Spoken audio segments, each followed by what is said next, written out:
Radio 1460. Something you ought to be on a first-name basis with. Sports. KENO Las Vegas.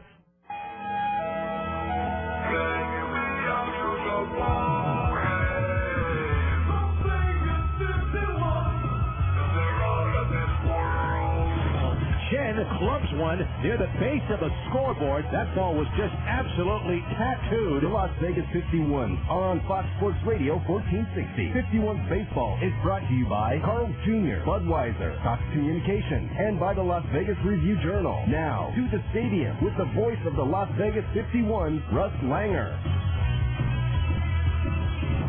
Oh, yeah, you know that Hall of Famer from the Chicago Cubs?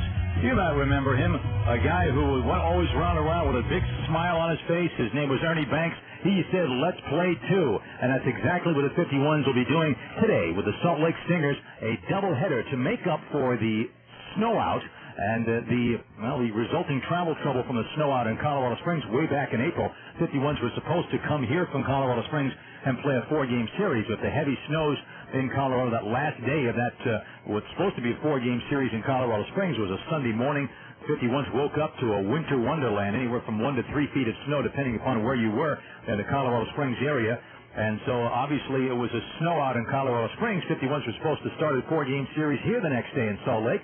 But, because there was so much snow, the airport was shut down. They couldn't bus to Denver to fly from Denver to here because the roads were closed. It was that bad. 51s didn't get here till the next day. So that's exactly what this particular doubleheader is all about, to make up for that snow out and the resulting travel trouble back in April when the 51s played their first three-game series here. 51s playing the doubleheader after last night's single game in Las Vegas came out, and they looked good for a team that barely got any sleep the night before. They had gotten back to the hotel after midnight after the last game of that series in Colorado Springs, and they had 3 a.m. wake-up calls. And then they flew up here and then got to the hotel, but there's a tired bunch that showed up here yesterday despite that, and despite the fact that they had a pitcher, Mike New, who had made only one start in his entire pro career pitching, and he was pitching in only 2 days rest. And they were down in the fifth inning at one point by a score of 7-3. 51 still showed some moxie. They rallied to beat the team with the best record in the PCL, the Salt Lake Stingers, the Angels Top Farm Club. The final score was 11-7 in favor of the Las Vegas 51s.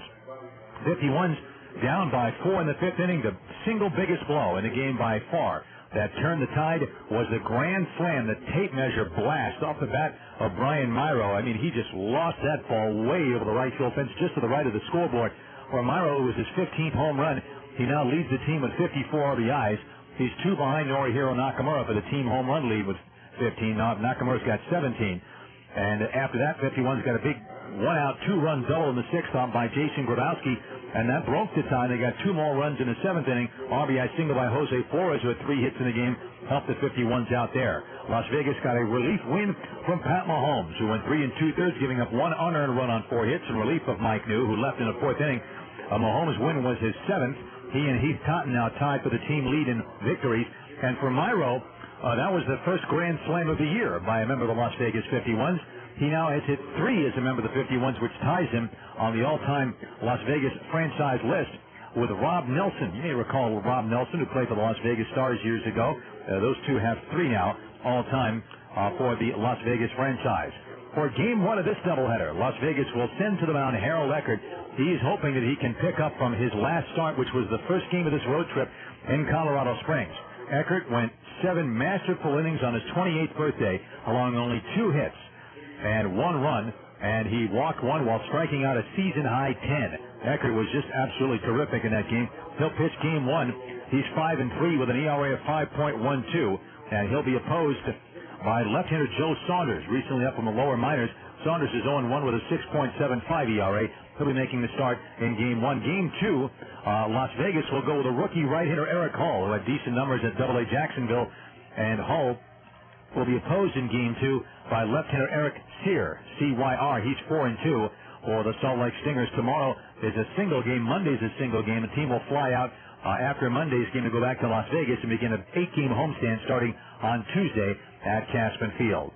On the pregame show today, our guest is the pitching coach of the Las Vegas 51s. He is Roger McDowell. Roger McDowell, of course, a former big league pitcher for the Phillies and the Mets, Texas Rangers. The Dodgers had him for a while. He was a very fine relief pitcher in his day. He was the winner of the 7th game of the World Series in 1986 for the Mets against the Boston Red Sox, and that tremendous come-from-behind victory by the Mets. And McDowell, also known as a tremendous prankster in his day, but he has more of a serious side, as he will discuss the 51's pitching staff. The new pitcher who will pitch the second game of today's doubleheader, Eric Hall. McDowell has seen Hall many times before in the lower minors. He'll talk about him. And Roger McDowell will also talk about the time that he was a guest on a Seinfeld episode back in the early 90s called The Boyfriend. Yeah, he was the second spitter. That's right. Roger McDowell, our guest, back with that chat right after this. The total package. That's what you'll find at the fabulous Capitol Grill. The Capitol Grill, nationally acclaimed for dry-aged steaks on premises, chops, fresh seafood, and an award-winning wine list. The Capitol Grill is open at Fashion Show Mall for both lunch and dinner. Take in all the energy and excitement of the Las Vegas Strip at the Capitol Grill, providing a breathtaking view with a wall of windows directly overlooking the new Wynn Resort. The Capitol Grill is the ideal place for guests to dine for total convenience, as complimentary valet parking is offered during both lunch and dinner. And the Capitol Grill provides private elevator access. Impress your guests at the Capitol Grill. They offer 3 private dining rooms, personalized event planning, and professional service. The Capitol Grill is the perfect choice for your next business meeting or social gathering. The Capitol Grill on the 3rd floor of Fashion Show Mall overlooking the Las Vegas Strip. For reservations, call 932-6631. 932-6631. Brace yourself and your General Motors vehicle for summer with a visit to the excellent GM Goodwrench Service Department at Desert Pontiac GMC Buick. Desert Pontiac GMC Buick's factory-trained air conditioning specialist will check your condenser and coolant level, adjust your drive belts, inspect your clamps and hoses, check Freon, test your system pressure, and check for leaks. Take no chances. Come see your GM Goodwrench Service Center, Desert Pontiac GMC Buick in the Valley Auto Mall at 330 North Gibson Road in Henderson. It's good to know it's Goodwrench. Everybody's gonna have a good time. These friends of mine feel fine. And everybody's gonna have a good time. Getting together with a few good friends and the signature taste of Budweiser. For drinkability and refreshment you won't find anywhere else. Get together. Budweiser beer, Anheuser-Busch, St. Louis, Missouri. Russ Langer here in Salt Lake before today's doubleheader between the Las Vegas 51s and the Salt Lake Stingers, visiting with pitching coach Roger McDowell. Roger, let's talk first about today's second game pitcher, Eric Hall, who has not pitched for Las Vegas yet. What do you know of him? Well, you know, he's a little guy. He may push 5'10". He doesn't overpower anybody. He throws strikes, keeps ball down in the zone. He throws all of his pitches for strikes, and he's got a pretty good changeup, command breaking ball. And I haven't seen him pitch in 2 years, but he's pitched very well in Jacksonville and has done numerous things. He's thrown out of the bullpen. The 2 years ago that I had him, he was a bullpen guy, and actually came out of college, signed out of college, and was a saves leader in college. I think it was at AA school. But you know, he's one of those gritty guys that goes out and throws strikes and hopefully keep us in the ballgame. It must be an extra special, really, challenge when you have to play 10 games in 8 days and juggle starters and relievers, and it can't be an easy thing. No, not at all. I mean, you know, the decision we made to keep Pat Mahomes in the bullpen previous to the All-Star break. He went to the bullpen for a couple weeks, and it's something that we've done throughout our organization, is let those guys throw in the pen and kind of get what that atmosphere is all about. And also, we kill two birds with one stone, because this is a long season. It kind of gives them a little bit of a breather, and when they do come back, hopefully they come back with a more aggressive attitude and have some time under the belt where they're not starting every fifth day. But with Pat staying in the bullpen, TJ Noah is going to go into the rotation. He's pitched well for us. Mike New is a spot start last night. He's going to get another spot start. You know, we kind of pushed the envelope with him last night.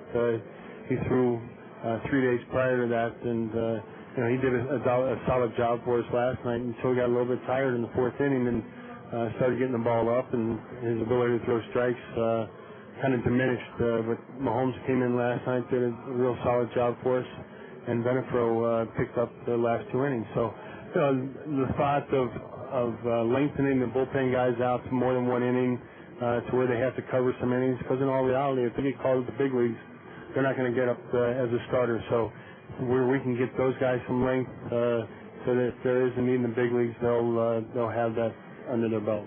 Roger McDowell, I guess, in the pregame show before tonight's doubleheader, this afternoon's doubleheader. It'll be evening by the time it gets over with. Roger, going to shift gears a little bit more, because I know one of the most common questions asked of you was back when you appeared in Seinfeld for the episode known as The Boyfriend. Tell us what that was like. It was actually it was kind of fun. It was, I think, the second year of the Seinfeld season. Keith Hernandez called me up, and I guess he's real good friends with the producer Larry David and Jerry Seinfeld as well. And they had written this episode, and the original person that was to be the second spitter was Darryl Strawberry. And at the time, Darryl was unable to attend due to some off-the-field activities, and so they contacted me, and I got there in L.A. and got to the set, and this gangly guy, disheveled-looking fellow walks in, and I thought he was a janitor, and went over to the food table that they have set up and started eating, and I come to find out that it's Kramer. So that first impression, is not something I want to relate to a lot of people, but it was kind of funny. But probably that is as close to recognition as I'd get from pitching in the big leagues. I remember you're the second spitter, and yeah, that was me. But it was a lot of fun, and even the guys today, when they show the episodes and the reruns, and they don't see the reruns of ESPN highlights. They see the reruns of Seinfeld, so they have fun with it as well. Roger, I appreciate it. Thanks a lot. All right, thanks, Russ. Roger McDowell, our guest in the pregame show, back with more, including the starting lineups for Game 1 of today's doubleheader from Salt Lake City. That's coming up right after this.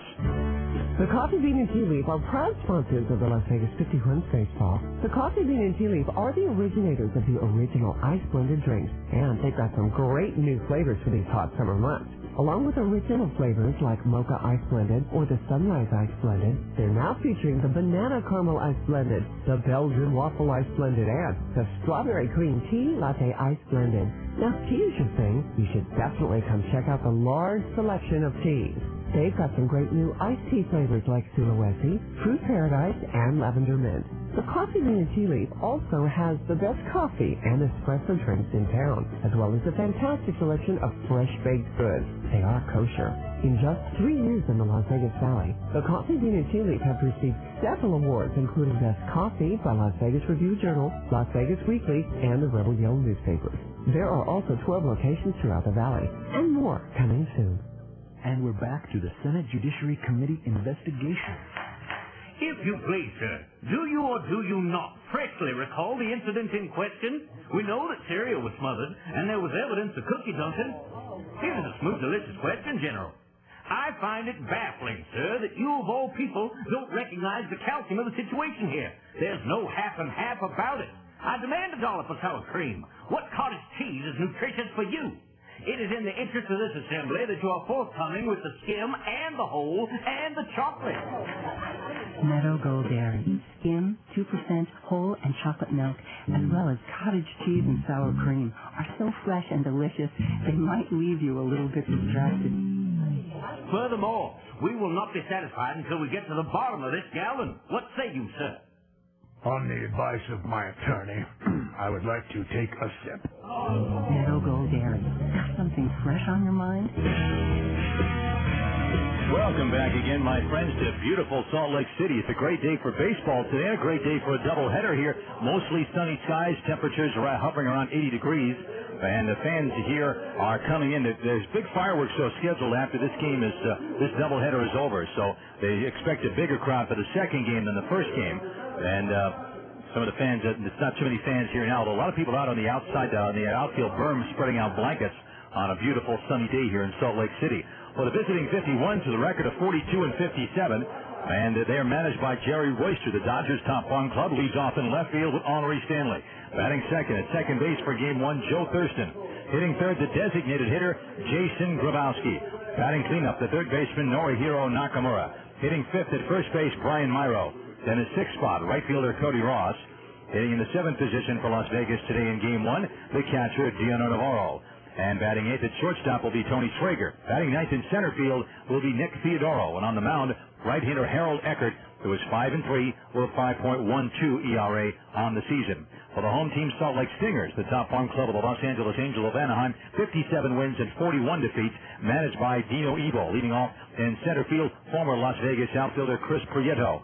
Batting second, the second baseman from Venezuela, the switch-hitting Alberto Callaspo.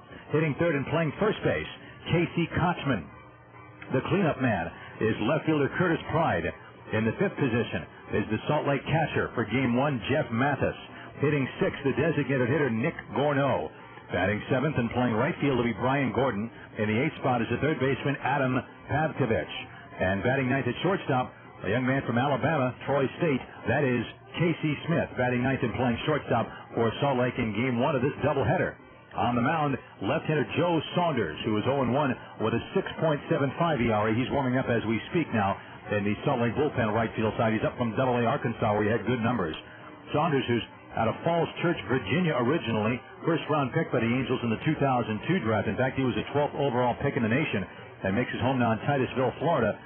Saunders is just 24 years old. He's 6'3", 210, and in his third year as a professional. He missed all of 2002 after he had pitched at Virginia Tech University.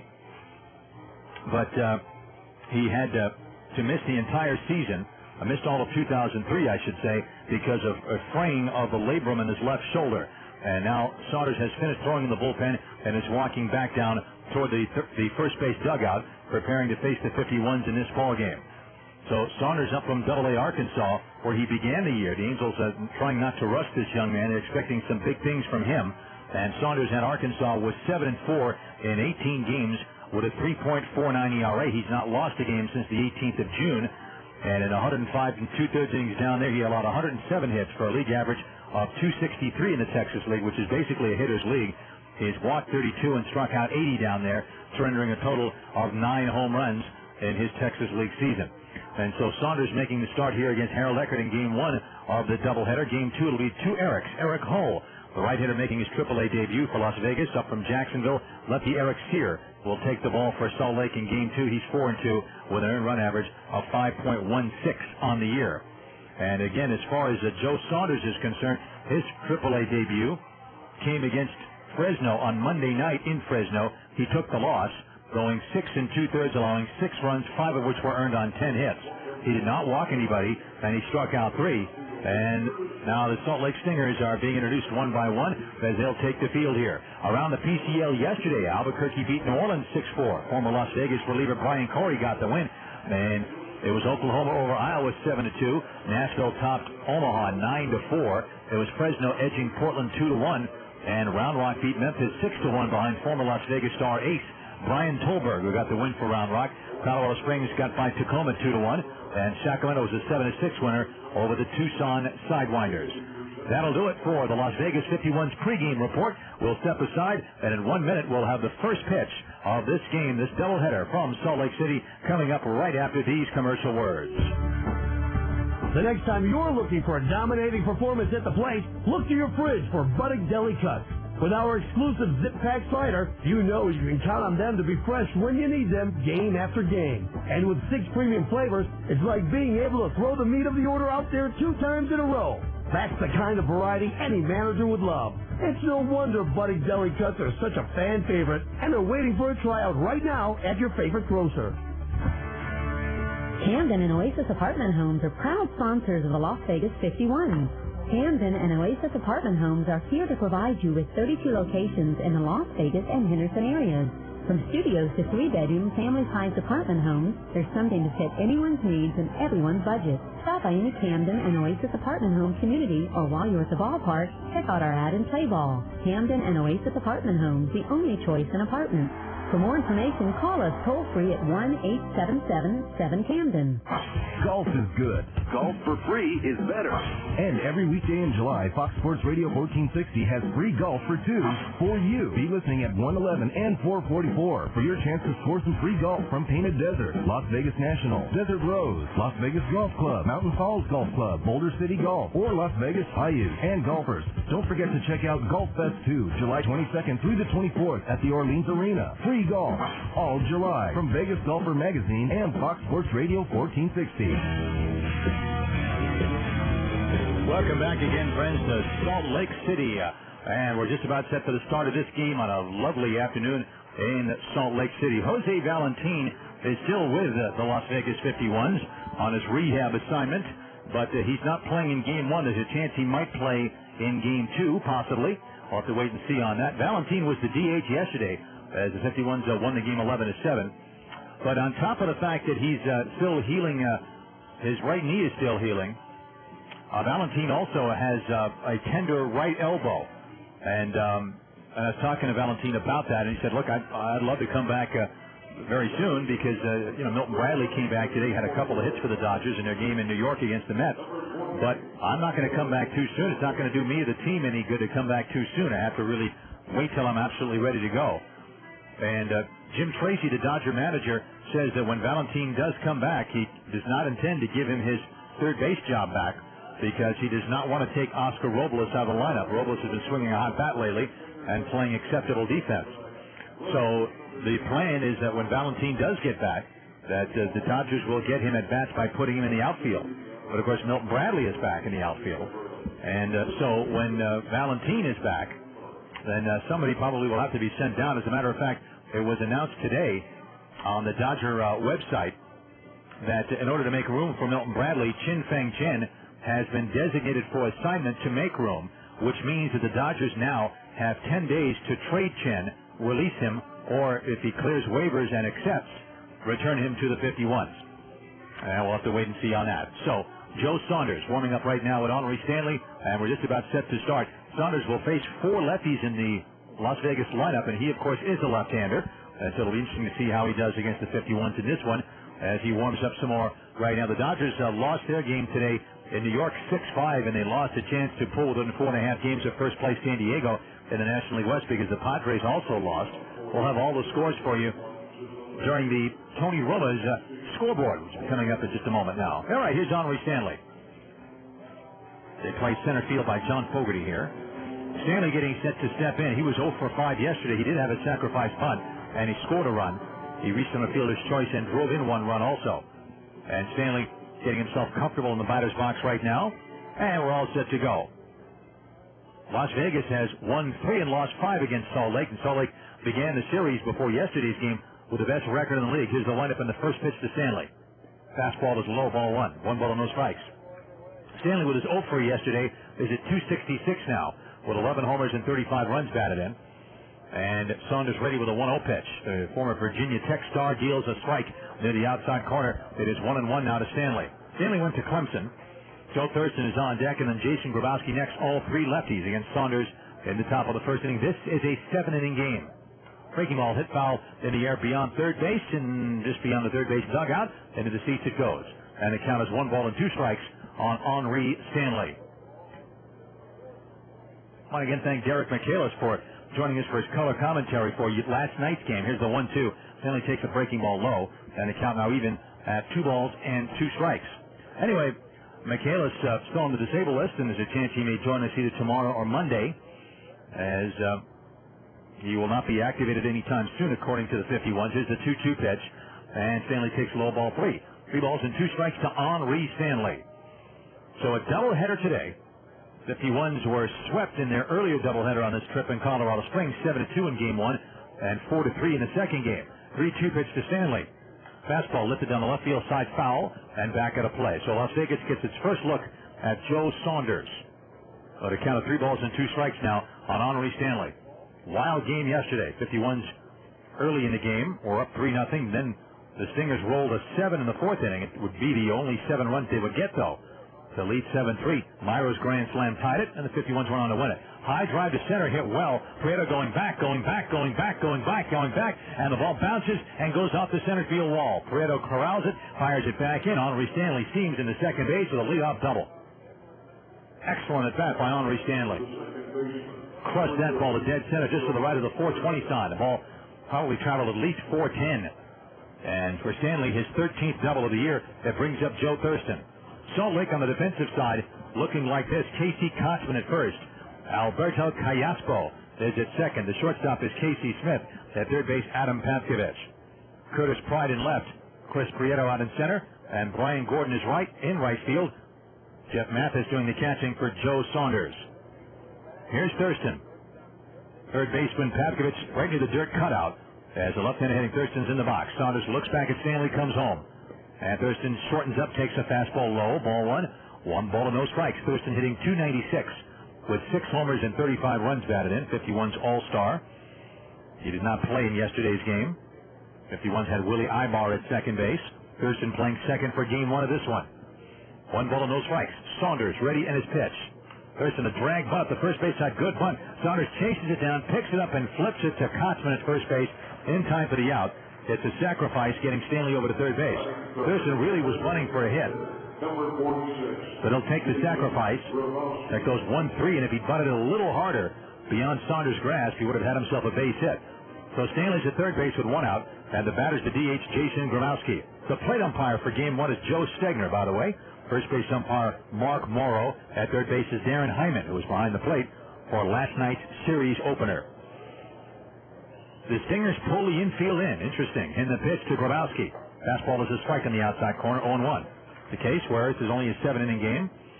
And manager Dino Evo might not employ this strategy if it were the standard 9-inning game, but he does not want the 51s to jump out to the early lead, so he has the infield in for Grabowski. And the pitch. Big curveball, a little low, good-looking pitch.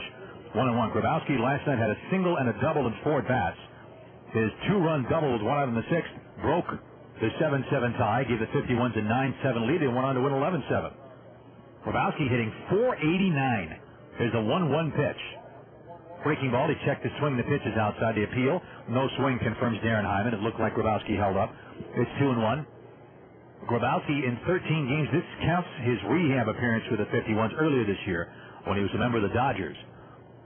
He is 22 for 45, hitting .489. 1 homer, 10 RBIs. He swings and misses, and the count is now 2 balls and 2 strikes. So, Joe Saunders, who missed all of 2003 with a torn rotator cuff and labrum, that was rehabbed without surgery, by the way, which is unusual. But Saunders came back last year, and here he is in 05. 2-2 pitch. Breaking ball. A call third strike near the outside corner toward the knees. Grabowski makes a little note in his mental checklist about Mr. Saunders and walks away. First time he's ever faced him. Big strikeout for Saunders. The infield can back up now with 2 outs. Here's Norihiro Nakamura. So Saunders in his 2 stops last year, single A and double A, a combined 13-10 with a 4.04 ERA. He attacks hitters with a low 90s sinker as a strike to Nakamura 0-1, a 2-seam fastball that sinks. Curveball, which he just threw to Grabowski to strike him out, and a changeup that has pretty good fade on it. Will generally dip down and away to a right-handed hitter, kind of like a semi-screwball.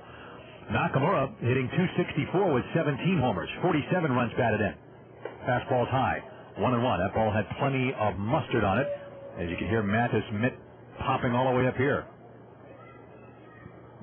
1 ball and 1 strike on Nakamura. Stanley opened up things with a double to center. He's now at third base with 2 down. Saunders gets set. And the 1-1 pitch. Nakamura takes a fast strike on the outside. Good pitch. It is 1-2. Well, the 51s have had some tough travel days this year. They generally have played well on those travel days. Yesterday, a case in point. Very little sleep overnight. And they came out and beat the team with the best record in the league despite the fact that they were down by 4 in the 5th inning, playing on the road, and using Mike New, who had only made 1 prior start in his entire pro career and was working on 2 days rest. Ground ball foul outside first. It's 1-2. But it's sometimes the day after the travel day when the jet lag or what have you can catch up with them. That's happened before. It's happened with other teams, too. Sometimes teams flatten out the next day. We'll see if that's the case with the 51s today or not. 1 ball and 2 strikes. Nakamura waits the pitch. And the changeup is low and away, 2-2. Nakamura, hitless in 3 at-bats yesterday with 2 walks. Has not had a great road trip. He hit that 2-run home run a couple of nights ago. The last game in Colorado Springs to turn a 7-2 Sox lead into a 7-4 lead. But he's been pretty quiet on the trip. Here's a 2-2 pitch from Saunders. Fastball ripped out outside first. That will go down. And a fan who brought a net attached to a long pole reached out and grabbed that one. Nice play over there. And that pays off in the first inning of Game 1. How about that? 2 balls and 2 strikes to Norihiro Nakamura. He's stationed right near the near end of the bullpen, right by the rolled-up tarpaulin. And if he stays there, he may have more chances. Here's a 2-2 count. And the pitch from Saunders to Nakamura. Ground ball at the third baseline. That's a foul ball. Backhanded by Patkovich. Winner heads it to a fan in the third row of seats, right near the Las Vegas bullpen, left field side. 2-2 to count to Nakamura. Henry Stanley at third base, standing there with his hands on his hips. The outfield shading Nakamura to pull. And Saunders gets ready. Here's the 2-2 pitch coming now. Fastball's high. 3-2 to this point. It's been a pretty solid at bat for Nakamura. Again, Salt Lake not outstanding as a team in any one area if you look at the numbers. Not in terms of hitting, where they're 6th in the league in runs scored. In terms of pitching, nothing spectacular as far as team ERA goes. Especially the starters. Bullpen's done pretty well. 3-2 pitch. Fastball's a little high. Ball 4 to Nakamura. Close pitch. That'll put runners at the corners with 2 outs. Good at bat by Nakamura. And the batter's the first baseman, Brian Myro. Well, it's just a team that plays well together. That's what manager Dino Ebo has said on more than one occasion. Here's Brian Myro, who had a tape measure grand slam, which was the turning point in last night's Las Vegas victory. They were down 7-3 in the 5th inning when he lost one way beyond the berm in right field against reliever Scott Snyder, who ultimately took the loss. So now, runners at the corners with 2 outs. And Saunders pitches. Curveball, a strike on the outside. It's the same pitch he used to strike out Grabowski a couple of moments ago. 0-1 on Myro. Brian Myro at 286. He's hit 15 home runs, second in the club to Nakamura in that category. Now leads the team with 54 runs batted in. Fastball is a little inside and low, close. 1 ball and 1 strike to count to the guy from Fort Worth, Brian Myro, former Yankee property, stepping in. 1-1. Stanley at third base. Nakamura at first with 2 down. Saunders checks signs. Ready. And the 1-1. Myro takes a fast strike in the inside corner at the knees. It's 1-2. So Saunders working the inside part to Myro and has the count his way. A ball and 2 strikes. Stingers decked out in their white home jerseys, snow white jerseys, with the cherry red caps, and Stingers across the chest in script, red bordered in black. Here's a 1-2 pitch. Breaking ball, chop foul right behind the plate. It is still a ball and 2 strikes on Myro, who went after a curveball that time. Myro altogether in last night's game was 1 for 4, but that one was a biggie. One of those no-doubters. The first grand slam of the year, by the way, by a member of the Las Vegas 51s. And today's game, this first game of this doubleheader, is the 100th game of the year for Las Vegas. 1-2 pitch. Myro swings and misses at a fastball up and in. And that's it. So Saunders works around the leadoff double to Stanley, gets a couple of strikeouts. Las Vegas is finished. No runs a hit, no errors, and 2 left at the end of half an inning of play. Las Vegas nothing on Salt Lake against Harold Eckert coming up. Hey, 51 fans, stop by Sure Tire today for the Goodyear Herbie Derby. Now through August 6th, save big on a variety of Goodyear, Dunlop, and Republic tires at Sure Tire. Get outstanding performance with Eagle GTHR, Eagle LS, or Eagle RSA tires. Or if you're looking for traction in any weather, choose the Goodyear Assurance featuring triple tread technology. And for truck and SUV owners, check out the new Wrangler and Forterra featuring Silent Armor technology, an Armor Zone and Quiet Zone with Kevlar, produces tough tires that deliver a quiet, comfortable ride. In addition, buy 4 selected Goodyear tires before August 6th and receive a free Goodyear hat. But at Sure Tire, we do more than just tires. We also take care of your automotive service needs such as brakes, oil changes, alignments, and more. All at competitive prices. In fact, stop by right now and get an oil, lube, and filter service for just $12.95. It's the deal you just can't beat. So check out Sure Tire for great savings on tires and service. Hurry, the Goodyear Herbie Derby ends August 6th. For complete details and the local Sure Tire retailer nearest you, call 1-800-GOODYEAR. If you think about it, you can finish off every 51's game this season with a triple play. A hot, juicy double-double, fresh, crisp fries, and a cold, thick ice cream shake. There's no other combination quite like it. Stop by any of the 7 In-N-Out locations throughout Vegas for your very own taste. To find a location near you, call 1-800-786-1000. In-N-Out is a proud sponsor of the Las Vegas 51s, as well as the hungry fans like you that support them. Welcome back again, friends. We're here in Salt Lake City. Las Vegas did not score in the top of the first as they played the Bay City Roller song Saturday night. And they have one of the great PA announcers in professional baseball here with a very lordly voice. See if we can pick it up as Chris Prieto. Here, listen to this.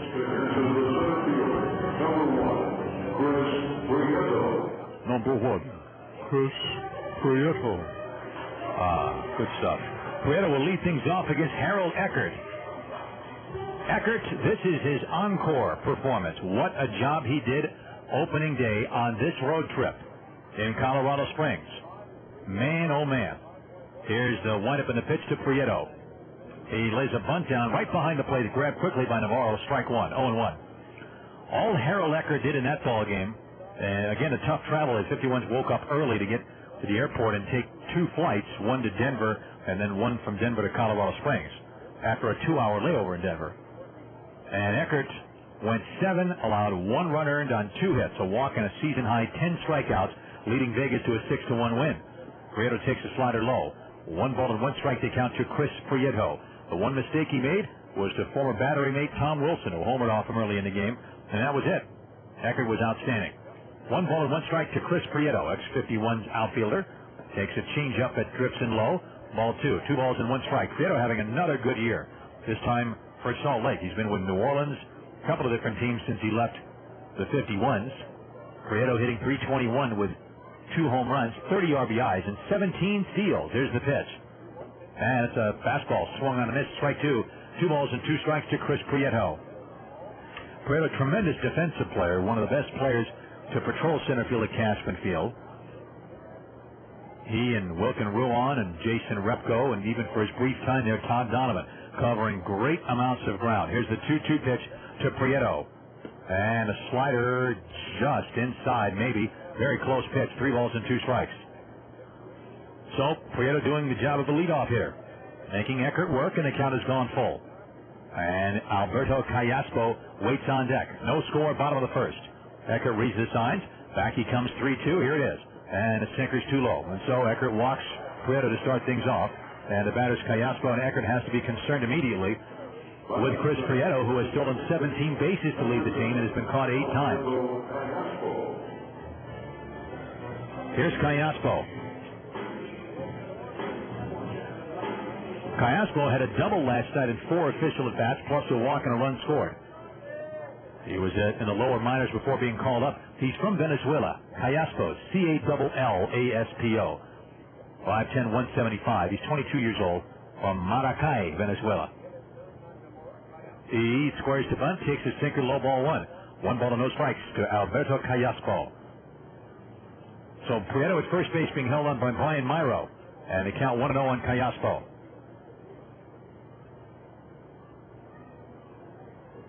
Callaspo has not been here too long. He got called up from Double-A about a week ago. Here's the 1-0 pitch. He squares, takes a strike, sinker on the outside corner. It is 1-1. Callaspo only has played 7 games here. Is hitting .219 with no homers and 2 RBIs. Third baseman Nakamura is on the grass. Prieto at first base being held on by Myro. Bottom of the first with no score. 1 ball and 1 strike to count. And Eckert now straightens up after getting Navarro's sign. Prieto takes his lead. The pitch. Change up. There's his strike in the outside corner. Good pitch. 1 ball and 2 strikes to count to Callaspo. Callaspo was having a good year for the Double-A Arkansas Travelers of the Texas League, hitting .297 with 10 homers and 49 RBIs, and struck out only 17 times in 385 plate appearances. So he puts wood on the ball. Throw to first base, and Prieto dives back in. And Callaspo will see a 1-2 pitch here in a moment. K.C. Kotzman waits on deck. Alberto Callaspo in the batter's box. He's had a good pro career so far. 1-2 stretch by Eckert. Prieto takes his lead. And the pitch. Slider grounded foul behind the plate to the backstop. Still 1-2. Not only did Callaspo bypass high Class A ball for Double-A last year, going to Arkansas, where he hit 282. He also shifted from second base to shortstop, although he's playing second base in this game.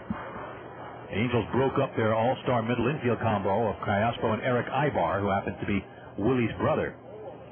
Callaspo got the higher assignment because he was the more advanced hitter. As a line drive on the right field, hooking foul, about 4 or 5 feet foul, into the Salt Lake bullpen it goes. And the Angels believe Callaspo had a better understanding of the strike zone. So despite skipping a level, he ranked among the Texas League leaders in hits. And as I said, he hit 282. Good bat control. They think he has the tools to handle shortstop, but of course the Angels have Orlando Cabrera there now, with David Eckstein having gone to St. Louis. 1-2 stretch. And the pitch. Has a slow ground to the second. Thurston charges, has it, flips to second for one on the first base late, and it pulled Myro off the bag anyway. It's a force play that goes 4-6. Thurston, a nice play to charge the ball, flip it to Schrager. But Prieto was coming in hard. Schrager did not have a lot on his throw to first. It bounced and pulled Myro off the bag, but it was late anyway. And Callaspo safe on the fielder's choice, 1 out, and the batter's Casey Kotzman. So, bottom of the first with no score. Game 1 of a doubleheader. Game 2, Eric Cole for Las Vegas, making his AAA debut. And left-hander Eric Cyr, C-Y-R, with a 4-2 record, will go for Salt Lake. Eckert pitched in this ballpark. He made a relief appearance way back on April 12th. 3 scoreless innings. Good job. Here's the pitch to Kotzman, left-handed hitter. And he takes a sinker just under the knee. That was very close. Ball 1. 1-0. No score in the bottom of the first. Kotzman at 275, 6 homers, 51 runs batted in. And Kotzman in last night's game had a looping single at 3 at-bats. A walk, was also hit by a pitch and scored a run. The pitch. Sinker, that's too low. Ball 2. 2 balls and no strikes to count. Eckert made 2 relief appearances against Salt Lake at Cashman Field in April. But he was the losing pitcher in one of those. He went 4 innings, allowed 6 runs earned on 7 hits. And they haven't seen him since then. 2 balls and no strikes on Casey Kotzman. One of the really good prospects in the Angels system. Throw to first base, and diving back in is Callaspo. Kotzman last year confirmed his status as a good prospect. He hit 370 and had a .550 slugging percentage in the upper minors. He was called up to the Angels in early May last year and won 48 big league plate appearances before striking out. And he ripped it up here. Salt Lake in 49 games, he had 372. Drove in 38 runs in 49 games with 5 home runs. 2-0. And the pitch. That one sinks in a little low. Eckert is hitting some corners and sometimes getting calls and sometimes not. The count is 3-0. And the batter, Kotzman, is now for the 3-0 count, and he's likely to be green-lighted here considering his power. Curtis Pride is on deck. Callaspo at first base, 1 out in the bottom of the first. Eckert straightens up after getting Navarro signed. Callaspo takes the lead, and the 3-0 pitch. He swings all right, pops it into shallow left. Schrager going out, Stanley coming in hard. Stanley dives, and Stanley makes the catch. Back to first goes Callaspo, and there are 2 outs. Fine play by Henry Stanley. Batting for the left fielder, number 19, Curtis Pride. Super play by Stanley. He had to come in hard. Schrager was going out for it, but he had too far to go. So Stanley came in, went into a slide, reached out. His body was completely outstretched, and he made a super catch. 2 down, and the batter's Curtis Pride.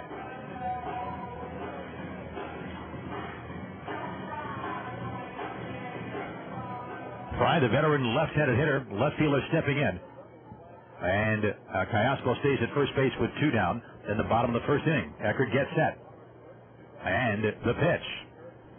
Sinker swung on and missed 0-1 by Pride, who opens up the day at 310 in 50 games. 6 homers, 37 runs batted in. Pride last night started off quietly 0 for 3, but then he doubled in his 4th at bat and doubled again in his 5th at bat against Mike Venefro. Altogether, he was 2 for 5.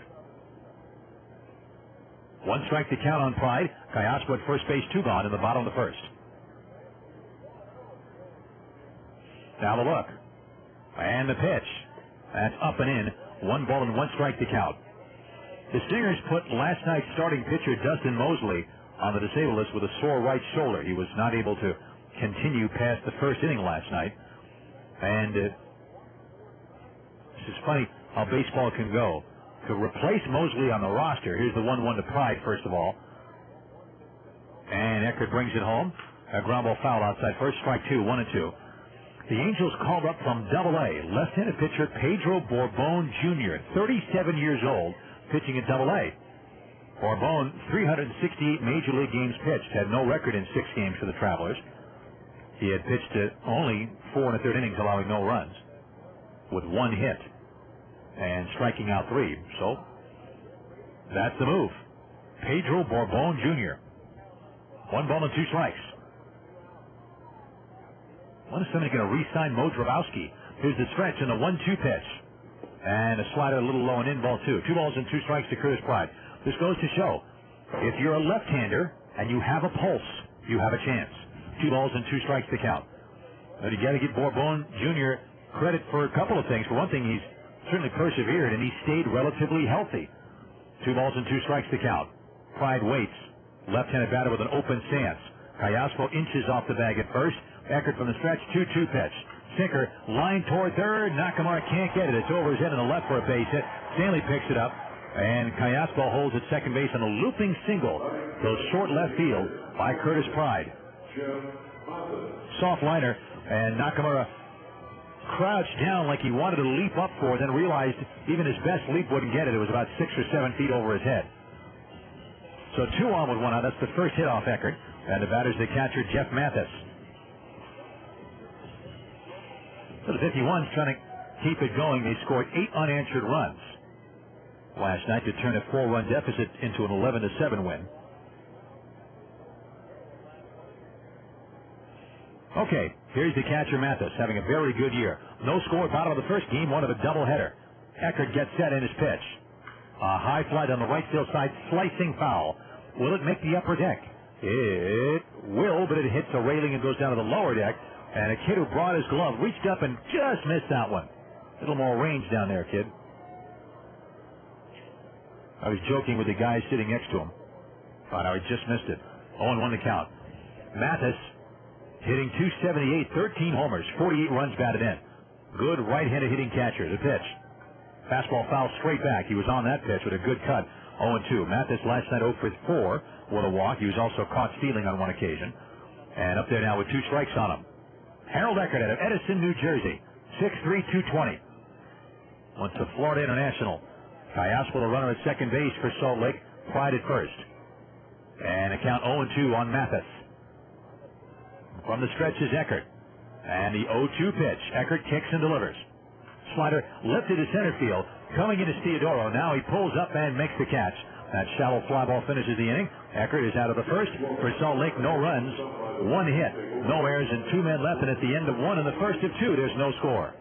As temperatures rise, so do your chances for car trouble. Help meet the demands of summer driving by taking your General Motors vehicle to an expert, Cadillac of Las Vegas. Let Cadillac of Las Vegas give your car a seasonal checkup to make sure it's ready for virtually anything summer can dish out. Cadillac of Las Vegas is your GM Goodwrench Service Center, featuring GM-certified technicians, advanced diagnostic equipment, and genuine GM parts.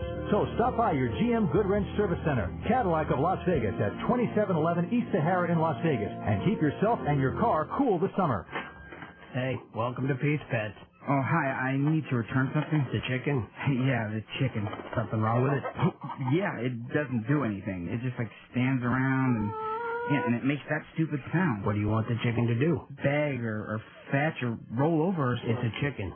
So? So chickens don't really do anything. Well then why did you sell her to me? Because you gave me money.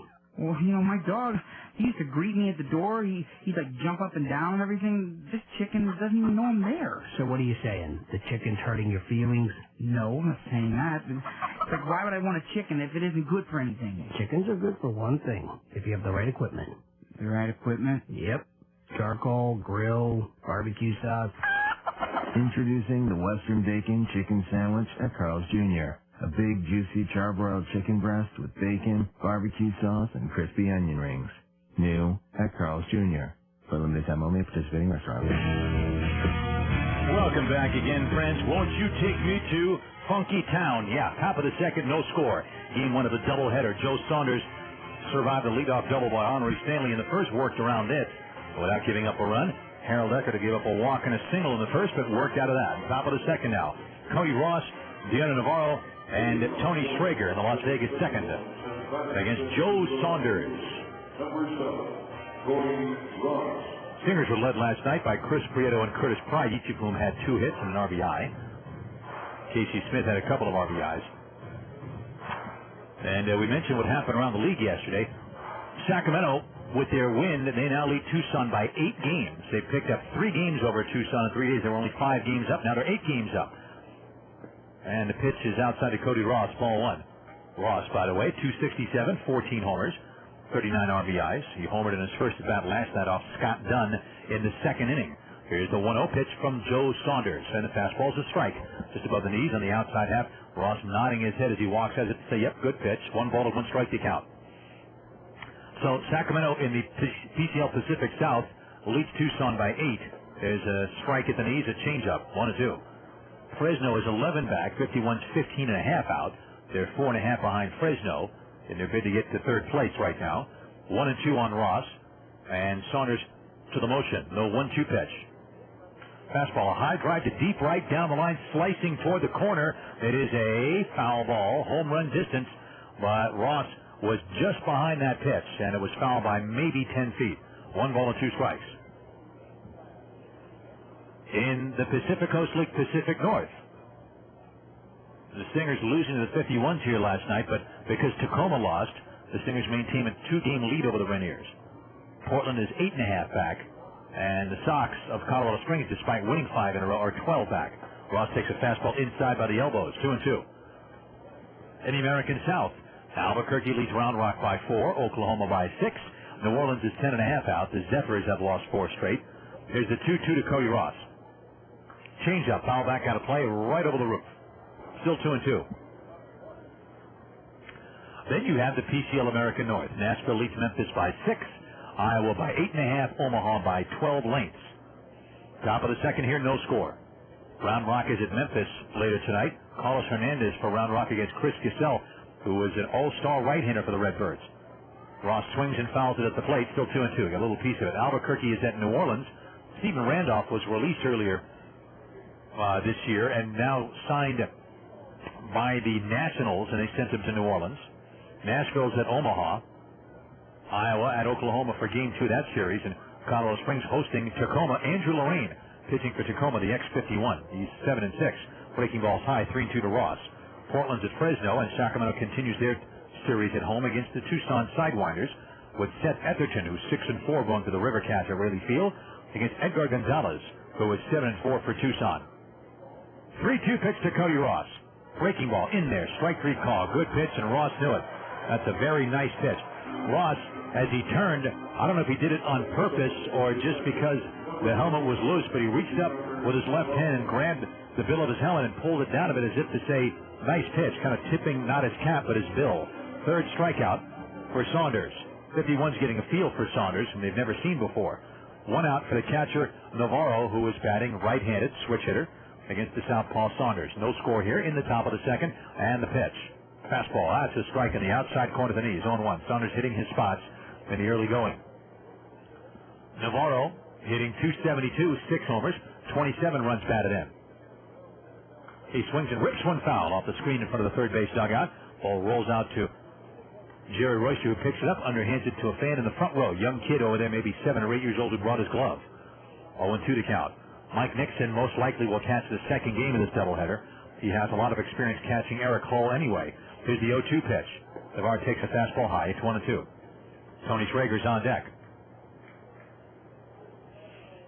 Well, 51's won the opener here last night, 11-7. Here's the 1-2 pitch to Navarro. Fastball, broken back, ground ball to short. Picked up by Smith. He throws on the first base and gets Navarro by 2 steps. 2 down. And the batter's Tony Schrager. Anyway, when they beat Fresno the night before the 51s arrived here, that was their 56th win of the year. Entering this game, Salt Lake is now 57-41. But that was Thursday night when they beat Fresno. And that means when they won the following day before the 51s got here. Here's the windup and a pitch to Tony Schrager. Fastball is low, ball one. The Salt Lake Stingers are now 56-42 on the year. That's their record. 56-42. Schrager hitting .225, fouls one behind the plate. It is 1-1. Schrager with 7 homers and 28 runs batted in. Well, what this simply means is that with 56 wins, that equals Salt Lake's entire win total for the 2004 season, when they won 56 and lost 88. What a difference a year makes. They now won 56 and lost 42. 1-1 pitch. Schrager takes it low. 2 balls and a strike. And this team deserves a lot of credit. As I said, not outstanding in any one area, statistically speaking, but they just played very well together. And Schrager swings and tips one into Mathis Smith. The pitch was tailing away from him. They count as 2 balls and 2 strikes. 2 outs, nobody on in the top of the second. And this is game 1 of a doubleheader. Joe Saunders versus Harold Eckert. Good matchup. Here's a 2-2 to Schrager. Fastball. He fouls that one back. And the count is still 2 balls and 2 strikes with the number 9 hitter, Nick Teodoro, drew on deck.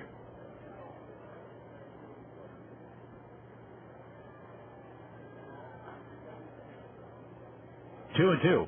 One of the reasons that Salt Lake is so good, they have come from behind 7 times to win games in the 9th inning, which they trail going into the 9th inning. Schrager swings and misses and strikes out. That's 4 strikeouts for Saunders in 2 innings. He works a perfect second. We go to the bottom of the second in game 1 of this doubleheader. There is no score. Do you play golf? Would you like to play 3 different courses all in one beautiful location and still have money left over to play again the next day? Then Golf Summerlin is the place for you. Come play Highland Falls, Palm Valley, and Eagle Crest. All 3 courses will keep you coming back for more. Golf Summerlin is also a great choice for your next tournament or group outing. For more information, call 254-7010. That's 254-7010. Golf Summerlin. 3 great courses, all open to the public, all very affordable. They say that the best kind of advertising is word-of-mouth advertising. And here at New York Hotel and Casino, we couldn't agree more. That's why today we're at the Manhattan Express roller coaster, asking people to describe their experience. Excuse me, sir, what do you think of the ride so far? Anything else? What about you, ma'am? Are you enjoying the ride?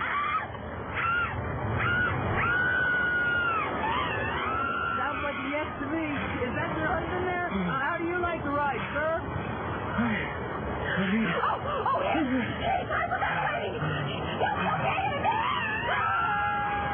Well, there you have it. The people have spoken. The Manhattan Express roller coaster at New York. Come and see for yourself what everyone's been talking about. You gotta love this town. Welcome back, friends, to Salt Lake at the end of 1.5. There is no score. Game 1 of a doubleheader. Nick Gorneau will begin things. He's the DH for this team, and he'll begin things as a right-handed hitting DH, opening up the bottom of the second against Harold Eckert. Gorneau, who played left field in last night's game and ended up going 0 for 3 with 2 walks and a run scored, stepping up. Right-handed batter hitting out of a low crouch against Harold Eckert. Gorneau, who's from Springfield, Massachusetts, waiting in the pitch. And a slider's a strike on the inside corner, 0-1. Gorneau at .281, 17 homers, and a team-high 68 runs batted in. Luke Allen is not playing in this game. He's second in the club in RBIs with 67. 0-1 pitch. There's a high foul right field side being chased by Myro, but it's back in the lower deck of seats, about 12 rows. 0-2. Gorneau went to the University of Massachusetts. He is 6'3", 220, and is 26 years old, and has hit everywhere he's been. He entered this season with a career average of .302. Here's the 0-2 pitch to him. Sliders high. 1 ball and 2 strikes to count to Nick Gorneau. Nick Gorneau also has a good throwing arm, but you got Luke Allen, and he's the man when it comes to throwing arms around here. 1 ball and 2 strikes to count. Eckert kicks and delivers the 1-2. Good slider, swung on a missed strike 3. It started off on the outside corner, veered away. Gorneau chased it. First strikeout for Eckert. 1 out for right fielder Brian Gordon. All right, we have a chance to look now at the Tony Roma scoreboard for the first time today. Tony Roma's a great place for ribs, steaks, and seafood. Check out any of the 3 Las Vegas Tony Roma's locations before or after every 51's game. In the National League, in the bottom of the second, Milwaukee leads the Reds in Cincinnati 3-0. There's a slider low to Brian Gordon, ball 1. Gordon at 290, 15 homers, and 50 RBIs. Did not play in the opener last night. Good left-handed batter. Lyle Overbay is homer for Milwaukee, his 13th. Victor Santos pitching for Milwaukee. Here's the pitch. As a high drive to deep left center. Theodore racing back, looking up. That ball is high off the fence. Theodore fires it back in. It's a long double for Brian Gordon.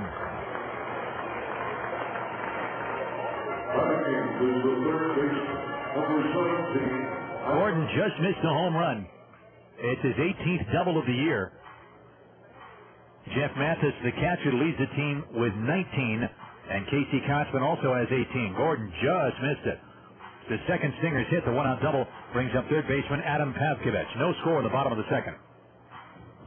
Top of the third, Pittsburgh 2, the Rockies nothing in Pittsburgh. Williams going to the Pirates in that ball game. And in the top of the second, Washington leading Houston 4-0 now at RFK. Here's the pitch. Pavkovich takes a strike on the outside corner. Off-speed pitch got in there, 0-1. Pavkovich at 274 in 73 games, 6 homers, and 35 runs driven in. Right-handed hitting third baseman, batting in the 8th spot. Last night, 1 for 4 with a single. He was also hit by a pitch in the helmet. A scary moment facing Mike New in the 4th inning. He checks the swing on a low slider, and the count is now 1-1. Brian, let's see now. Other games. The Cubs, in an interesting game at Busch Stadium, ended up beating the Cardinals 6-5. Jerome Williams had a battle in that game, but he won to go to 3-3. He beat Matt Morris, who was 11-3. Ryan Dempster got his 14th save to help the Cubs get a win over the Cardinals. 1-1 pitch. Pavkovich takes just low, maybe. Good-looking changeup right there. Eckert thought he had a strike. He stared in a little bit at the home plate umpire, Joe Stegner. 2 balls and a strike to count to Adam Pavkovich. Young man from Venice, Florida. Jeremy Brunitz hit his 17th home run for the Cubs. And Derek Lee hit his 32nd. Aramis Ramirez, number 26. 2-1 pitch. Fastball foul back. It's 2 balls and 2 strikes now to Pavkovich. Philadelphia blanked the Padres in Philly. 2-0. Tejeda, the rookie, threw a 4-hit shutout over Estacio, who's 0-1. Pedro Estacio. Billy Wagner's 21st save. Chase Utley hit his 14th home run. Jolly good, Mr. Utley. And the Mets came from behind and beat the Dodgers at Shea by a score of 7-5, breaking the Dodgers' 3-game win streak. 2-2 pitch to Pavkovich. Slider. That's a high foul back out of play. Still 2 balls and 2 strikes. Pedro Martinez battled back. He was down 3-0 in the first and 5-3 in the 6th. And then kept the Dodgers quiet, and Martinez is now 12-3. The losing pitcher in relief, Giovanni Carrera, is now 6-4. And Braden Looper got his 22nd save for the Mets. Dodgers had a home run by Olmedo Sainz, number 8. Milton Bradley back in the lineup had 2 hits. 2-2 pitch to Pavkovich. And a sidearm breaking ball. A little squibber up the right side. Eckert picks it up and now throws to first base in time. Great play by Harold Eckert. A check swing roller between the mound and first base. Joe Thurston was charging it. Eckert had to turn his back to home plate and race after that ball. He went into a slide to pick it up and threw to first base just ahead of Pavkovich. That's a great play by Harold Eckert. On the play, Brian Gordon goes to third. There are 2 outs. Man, it looked like a short hit. Looked like a check swing bunt, because he checked his swing and the ball just dribbled, and it did get past him out, and it died on the grass, and it looked like it was Thurston's ball, but it looked like it hit all the way. And Eckert waved off Thurston, went into a slide, picked it up, spun around, and threw to Myro ahead of Pavkovich. 2 down, and here's shortstop Casey Smith. The pitch. A bunt up the third base side. Nicely done. Here comes Nakamura. He bare hands and throws too late. Bunt single. It's 1-0 Salt Lake.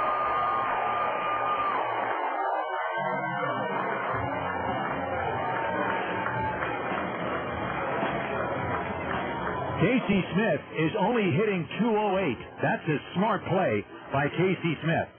He laid out a beautiful bunt. He saw Nakamura was playing back. Nakamura did what he could. He came in hard. He picked it up, made the throw. It's just too late. Smith has decent wheels. Brian Gordon scores, and it is a 1-0 lead for Salt Lake in the bottom of the second. The batter is Prieto, who walked in the first and was forced out by Alberto Callaspo. The stretch by Eckert. Smith takes his lead, and the pitch. Good changeup, swung on early by Prieto and missed. 1 strike to Chris Prieto. 1-0 Stingers on the RBI bunt single on a man from Alabama, Casey Smith. That's his 15th RBI in the season. He's at first base now, and Smith has 4 steals in 7 tries. He takes his lead, and the pitch. Rip foul outside first. The count is 0-2. Well, this is a situation where some managers like to run. You've got a runner at first base with 2 outs who has okay speed. Let's see if Ebel sends him now. He's sending some signs from the third base dugout, from the third base coaching box, I mean. And it's 0-2. A lot of times the pitcher bounces an 0-2 pitch, which would make it a good pitch to run on. And if he gets thrown out, you have the leadoff man Prieto leading off the next inning anyway. So we'll see if Casey Smith is going. The stretch by Eckert. Smith takes his lead. He does not go. The pitch is low and outside, ball 1. 1-2 is the count. So with 1 out, a double high off the fence in left center by Brian Gordon. Paskovich retired on a check swing roller that Eckert made a super sliding play on. And Casey Smith, the run-scoring bunt single. 1-2 stretch. Smith goes. The pitch is swung on and missed, strike 3, and the inning is over. Eckert gets 2 strikeouts in the second, but the Stingers score a run on 2 base hits. No errors, and 1 left, and at the end of 2, Salt Lake 1 and the 51's nothing. A few thoughts about monopolies, cash cows, and low-cost leads. For years, the phone company has had a virtual monopoly over Yellow Pages advertising. This has allowed them to impose steep annual rate increases. Over time, their directory business has become a nice, fat cash cow. But at Yellow Book, we think we have a better way. For example, across the country, a full-page ad in Yellow Book Yellow Pages is generally about half the cost of the same size ad in a phone company directory. At Yellow Book, all we do is publish great directories, so we're able to keep our costs down and produce low-cost leads to power your business, which has helped create many thousands of success stories for small businesses just like yours. After all, we wouldn't be in 43 states with a circulation of 82 million if we weren't producing quality low-cost leads. So why keep getting milked by the phone company? Call us at 1-800-YD-YELLOW. Yellow Book, not the other book. Hi, friends. If you're in the market for a General Motors vehicle, there's only one place to shop in Las Vegas. That's Bill Hurd Chevrolet. They are the world's largest Chevy retailer, and they feature an excellent body shop and parts and service as well. I have a vintage Chevy sitting in my garage right now, and I don't take it to anyone but Bill Hurd Chevrolet. They're at 444 South Decatur at Alta. Telephone 870-9444. Bill Hurd Chevrolet. Visit their website, www.billhurdvegas.com. Welcome back again, friends. Just had a giant vehicle out on the field. One of those stretch utility vehicles. And the Utah Jazz Bear, the mascot of the Utah Jazz, is here. That one, a little play gun shooting balled up T-shirts into the crowd. That thing's got quite a range. You just use it to shoot a blast of air off the back of home plate umpire Joe Stegner. Okay. It is 1-0 Stingers at the end of 2. This is game 1 of a doubleheader. And the Stingers getting a run in the second on a clever play by shortstop Casey Smith that laid down a nifty bunt single on the third baseline to score Brian Gordon from third base. And so, top of the third, 1-0 Stingers. Joe Saunders will face the 9-1-2 51s beginning with Nick Theodoro. The fastball's a strike 0-1. Theodoro, switch hitter, batting right-handed, averages at .268 with a home run, 17 runs batted in. Like a number of his teammates, Theodoro having a tough time getting going offensively on this particular road trip. The 0-1 pitch. He sends a weak pop line to shallow left center. Smith going out. Pride and Prieto coming in, and it's Pride to make the catch in shallow left center field. Salt Lake left fielder catches that ball. 1 out of the batter is Henry Stanley, who doubled the center and opening up the game, who was stranded at third base. Okay, we gave you the National League scores on the Tony Romo scoreboard before the break. And other games tonight, Atlanta and Arizona will hook up. Sosa for Atlanta, he's 5-1. Brad Halsey, Admiral Halsley. Brad Halsey 6-7 for the Diamondbacks. Here's the pitch to Stanley. Fastball. That's a little low ball one. And the Marlins are at San Francisco starting in a little while. Josh Beckett, who's 8-6, going for Florida against San Francisco's sinker baller Brad Hennessy. Fastball is a called strike near the outside of Stanley. It is 1-1. Late American League games, the Yankees and the Angels. Kevin Brown and Irvin Santana in Anaheim. And as a foul ball back to the screen on the ground, a ball and 2 strikes to Stanley. Oakland and Texas will get together. Kirk Saarloos, as the A's go for their 5th straight win. Saarloos is 5-6. Rodriguez for Texas is 2-1 on the year. And some games in progress in the American League. Here's the 1-2 to Stanley. Breaking ball just outside. Ball 2. 2-2. Top of the third. Toronto 3, Kansas City 2 in Kansas City. Bottom of the 4th inning. Minnesota 4, Detroit 1 in Detroit. Fastball, slow bouncer to the right side. First baseman Kochman fields. Now he flips to the pitcher. Saunders covering just ahead of Stanley. There are 2 outs. Stanley was jammed that time. 2 gone for Joe Thurston, who laid down a sacrifice drag bunt to get Stanley to third in the 1st inning. Number 30, Joe Thurston. Red Sox are at Chicago. Bottom of the 3rd, Boston 2, Chicago nothing on Manny Ramirez, 27th home of the year, to back up Wade Miller, who's pitching for Boston. In Tampa Bay, the Devil Rays have taken a 2-1 lead over Baltimore in the bottom of the 7th inning. Sidney Ponson, the subject of trade rumors, pitching for the Orioles against now Gonzalez is homered off on the solo shot, his 5th. Breaking ball is outside, ball 1 to Thurston. Earlier finals, Cleveland at home beat Seattle 4-3. Lead a winner 11-4 over Gil Metz, who's 10-7. Bob Wickman, his 24th save. There's a ground ball back to Saunders, who one-hands it and throws on the first base to retire Thurston and the 51. Du Bois and Peralta homered for Cleveland, and more on the Tony Romo scoreboard a little later on. 51s go 1, 2, 3, 7 straight retired by Saunders since he walked Nakamura in the 1st. And at the end of 2.5 in Game 1, it is Salt Lake 1 and Las Vegas nothing. I've never seen a lineup quite like this one. The kitchen is loaded. The placemats are set. The bowls are on the table. He sees his granola crunch. He grabs the door. He swings. It's Anderson Dairy Milk all the way. Nothing makes breakfast taste better than milk. Over cereal with eggs, toast, and jam, or add some chocolate and shake things up. Here's our pitch. Milk. It's a real team player. From Anderson Dairy, the dairy experts.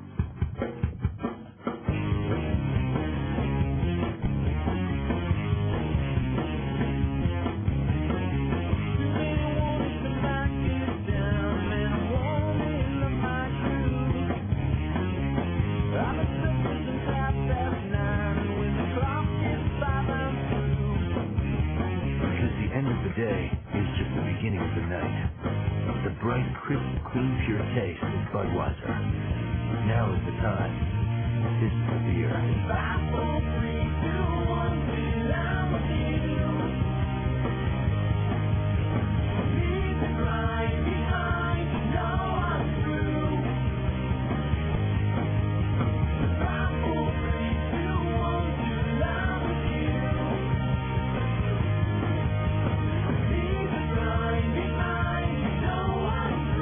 Budweiser beer, Anheuser-Busch, St. Louis, Missouri. Welcome back, friends. We're in Salt Lake. It's a beautiful day here. At the end of 2.5, the Stingers lead the 51s 1-0 in Game 1 of a doubleheader. Harold Eckert now will face the 2, 3, and 4 Stingers. Alberto Gallaspo, Casey Kochman, and in Curtis Pride in the bottom half of the 3rd inning.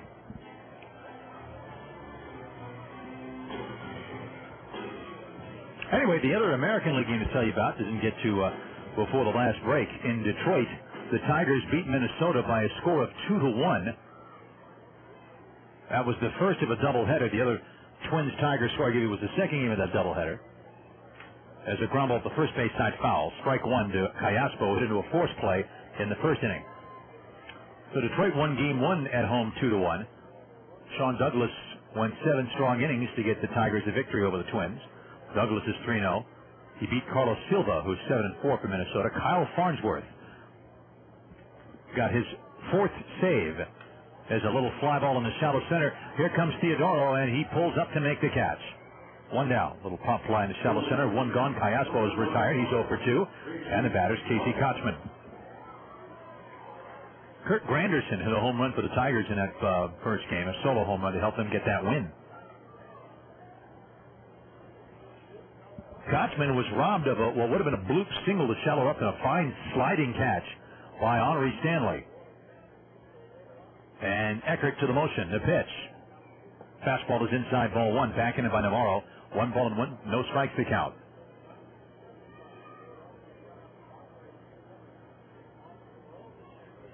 Milwaukee now leads the Reds 4-0 in the third. A home run by Carlos Lee, his 24th. Pitch is inside, ball two. 2 balls and no strikes to count.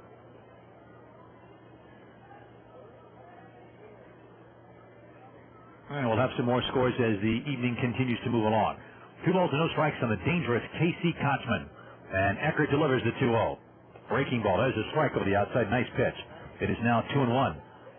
The Angels like Kochman's patience. They say his patience at the plate puts him in counts that allow him to drive baseballs to all fields. Good classic left-handed stroke. Fastball fouled off to the left into the second deck. Strike 2. 2 balls and 2 strikes to count. He has also really improved defensively. And he looks like he could be a really good defensive player in the big leagues. His history of injury is a concern, though. He's had wrist and shoulder strains for a couple of years. There's the 2-2 pitch. That's outside 3-2. Kochman, only 22 years old. And the Angels certainly like his upside, no question. 1-0 Stingers. We're in the bottom of the third with 1 out and the bases clear. The outfield playing Kochman deep, although they give him the gap in right center. Eckert will walk away from the rubber for a moment now to take an extra moment here. Kochman relaxes for just a second. 3-2. There was some cloud cover before, but that's cleared away. And bright sunshine on the diamond now. Slider swung on a foul right off the right foot of Kochman, and the count remains 3 balls and 2 strikes. Curtis Pride is on deck.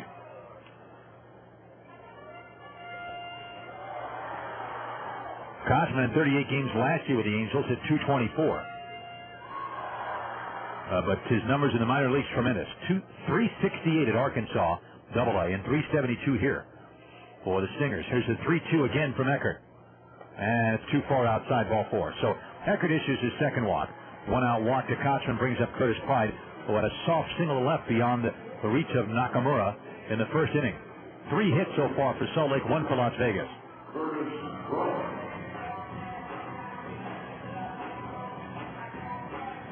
Franklin Covey Field here in Salt Lake.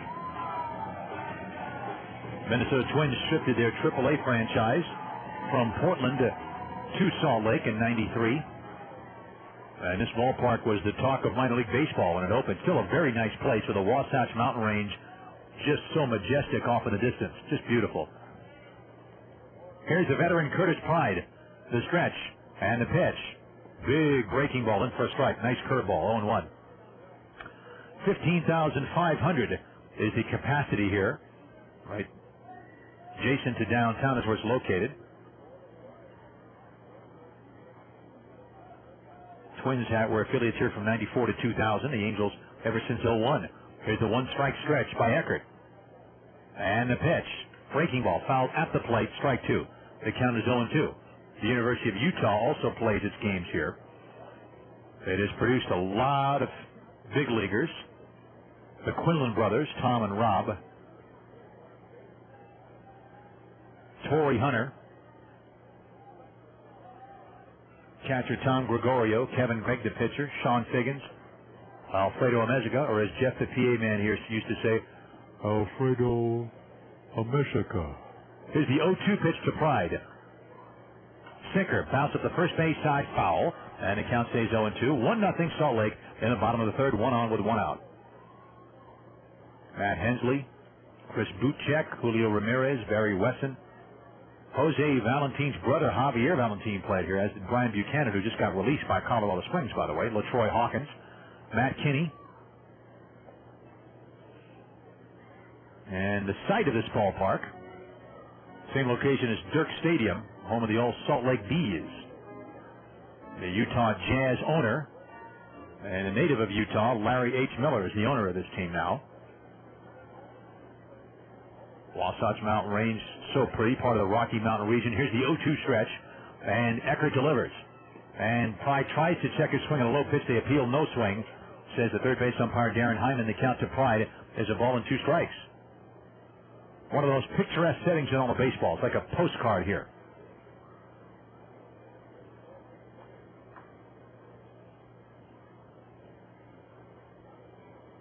One ball and 2 strikes. Kochman off first base, held on by Myro, which opens up the right side of the infield for the left-handed swinging Pride. Navarro setting up on the inside. 1-2 pitch, and he checks the swing, takes the slider inside the kneecaps. Ball 2. 2 balls and 2 strikes, and Pride backs out of there.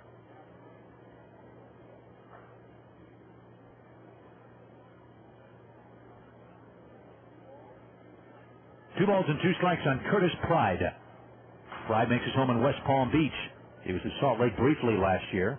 Also had 35 games with the Angels where he had 250. He's been all over the place. Pride is 36 years old. Here's a 2-2 stretch. Eckert gets ready, and his pitch. Fastball inside to Pride, and now the count has gone full, so we'll see now if Kochman takes off on his full count pitch. Eckert doing some nibbling here with Pride, a dangerous hitter with Jeff Mathis on deck. Bottom of the third, Stingers a run on 3 hits. Las Vegas no runs on 1 hit. Right fielder Ross playing straight away and deep. Center fielder Theodore pretty deep, and a couple of steps toward left center. And Stanley straight away, medium depth and left. 3-2 stretch. Kochman goes. The pitch is a slow bouncer in front of the mound. Grabbed by Eckert, who turns and throws out Pride. On the play, Kochman is at second base now, advancing there. Eckert nearly had the ball pop out of his mitt, and since he was running full tilt toward the foul line, had he dropped it, Pride might have been safe. Eckert might not have been able to pick it up in time. He might have booted it, but he held on to it and got his man. Kochman now at second base, 2 down. And the batter's Jeff Mathis, the catcher who flied out to center his first time up. Mathis, well, another good young prospect in the Angels system, only 22. And having a very good year here. Here's the pitch. Slider for a strike, 0-1. During the first half of last season, Mathis built on his promising 3 years as a pro, really excelling with Casey Kochman and Dallas McPherson in the Double-A Arkansas lineup. And after his teammates were promoted to higher levels, Mathis did not get much to hit. He didn't have the protection in the lineup that he had previously. Breaking ball was low, 1-1. And he turned more pull conscious at the plate, possibly trying to show more power with the other run producers gone. And as a result, his hitting and defensive games went on a slide, and maybe equally affected by the Texas heat that seemed to wear him down. 1-1 the count to him. Kochman at second base, 2 down. Bottom of the third in game 1 of this doubleheader. Salt Lake leading 1-0, and the 1-1 pitch from Harold Eckert. Slider is a strike at the knees on the outside. Good pitch. 1-2. For Mathis, the tools are certainly there. Good catch and throw type of guy. Soft hands, good bat speed, enough athleticism to excel in most aspects of the game. Ball and 2 strikes. When Eckert threw that gem game 1 in Colorado Springs, he had everything working, especially good control of his breaking stuff. This will be a 1-2 to Mathis. Here it comes. Fastball is too far outside, ball 2. 2 balls and 2 strikes. Shadows are creeping up on home plate. In a moment, the home plate area will be covered in shadow, and the hitter will have to be looking out at the pitcher, and the ball coming out of bright sunshine and into the shadow. It's never easy. Here's a 2-2 stretch. Kochman off second. Eckert ready. Kicks and fires. And that fastball is inside. Ball 3. 3-2 to Mathis. So Eckert has gone 2 2/3, but he's thrown a good number of pitches because he's worked deep into a lot of counts. He's faced 5 hitters in the first inning, issuing 1 walk. 5 hitters in the second, when the Stingers got the run on Casey Smith's bunt single, which drove in Brian Gordon, who had doubled and had taken third base on Pavkovich's ground out. He had a full count to Kochman and walked him. Full count to Pride, who grounded out. Now he's full on Mathis. 3-2. Mathis out of Marianna, Florida. Back in again. Kochman off second base, 2 down. Eckert all set from the belt. And the 3-2. He drops out from the side. Slider is just inside. Navarro thought he had a strike. So did Eckert. Eckert is staring in. Navarro looked straight up at the sky and put his mask on top of his head as he flips the ball out to Eckert and meets him halfway between home plate and the mound. Roger McDowell can see that his battery is very upset by that call or non-call. So he goes out to the mound to try to settle everybody down out there. Good-looking pitch to Mathis. Eckert dropped down from the side, and who knows, he might have fooled Joe Stegner with that motion. Good-looking pitch. 2 on with 2 out. The batter will be Nick Gorneau. And, of course, McDowell's out there to tell everybody, look, the call was the call. You can still get out of the inning if you get Gorneau out. And Gorneau struck out his first time up. Stegner walking out toward the mound. Navarro, Eckert, McDowell, and Joe Thurston are all there. Stegner arrives and says, hey, let's go. So Eckert now has issued 3 walks, 2 in the inning. And Gorneau, who struck out in the second, coming up now. Well, you know, sometimes you'll see a pitcher stare in or kick at the rubber or whatever. If he thinks he had a strike, you'll rarely see a catcher show as much emotion as Navarro did when the 3-2 pitch was called ball 4. He just tilted his head back and looked straight up in the sky as if to say, oh, man, 2 on, 2 out. Here is Nick Gorneau, the pitch. Slider, a strike on the outside corner, 0-1. Kotzman at second, Mathis at first, 2 gone. In the bottom of the third, 1-0 Stingers with the lead.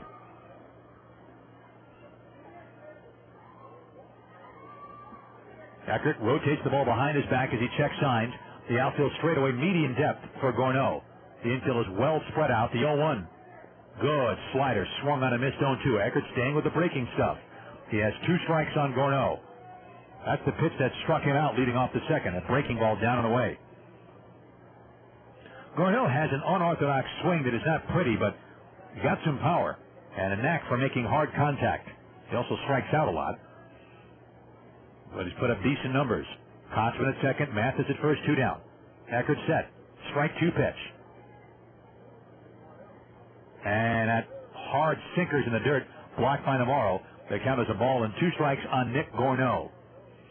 Gorneau has struck out 84 times this year, 335 at bats. 1 ball and 2 strikes. Eckert goes to the top of the mound thinking things over. More and more fans are coming in now. A lot of folks, I'm sure, thought it was a 7 o'clock start. Locally now, it's coming up on 6:15. 1 ball and 2 strikes on Gorneau. Kotzman at second, Mathis at first, the stretch by Eckert. And the pitch.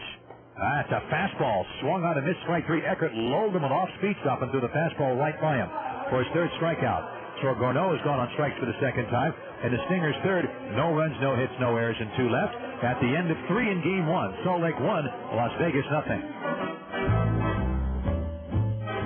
Hey, you know what's cool? Strutting into a downtown Las Vegas classic like you own the place. Hitting the casino for some gambling like it used to be. At the blackjack tables, on the slot machines, in the sports book, and in the poker room. Having a meal that makes the chefs at some of the new frou-frou joints on the Strip question their own culinary credentials. Or hanging with your friends before catching the headliner in the showroom, and the whole time getting treated with the kind of service that snatched the AAA 4-Diamond Award for 28 consecutive years. You locals know what I'm talking about. Golden Nugget Las Vegas. It's been the jewel of downtown since 1946, and yeah, that's cool. Golden Nugget Las Vegas. That's downtown Las Vegas.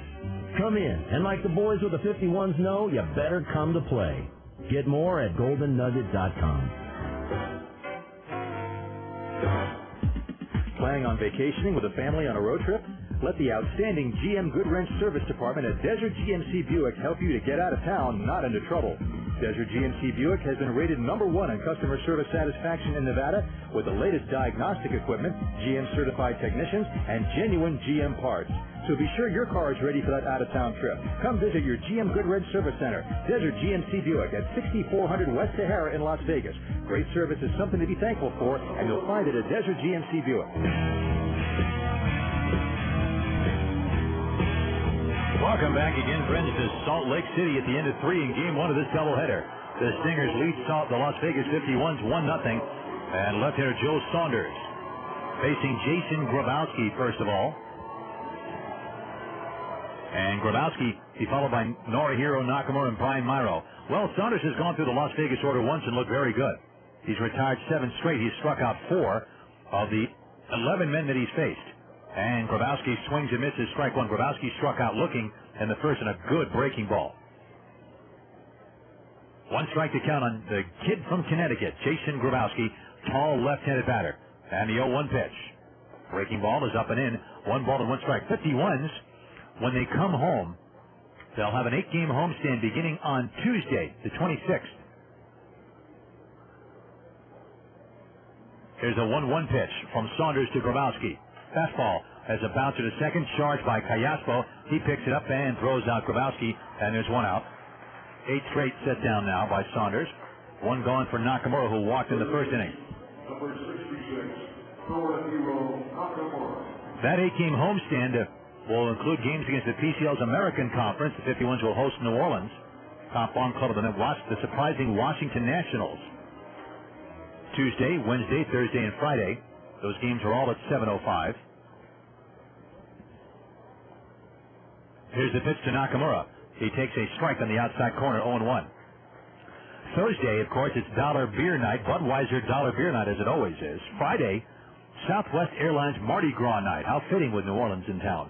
The pitch is a changeup for a strike, 0-2 on Nakamura.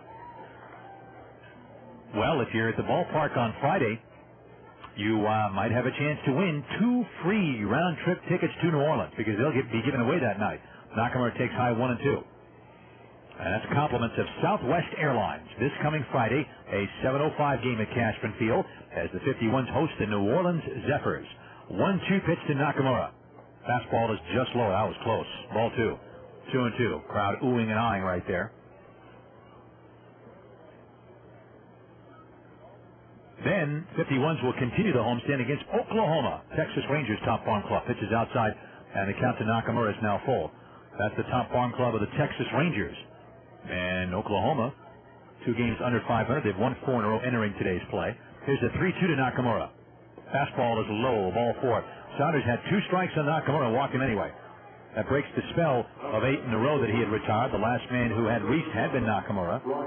2 walks for Saunders in 3 1/3. And here's Myro, who struck out swinging in the first. 1 week from today, the 30th, 51s will have a 7:05 game against Oklahoma. It'll be a big fireworks night and also Carl's Jr. Wild Western night. The pitch. Myro takes a low and outside, ball 1. 1 ball and no strikes. Wild Western deal, terrific deal. The way that works is for $24.95 plus a $5 handling fee. Fans get the following: 4 tickets to the 51s game, 4 official 51s hats, 4 Carl's Jr. meals, choice of Western bacon cheeseburger, chicken sandwich, or Famous Star, along with 4 fries and 4 fountain drinks, and 4 Meadow Gold ice cream sandwiches. You get all of that, the tickets, the food, the hats, all of that stuff for $24.95 plus the $5 handling fee. The pitch misses to Myro. It's 2-0. That's a great deal. To order that deal, you can do it 2 ways. You can call 798-7825. That's 798-7825. Or go to the 51's website, www.lv51.com, to sign up. 2-0 pitch. Myro takes low. It's 3-0. And after Saturday, there'll be only one more chance to take advantage of the terrific Carl's Jr. Wild Western deal.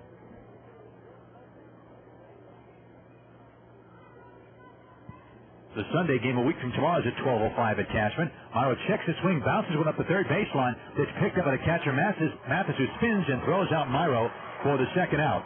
Myro, a check swing bunt down the third baseline. Ball went about 15 feet from home plate where Mathis got it. 2 outs. Nakamura at second base, and the batter's Cody Ross. Ross struck out looking in the second. 1-0 Salt Lake in the top of the 4th. Game 1 of a doubleheader. The last 2 games of that series, Monday and Tuesday, August 1st and 2nd, those are 7:05 games. And, of course, tickets for all 51's home games, and there aren't that many left, can be purchased at the Cashman Field box office, which is open Monday through Friday from noon to 4:30 p.m. Ross swings and misses 0-1. You can also get them through Ticketmaster. The number for Ticketmaster, 474-4000. That's 474-4000. Or you can go to Ticketmaster.com. And Ticketmaster outlets are located at Smith's Food and Drug and Tower Records. 0-1 on Cody Ross. Saunders check signs. Nakamura at second base. He's the tying run. And the 0-1 pitch. That fastball is outside. 1 ball and 1 strike to count.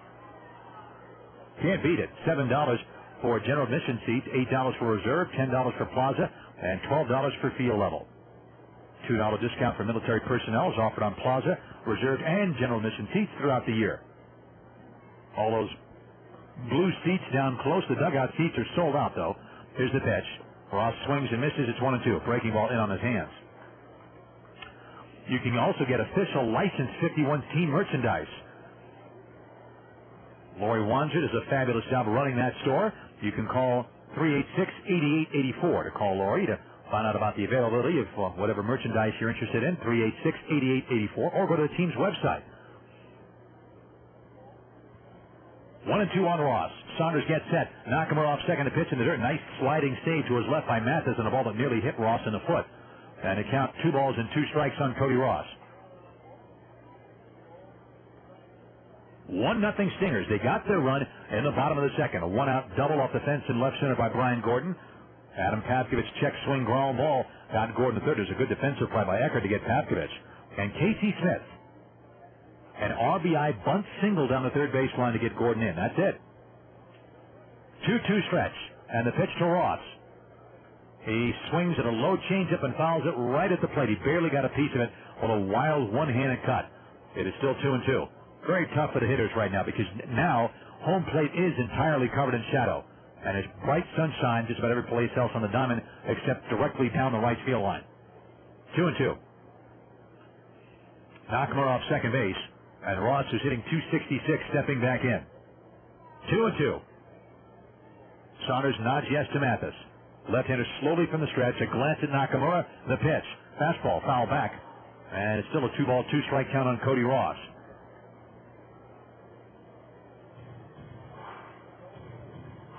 Two balls and 2 strikes. I mentioned earlier, the Dodgers activating Milton Bradley. Chin Feng Chen has been designated for assignment. Which means the Dodgers have 10 days to trade him or release him, or if he clears waivers and he accepts the assignment, he'll be back in the 51's uniform. 2-2 stretch. And Saunders deals. Breaking ball, swung on and missed, strike 3. He is really turning the 51s on their ear with his off-speed stuff, and Ross flings his helmet away in complete frustration. He has struck out twice. That's 5 strikeouts for Saunders in 4 innings. No runs, no hits, no errors. 1 man left at the end of 3.5 in Game 1. Salt Lake 1, Las Vegas nothing. There is no doubt that Vista Chevrolet offers the hottest prices under the sun. Clear and simple. That's right. Vista Chevrolet, home of Mr. Goodwrench, features the best in sales, service, and Chevrolet parts. Conveniently located at US 95, exit 90B at Ann Road. Vista Chevrolet is open Monday through Saturday, 8 a.m. to 10 p.m. Call them at 967-5686 or visit their website at www.vistachevy.com. Vista Chevrolet. When you think about it, not all days are created equal. Take Tuesday. Tuesday's major claim to fame is that it's not quite as bad as Monday. And when was the last time anyone wrote a song about Thursday? But then there's Saturday, a day you wake up because you want to, not because you have to. Saturday has a place of its very own, Slow. And now it has a bank of its very own, Bank of America. Right now, you'll enjoy more convenience with Saturday hours at a Bank of America location near you, where you can do the kind of unhurried banking that's not easy to do between Monday and Friday. Open a new account, apply for a home loan, find out how easy it is to pay bills online. Free. Or sit down with a personal banker for a financial checkup. For a list of locations near you with Saturday hours, stop by your local Bank of America banking center today. It's all part of our plan to bring you higher standards because you have high expectations. Bank of America. Member FDIC, Equal Housing Lender.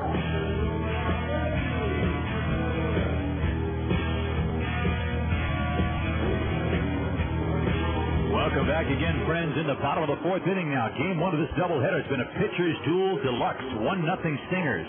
As Harold Eckert has walked 3 and struck out 3 and given up just 3 hits, but one of them was a double by Brian Gordon, and one of them was a beautifully placed bunt single by Casey Smith with 2 outs in the second and scored Gordon.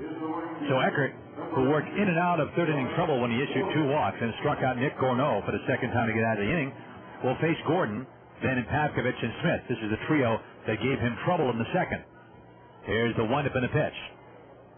Big, slow curve in for a strike to Brian Gordon. 0-1 the count. Nice pitch right there by Harold Eckert. Gordon, whose mother works in the front office of the Round Rock Express, interestingly, doubled and scored the only run of the game in the second. The pitch is inside, 1 ball and 1 strike. He doubled high off the fence in left center, went to third on Pavkovich, ground out, and scored on the bunt single by Smith. Gordon went to Round Rock High, makes his home there. He was born in West Point, New York. 1-1 pitch. A drive hit to left center again. Stanley going back on the ball, reaches up, and Stanley makes the catch. Stanley was fighting the sun the whole way. He was using his glove to shield his eyes from the sun as he went back on it, then had to jump up and catch it. Well hit ball by Gordon. 1 out, and here's Pavkovich, who was out on a great defensive play by Eckert in the second. He checked his swing and rolled one toward Thurston, but the ball died in the grass. It got by the mound on the right side of the infield, and Eckert raced over, slid down, picked it up, spun around, and threw to Morrow just ahead of Pavkovich. Here's the pitch. Slow curve in, low ball 1. 1 ball to no strikes to count.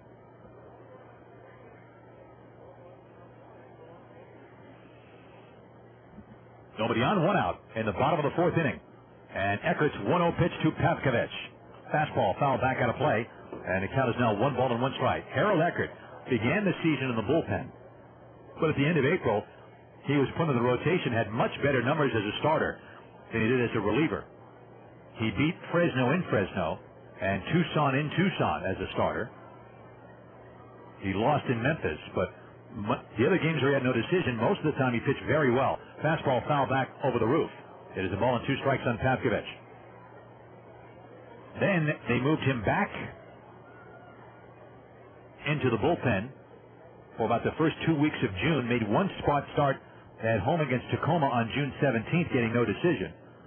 And then he was back in the bullpen again. 1-2 pitch. Breaking ball hit up the third base side, picked up on 2 hops by Nakamura. He fires on the first base and gets him. 2 down. Nice play by Nakamura going to his left. And the batter's Casey Smith, whose RBI bunt single with 2 outs in the second, scored Gordon. That's the difference in this game right now. But Eckert, when he made that start against Colorado Springs, opening up this road trip, man, he was something else. He's pitched well in this game. 3 2/3, 1 run on 3 hits. He's walked 3 and struck out 3. And here's Smith, right-handed hitting shortstop with that 2-tone bat. The pitch, big curveball taken high, ball 1. 1 ball and no strikes.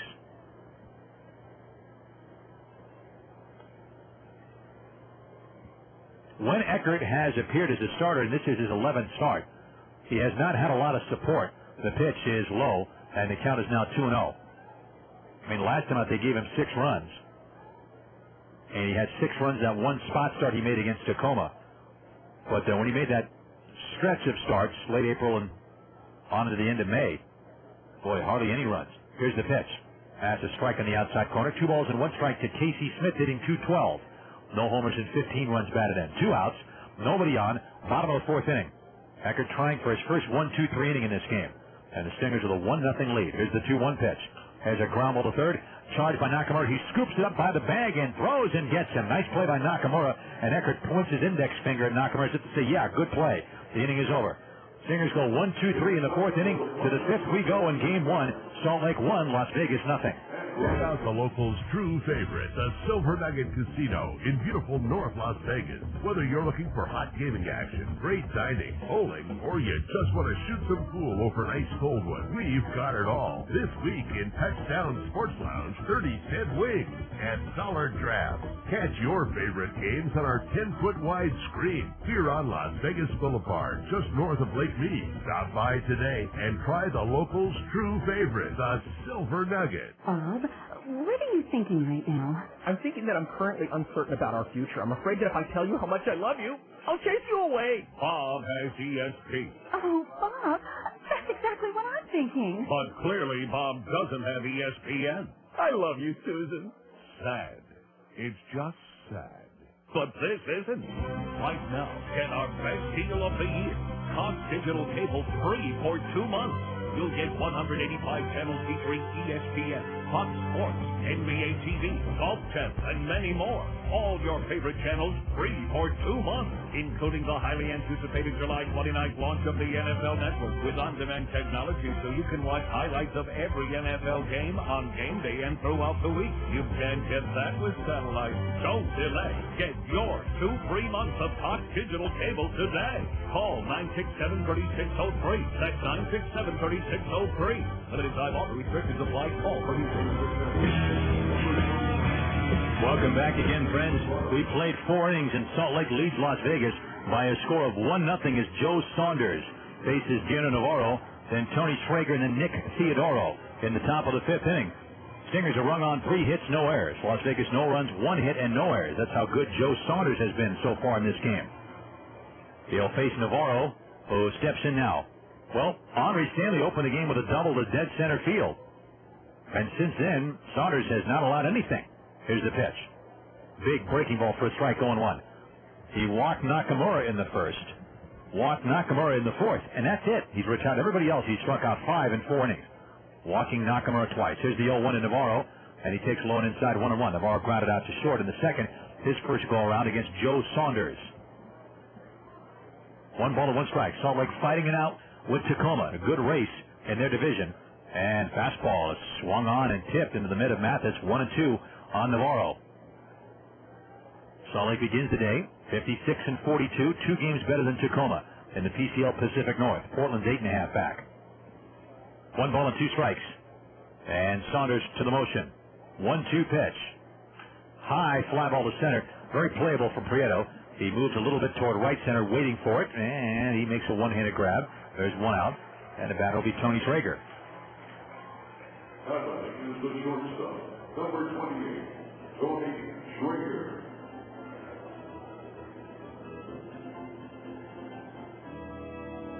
Okay, here is Schrager, who struck out in the second on an off-speed pitch. And to the motion is Saunders. Here's his pitch. Fastball up and away, ball 1. 1 ball and no strikes to count.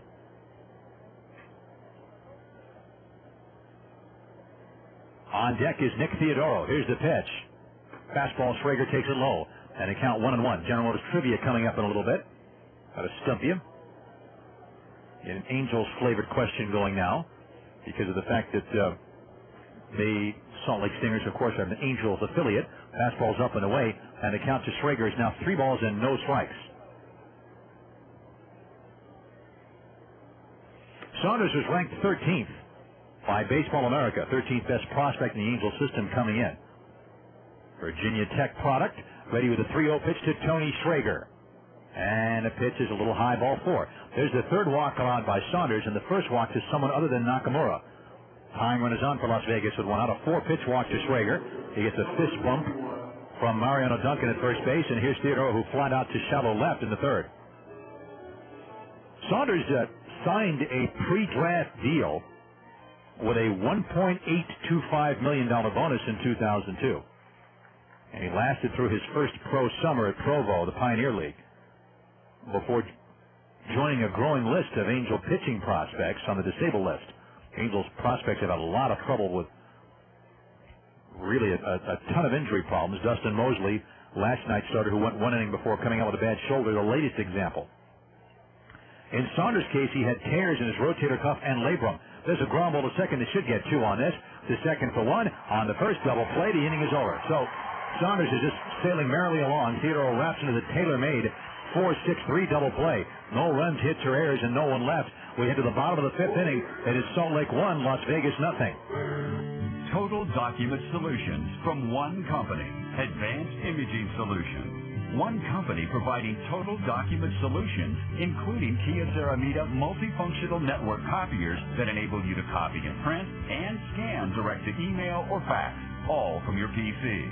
Kia Ceramita multifunctional network copiers produce faster, superior quality printing and copying. Kia Ceramita Total Document Solutions help your people share information quicker, easier, and more efficiently.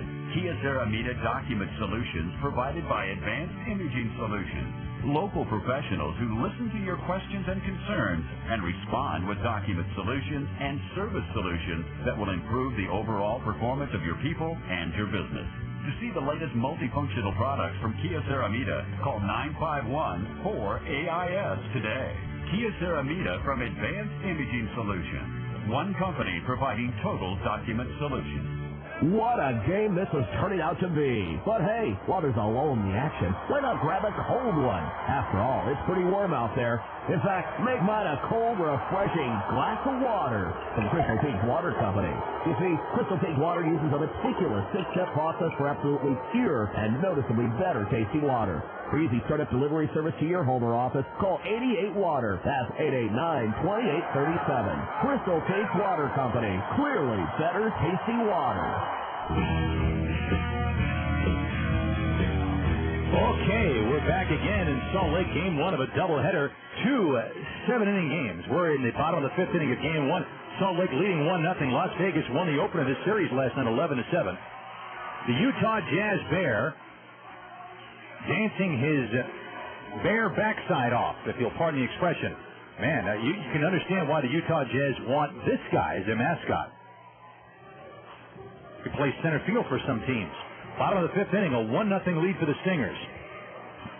Harold Eckert has given up just the 1 run on 3 hits through 4 innings. We talked with Roger McDowell in the pregame show. We appreciate the 51's pitching coach taking time for us. Here's the pitch to Prieto. And a changeup is a strike on 1. Prieto has walked and been forced out and struck out swinging in the 2nd on a good breaking ball. 1 strike to count. And, of course, the 51's bullpen has been used a lot. Here's the 0-1 pitch. And a sinker's a strike on the outside corner beneath. Prieto didn't think so. He looks back at the plate umpire, Joe Stegner, with a bit of disdain on his face. 0-2. And, you know, not only has the bullpen been used a lot in relief, but they've been used sometimes as starters. T.J. Knowles now in the rotation. Mike New used twice during this road trip as a starter, including last night. Pitches outside, 1 ball and 2 strikes to count. So for this doubleheader, pitchers like Bo Dannemiller, Alfredo Gonzalez, Luis Gonzalez are available. Here's the 1-2 pitch. And it's high 2-2. Mike Venefro could pitch again today if needed, and so could Franquelo Osorio. But the 51s, who will not get another day off until the end of the next homestand, I believe it'll be August 3rd, they'll get the day off. Here's the 2-2 pitch to Prieto. A good breaking ball, swung on and missed strike 3. The pitch was coming down and in. Prieto went after it and struck out the same pitch that struck out in the 2nd, gets him in the 5th. 4 strikeouts for Eckert. 1 out for Callaspo, hit into a forced play and popped out to center. So it would certainly help the 51s if Eckert could throw a complete game in game 1. They don't know what they're going to get out of Eric Hall in game 2 tomorrow, or game 2 in this doubleheader, coming up about 25 minutes after this first game ends. Here's the pitch. Callaspo takes outside ball 1. 1 ball and no strikes. 1-0. And then tomorrow, a day game for game 4 of the series. Callaspo swings and misses. It's 1-1. Chris Buchek, a right-hander, will go for Salt Lake. He's 4-3. And Eric Stoltz, who is 1-2, will pitch for Las Vegas. He's 1-2. And he was the losing pitcher in Colorado Springs in his last start. There's a 1-1 pitch to Callaspo. He runs up the bunt, takes a change just low. That was close. 2 balls and a strike. And Monday, another day game, T.J. Knoll versus Salt Lake lefty Clayton Andrews. And the 51s are back home Tuesday. Derek Thompson, unfortunately, Tommy John surgery. Who knows when he'll pitch again. There's a foul ball off to the left, and that one will make the roof. 2 balls and 2 strikes. And the 51s are awaiting the return of Buddy Carlisle, but it probably won't be until sometime in August. Out since the middle of June with an appendectomy, but he's pitching for the Gulf Coast League team while he heals and gets his arm back in shape. 2 balls and 2 strikes. So the windup, Eckert, and the 2-2 pitch now. Good sinker, swung on and missed strike 3. Eckert fans Prieto and Callaspo. He's got 5 strikeouts, and now Eckert has retired 6 in a row, striking out 3 of them. And with 2 outs, here's Kochman, who's popped out to left in a good sliding play by Stanley, and he walked in the 3rd. 1-0 Salt Lake in the bottom of the 5th. Great pitcher's duel here in game 1. Eckert gets ready in the pitch. Sinker low and outside ball 1. 1 ball and no strikes. Casey Kochman with a 1-0 count. But for a while, the Angels were maligned as not having a good farm system. Here's the 1-0 pitch. Kochman, it's a high drive to deep right center. That ball's really hit. Ross watching it go, and it is gone. A home run by Kochman. It's 2-0 Salt Lake in the bottom of the 5th inning.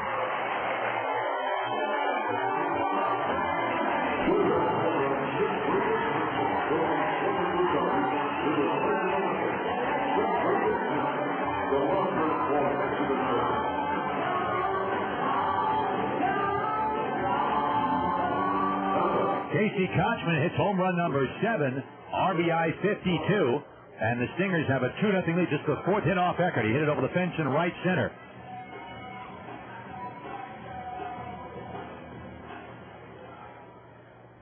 So that'll bring up Curtis Pride, who has singled and hit a little tapper back to Eckert. He hits a grumble at the first baseline, foul, just foul. Myro not able to get it. It hops up off the bullpen mound and goes up into the seats. 1 strike to count. Well, you can say that's just 1 run, and it's on the 5th inning. But 2 things. Number 1, Joe Saunders throwing a gem, a 1-hit shutout through 5. 51s have only made solid contact off him once. That was the first man he faced in the game, Henry Stanley, who doubled the center. And it's only a 7-inning game, so the 51s can ill afford to give up too many more runs here. They trail 2-0 now in the bottom of the 5th. Pride, meanwhile, takes a sinker in the dirt, ball 1. 1 ball and 1 strike.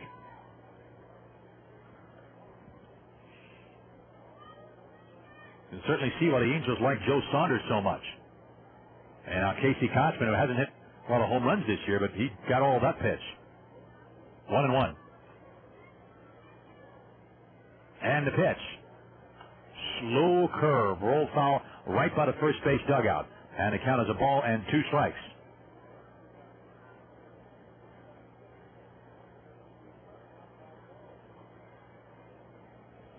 One and 2. Pride getting set to step back in again.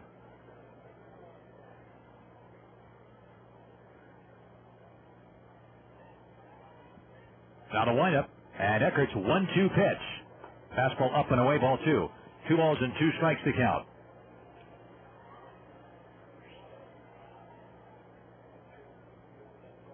Two and 2. 2-0 Stingers. They've got 4 hits. And Pride up there with a 2-ball, 2-strike count. Eckert to the windup, and the 2-2 pitch now. And a changeup, rips in low, ball 3. 3 balls and 2 strikes to count. The General Motors trivia question, who was the last Angel pitcher to throw a no-hitter? The last Angel pitcher to throw a no-hitter. Who was the last Angel to do that? Answer coming up a little later on. 3-2 pitch. Pride swings, hits a ground ball to second. Thurston's on this one, and he throws it over to Myro, and the inning is over. Pride is now 1 for 3. He bounces out 4-3, and the Stingers are finished with a home run by Casey Kochman. Doubles their lead. They get a run on a hit, no errors, and no one left. We go to the 6th inning in Game 1. Salt Lake 2, 51s nothing. If music was black and white, what would it sound like? But add a little color to it and... you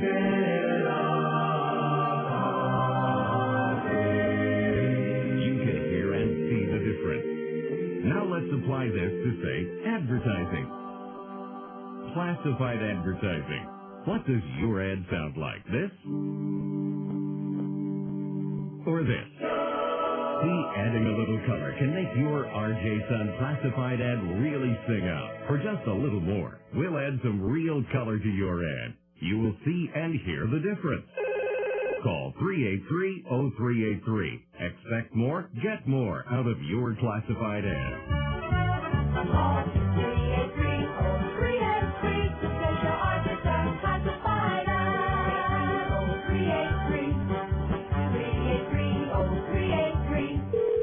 Hello, Best Western. Hi, I'd like to book a room. Sure, for how long? 5 months, so 161 days. 161 days? Yep, I don't want to miss out on any bobbleheads. Wow, I guess so. Stay at any Best Western in California, Nevada, and Hawaii between April 7th and September 15th and ask for the baseball rate. You'll get up to 25% off your stay and get a free limited edition bobblehead, a different Major League star in their minor league uniform with each stay. Log on to TravelBestWestern.com for additional terms or call 1-800-WESTERN. Guests must register in advance and quantities are limited. Welcome back again to Salt Lake, everybody. Top of the sixth inning in game one of a doubleheader. The Salt Lake Stingers lead 2-0.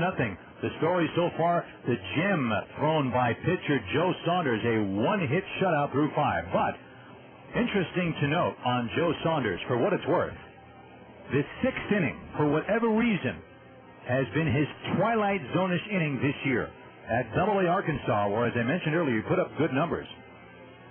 Saunders' ERA in the sixth inning was over 10. His ERA for Salt Lake since coming up is over 5. Here's the pitch to Stanley. And the pitch is inside ball 1. So here's the sixth inning.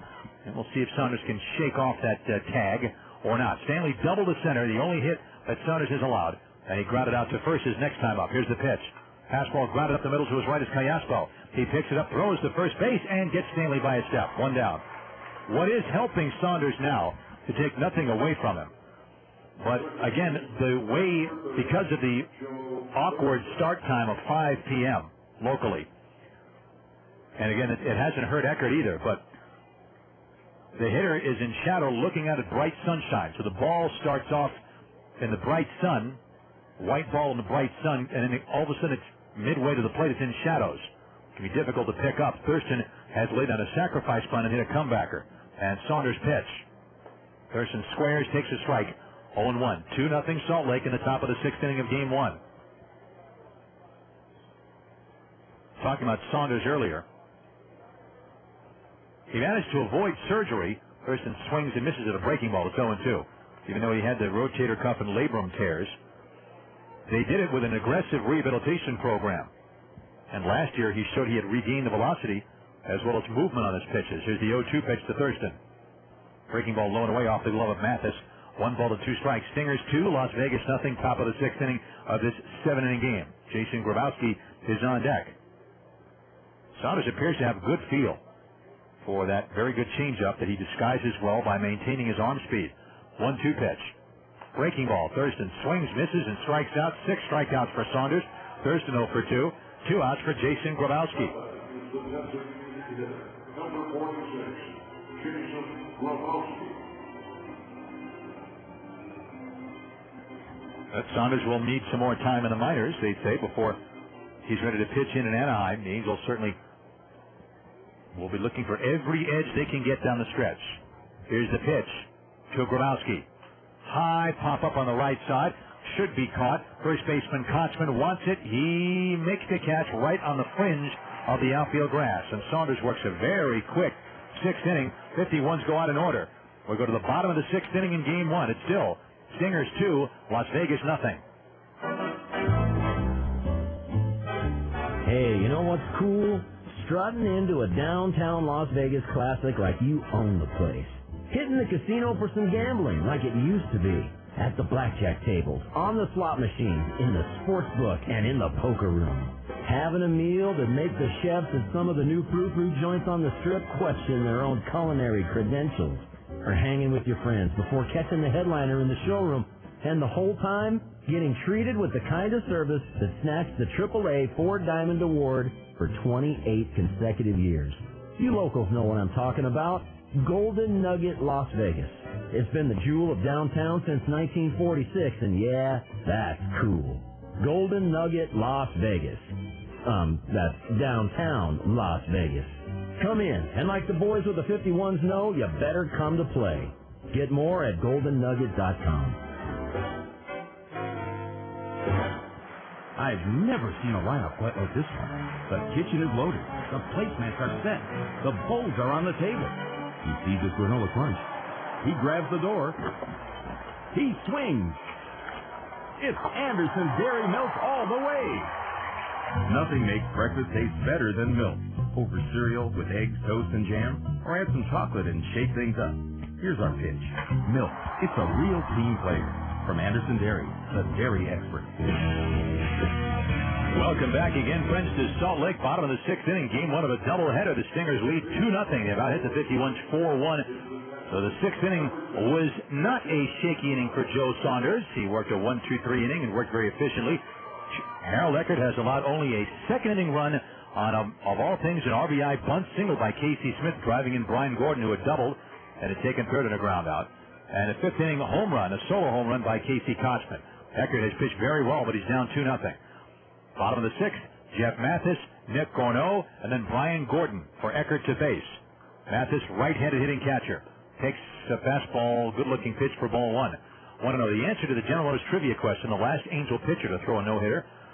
No, it was not Nolan Ryan. It was Mike Witt back in 1984. Here's the pitch. Changeup, swung on and missed. It's 1-1. In fact, that was a perfect game that he threw at Texas, late September of 84. Ryan threw 4 of his no-hitters as an Angel. Here's the 1-1 pitch to Mathis. Fastball up and away, ball 2, 2-1. And Clyde Wright threw one back in 1970 against Oakland. 2 balls and a strike. First Angel ever to throw one?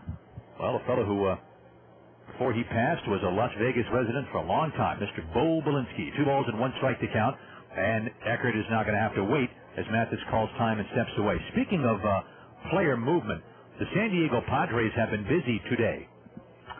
They have been slumping, and they've seen their lead shrink, and the Dodgers are only 5.5 behind them now, and other teams are in pursuit. There's a high foul back out of play. 2 balls and 2 strikes to Mathis now. Nobody on, nobody out. Bottom of the 6th, Mathis has fly to center and walked. But the Padres have made one trade, and they're hoping they get a player's approval to make another deal. Padres received third baseman Joe Randa for a couple of minor leaguers. Here's the 2-2 pitch. Mathis swings, lines it to left. That's a base hit. Stanley in to pick it up. He goes down to one knee to get it. And Mathis is now 1 for 2. That single brings up Nick Gorneau, hit number 5 at his Stingers. Gorneau's been up twice and struck out twice.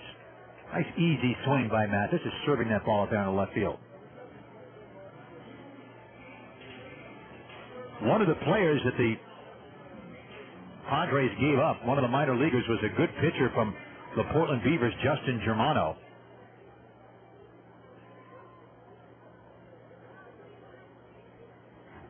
And another player that was from the lower boundary. The runner goes, the pitch is swung on a miss, throw to second by Navarro, bounces twice before Thurston picks it up, and Mathis steals second. The count is 0-1 on Nick Gorneau. Navarro obviously did not have a great grip on that ball. The ball bounced twice before it got to second base, and catcher Jeff Mathis gets his third steal in 6 tries. 0-1 the count to Gorneau.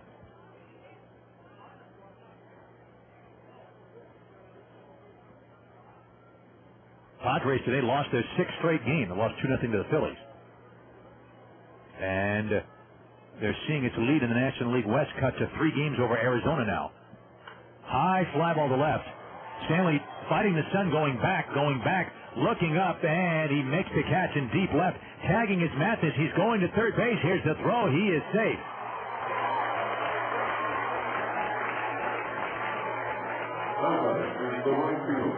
Gorneau got it just in front of the warning track. Stanley threw it on one big hop to Nakamura, but Mathis tagged and took third. He can really move for a catcher. 1 out, and the batter's Gordon, who has doubled and scored and lined out to deep left, and a good jumping catch by Henry Stanley. Joe Randa, real professional, and so he should be helping them out. The other thing that has gone on, the Padres have agreed to send first baseman Phil Nevin to Baltimore for pitcher Sidney Ponson. The infield is in now. They're going to go ahead and walk Gordon intentionally and take their chances with the right-handed hitting third baseman who's on deck, Adam Papkovich. This will set up a chance for double play. They're so polite here in Salt Lake. They're not even booing. Listen to this. It's like there's 4 guys down with the dugout who are booing. That's it. Very nice. 2 balls and no strikes. So it's an intentional walk coming up here. There is ball 3 to Gordon. Now a few more people are catching on, booing more. 2-0 Salt Lake in the bottom of the 6th inning of this 7-inning game, I should say. Anyway, the Padres have agreed in principle to a deal with Baltimore. Phil Nevin for pitcher Sidney Ponson, but the team has to get Phil Nevin's permission because he has to waive his limited no-trade clause. Baltimore is one of 8 teams Nevin can block a trade to. And again, as I said, the Padres got Joe Randa from the Reds. They also sent Sean Burroughs to Portland, sending him down.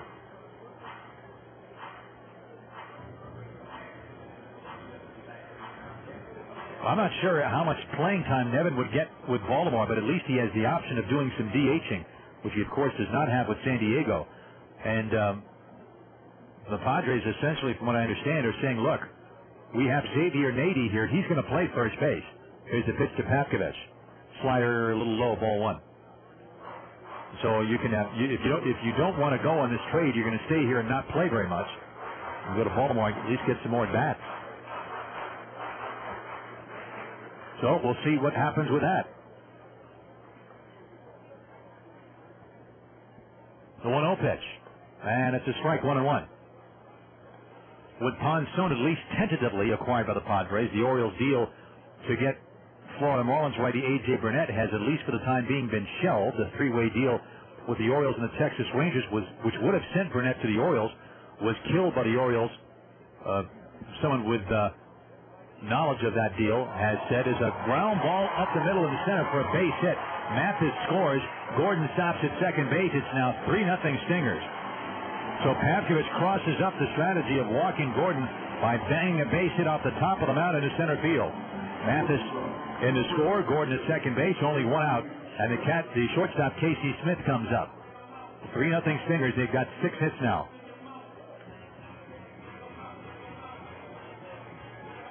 So the Marlins are believed to have broken off talks with Baltimore, at least for now, and are back to focusing on offers from the White Sox and the Red Sox for Burnett. Here's Smith, an RBI bunt single and a ground out to third. The pitch from Eckert. Good slider swung on and tipped into the mid of Navarro. Strike one, 0-1. So it's 3-0 Stingers. When the 51s come up in the 7th, they'll have their last shot at Joe Saunders, Nakamura, Myro, Cody Ross, with Navarro due up 4th. Off second base is Gordon. Pavkovich off first base.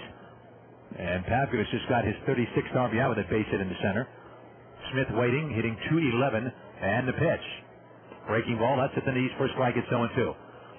Florida, Baltimore, and Texas had structured a complicated three-way trade that theoretically would have allowed the Orioles to assume most of the $21 million left on Mike Lowell's contract, the Marlins third baseman, by jettisoning Ponson.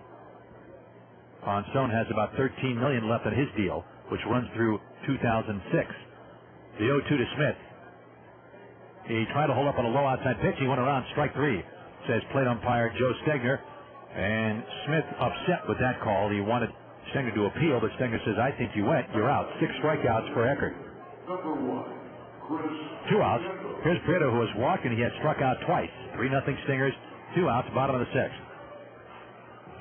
But Baltimore and Florida would have assumed a big chunk of the money that we're talking about, and then traded Ponson to the Rangers, would have picked up the rest. The Rangers also would have saved another $2 million by dealing outfielder Richard Hidalgo to Florida, meaning the Rangers would have been getting Ponson for only about $3 million.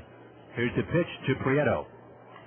A drive hit to left center, moving in hard is Theodore. He can't get it. It's in for a base hit. Here comes the run to score. Gordon. Now Pavkovich is caught between third and second. Nakamura flips it to Thurston, who tags him out, and the inning is over. But the run counts. Theodore, a looping single to left center field. And Gordon comes around third to score. Pavkovich got to second base and is thrown out. It's 8-5-4 as Pavkovich is out between second base and third base. But the Stingers collect 2 runs in the bottom of the 6th inning on a total of 3 hits, no errors, 1 left. We head to the 7th inning, last call for the 51s in Game 1. Salt Lake leads at 4-0. The total package. That's what you'll find at the fabulous Capitol Grill. The Capitol Grill, nationally acclaimed for dry-aged steaks on premises, chops, fresh seafood, and an award-winning wine list. The Capitol Grill is open at Fashion Show Mall for both lunch and dinner. Take in all the energy and excitement of the Las Vegas Strip at the Capitol Grill, providing a breathtaking view with a wall of windows directly overlooking the new Wynn Resort. The Capitol Grill is the ideal place for guests to dine for total convenience, as complimentary valet parking is offered during both lunch and dinner. And the Capitol Grill provides private elevator access. Impress your guests at the Capitol Grill. They offer 3 private dining rooms, personalized event planning, and professional service. The Capitol Grill is the perfect choice for your next business meeting or social gathering. The Capitol Grill on the 3rd floor of Fashion Show Mall overlooking the Las Vegas Strip. For reservations, call 932-6631. 932-6631. It's summertime, and you know what that means. You're going to need a deliciously cool treat to survive those hot days. Introducing the newest creation from Baskin-Robbins, frozen custard, a premium ice cream treat that's rich, creamy, and oh so smooth. It's not your typical ice cream. It's a velvety sensation that will leave your taste buds wanting more. This scoopable delight is rich, thick, and creamy, unlike anything you've ever tasted. Enjoy our new custard in a cup, waffle cone, or in a signature sundae. The new frozen custard at Baskin-Robbins. What shape will yours take? Welcome back again, friends, to Salt Lake, game one of a doubleheader. A one-hit shutout into the seventh and final inning for Joe Saunders. Will he complete it? He will try. Here's Nakamura, who's been up twice and walked twice. He takes a sinking fastball at the knees for a strike 0-1. Now our hero Nakamura, Brian Morrow, and Cody Ross in the seventh inning. 51s have one hit. The first man to bat in the game, Henry Stanley, who doubled. That's it. Breaking ball's a strike in the outside corner, 0-2 to Nakamura. The only other base runners, Nakamura, who's walked twice, Schrager, who walked in the fifth and was doubled up on the ground ball by Theodoro, and that's it. Nobody else really has hit the ball hard. 0-2 pitch. And a changeup is low. 1 ball and 2 strikes to Nakamura. And the 51's offense, they outburst yesterday, winning 11-7, but they're quiet in game one. 1-2 pitch. Fastball on the outside corner, strike 3 call. Nakamura looks up at the sky, kind of waves his right hand at the call, and walks away. 7 strikeouts for Saunders. 1 out of the batter is Brian Morrow. First baseman, number 37, Brian Morrow. 51s were last shut out on July 9th in Portland 5-0 when Chris Oxspring threw a gem at them. They only gave up 3 hits to them in that day. Morrow grounds when fouled outside first, strike 1, 0-1. They were also shut out on June 14th in Sacramento, 11-0.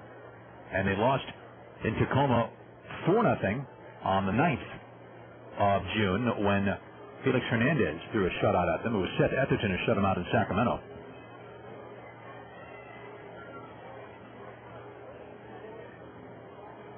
And Sacramento also shut him out way back on May 7th. 51s have been shut out this year a total of 5 times.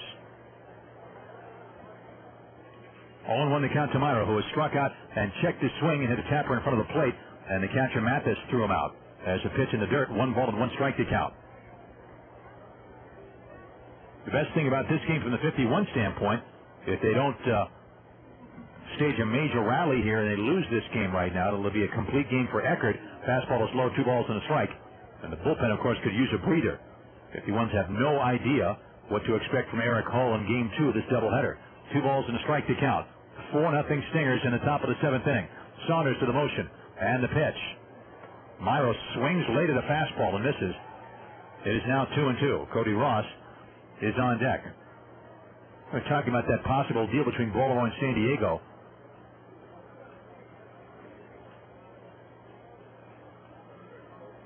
Padres need a starter. Here's the pitch. Curveball is up and in to Morrow. It's 3-2. Adam Eaton has been on the disabled list since June 23rd because of a strained tendon in his middle finger. Here's a 3-2 pitch to Morrow. Fastball is low, ball 4. There's the 4th walk issued by Saunders. And now, with 1 on and 1 out, here's Ross, who's been up twice and struck out twice. Once looking and once swinging. Back in December of 2002, Nevin refused to waive his no-trade clause, and as a result, killed a deal that would have sent him to the Reds for Ken Griffey Jr. And here's the pitch. And Ross takes low ball 1. Is stirring around now in the Salt Lake bullpen as Mathis calls time and goes out to speak to Saunders. Nevin, according to his agent, Barry Axelrod, really wants to stay on the West Coast. He does not want to leave. He's got a new home being built there. Well, we'll see. Padres are known to have shopped Sean Burroughs, but ended up having to option him to Portland so he can try to regain his hitting stroke. He was hitting only .255 down there with a homer and 15 runs batted in. That is for the Padres. Problem with Burroughs is a lot of people said that he would begin to hit with more power as he matured as a hitter, but he has shown a real lack of power. Only 11 home runs and nearly 1,500 at-bats since he made his big league debut in 2002. Well, the Padres do get Joe Randa, who is hitting .289 with 13 home runs for the Reds. Justin Germano one of the pitchers who went to the Reds for Randa, along with another pitcher named Travis Chick. Ross swings and misses. The count is 1 ball and 1 strike.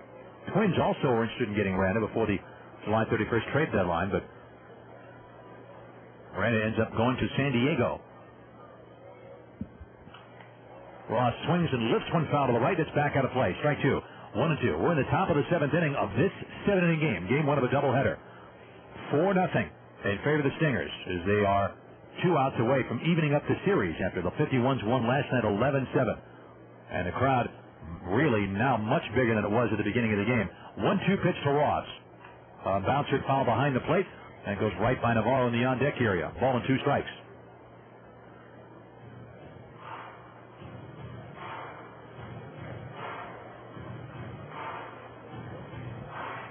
1-2. Ross hitting .265. Navarro getting loose with a weighted bat on deck. Morrow off first base, not being held on by Kotzman. And the 1-2 pitch. Change up. He checks his swing and takes it a little low. That was a good looking pitch. Ball 2.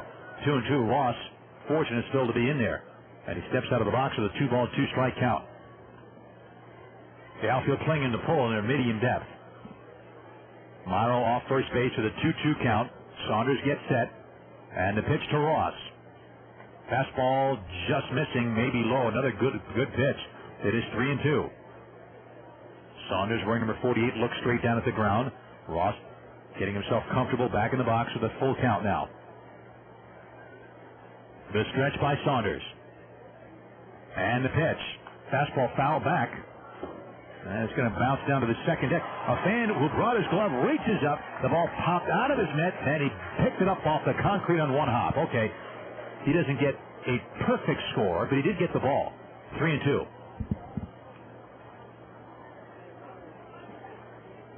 Ross back in, wearing number 7 in the back of his Dodger blue jersey. Saunders gets set, the payoff. That's a foul ball over the roof, back out of play. Still 3-2.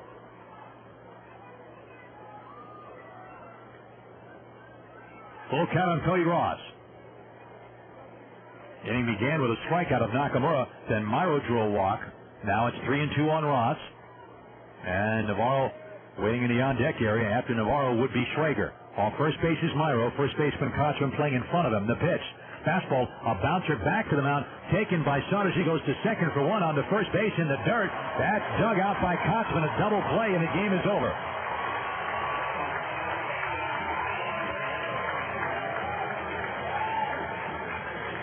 Saunders shuts out the 51s with a one-hitter in the 7th inning. Zeros across for Las Vegas.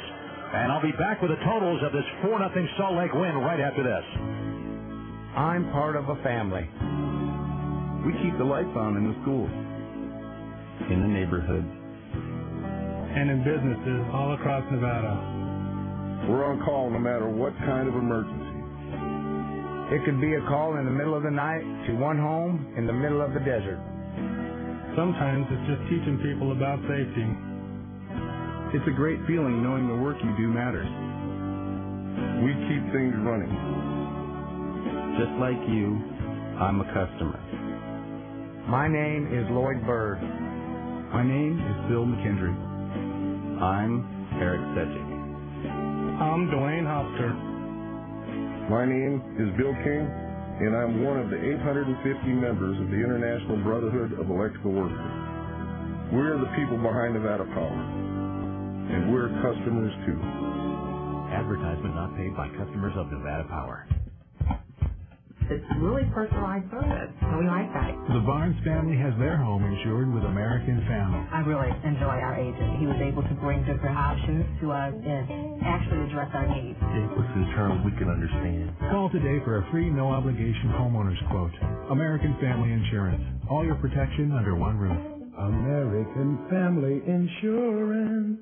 See the yellow pages for the American Family agent nearest you and call today or visit us at amfam.com. Welcome back again, friends. We're here, indeed, in Salt Lake City, where in Game 1 of this doubleheader, Salt Lake wins to go to 57-42 on the year, and they've evened up this series at 1 win apiece after Las Vegas won last night. And Las Vegas not able to get any offense going at all today other than Henry Stanley, who opened the game with a double to center. The 51 did not get another hit. Joe Saunders, in only his second AAA start, came that close to a no-hitter. He has to settle for a one-hitter. He struck out 7, walked 4, and really an outstanding job. The 51s really didn't even make any solid contact beyond that double by Stanley, leading things off. For the Stingers to win, 4 runs on 7 hits and no errors. They left 6 men on base. For the Las Vegas 51s, who were shut out for the 6th time this year, no runs on 1 hit, no errors, and 3 left. And it's, of course, it's the fewest number of hits the 51s have had in a game this year. They had 3 hits in a game earlier this year, and that's it. So Saunders throws a 1-hit shutout. He gets the win to go to 1-1. The loss goes to Harold Eckert, who gets a complete game. For Eckert, that's his first complete game of the year, and he pitched decently, but he'll take the loss to go to 5-4 on the year. As far as home runs, Casey Kochman hit a home run in the 5th inning for the Salt Lake team to make it a 2-0 lead, and for Kochman, his 7th home run of the season. No announced attendance yet. That'll come during the second game, but it's going to be a big crowd. It is a near sellout here because of a fireworks show and because it's a beautiful day here in Salt Lake. As the second game will start at 7:35 Salt Lake time, 6:35 Las Vegas time, and the time of game was 1 hour and 59 minutes. Between games, we will now toss it back to the Fox Sports Radio 1460 studios for between games programming. We will come back right around 7:35 for the second game, as the 51s will try to salvage a split of this doubleheader behind rookie right-hander Eric Hull. And Hull, who is a native of the state of Washington, was pitching decently at AA Jacksonville. He'll make his AAA debut against another Eric, left-hander Eric Cyr, CYR, who is 4-2 with a 5.16 ERA for the Salt Lake Stingers in Game 2 of this doubleheader. We invite you to stick around as Game 2 is coming up in about 25 minutes. Thanks for listening.